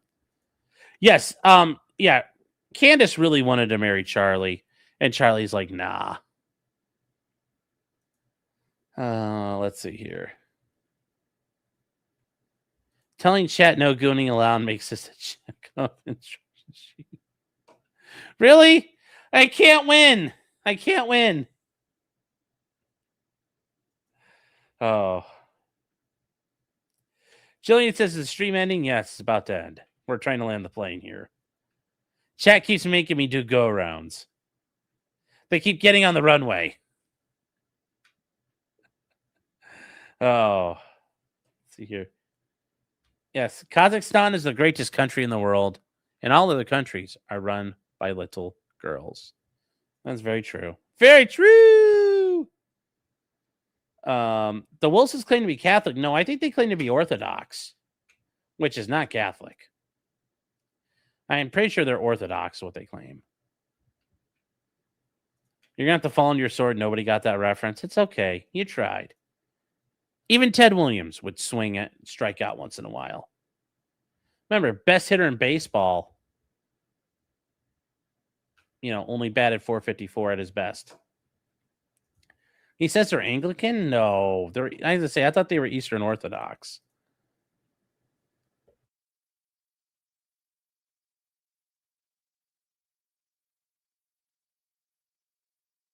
Yeah, I saw that. The Nevada electors case got dismissed, which is hilarious. All these cases are just fucking crumbling for the left. All these cases are just biting the dust. And it makes your heart, it warms your heart, guys. It warms your heart. And if it doesn't, I don't know what to tell you. You're blackpilling on this stuff. Really?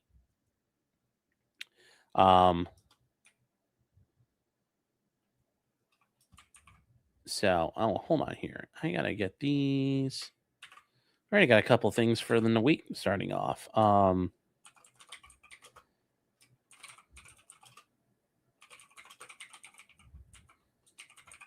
right, there.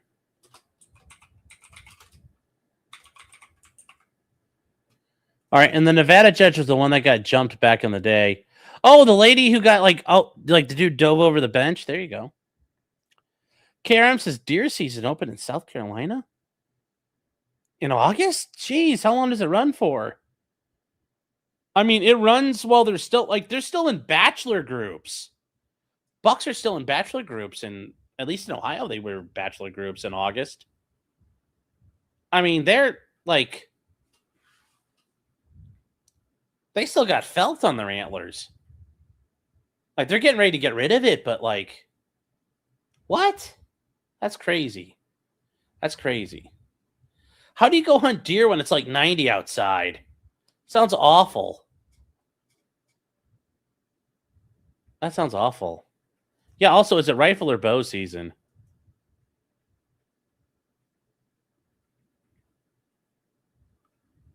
I could put some VA deer pics on locals. Okay. South Carolina is full of retards.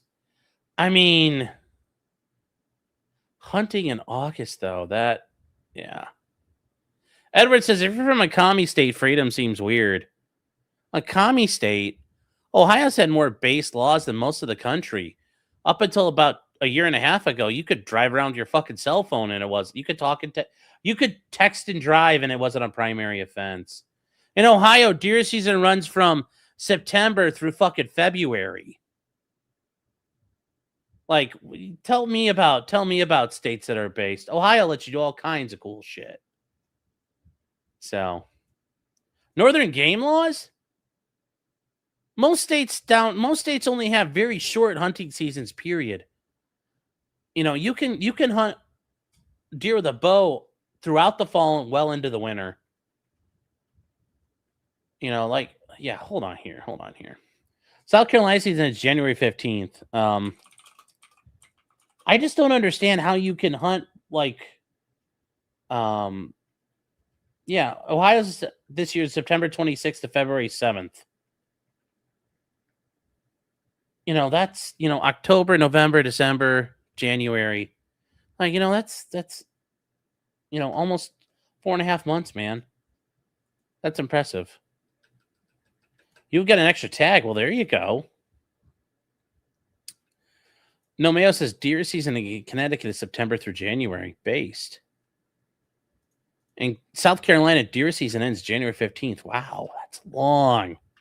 So basically, August, September, October, November, December. Damn, you guys have like a 5-month deer season. I thought you guys lived in Virginia, though. That's a long fucking season. Jeez. Half Shame is saying the only base watching and hunting laws are for coyotes. No seasons, no limit, no restriction. Want to bait them? Use electronic calls, spotlight them at night. Go for it. Yeah, well, most states allow you to do whatever you can to coyotes and vermin like that. I mean, Ohio, you can hunt them at night with silencers and night vision if you want to. And that's a really fun experience. Hunting coyotes is cool, especially if you can call them in.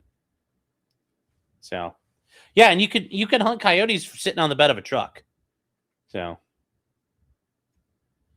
we got permitless, open, and concealed carry. We have that in Ohio too. So, booyah, kacha.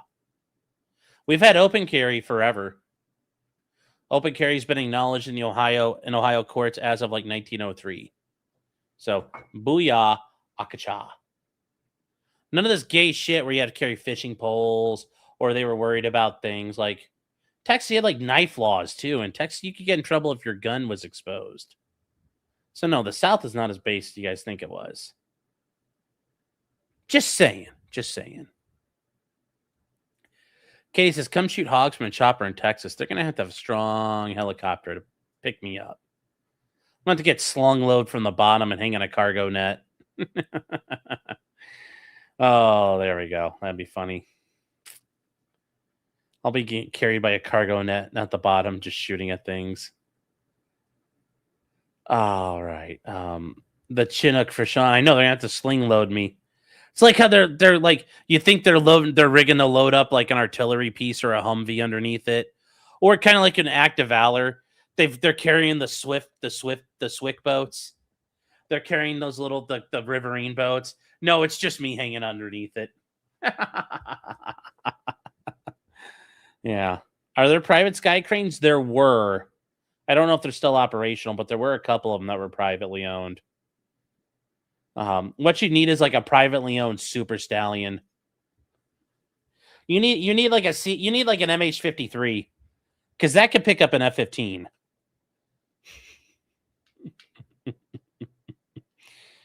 Yeah. That's the big thing. Also, because it's the CH-53 is a cool fucking helicopter. Damn, I'll never get to ride in a helicopter. I got to ride in a helicopter before.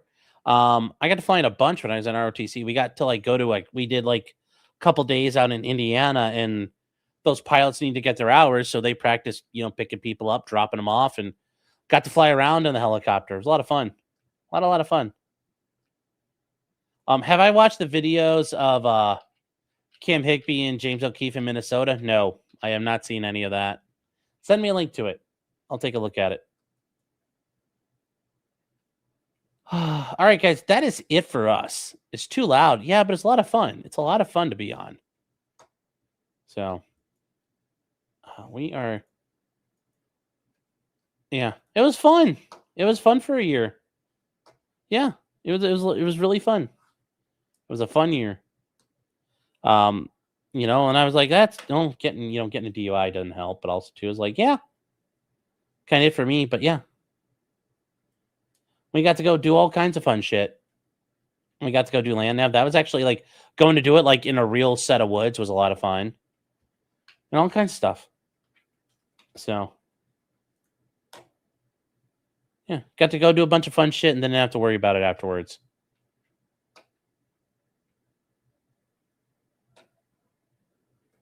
I was a lot skinnier back then, I promise. Oh.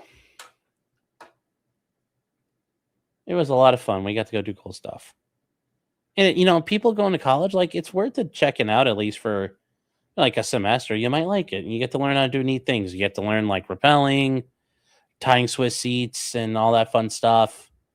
It's a lot of neat stuff there. Let's see. thousands of sandwiches ago, like 10,000 sandwiches ago, let me tell you. 10,000 sandwiches and like 10,000 beers. A long time ago. So, well, that's it, chat. We're going to wrap up. I will see you guys tomorrow.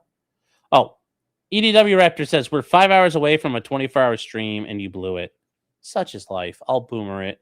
I'll always boomer it, even unintentionally. Such is life. So that's it, chat. I will see you guys.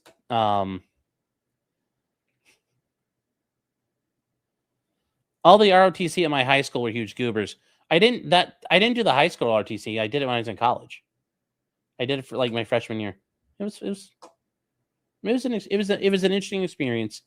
The cadre were really nice. They were really good at what they did. They were very instructive and helpful. But no, we didn't have any of that shit at my high school. My high school was poor as fuck, man. So no glue sifting stream. No, not tonight, guys. So, well, that's it, chat. I will see you guys tomorrow. Alec Murdaugh is going to trial. It's going to be a banger. It's going to be fucking hilarious if he gets acquitted. Or if he gets a hung jury, what are they going to do? What are they going to do if he gets acquitted? I mean, if he gets hung jury, what are they going to do? They'll lose their fucking minds. I guess when we get the third one. So, no, we're not doing Miles Stream, guys. With that said, I will talk to you guys later. And remember, until next time, chat, just because you did it does not mean you're guilty. Even Alec Murdaugh, he might not be guilty. I don't know. Not clear yet. Not clear yet. So, good night, chat, and take care.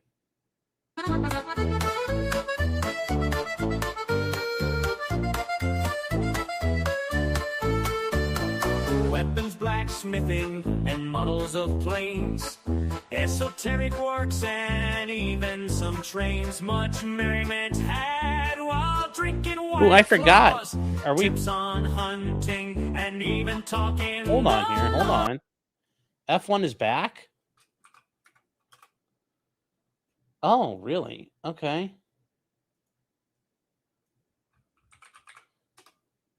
Oh, they are. They are in they are wait, hold on. Where's the next race? The Dutch Grand Prix. No, the Dutch Grand Prix is not till August 3rd, 23rd at 9 a.m. There's no, I was gonna say they stopped it, they were at the Hungaroring last. You got me tricked. You're trying to confuse me. Oh, white men and their lies. Good night. Whatever you do, just don't talk to cops. Even when they nab you on illegal stops. Just cause you did it doesn't mean you're guilty. But please talk to a local attorney. Was that the fat guy that Kate yelled at? Why, yes it was, he even knows he's fat. For all this fun and more, there's one place to go. Here on Sean Martin's Potentially Criminal Show.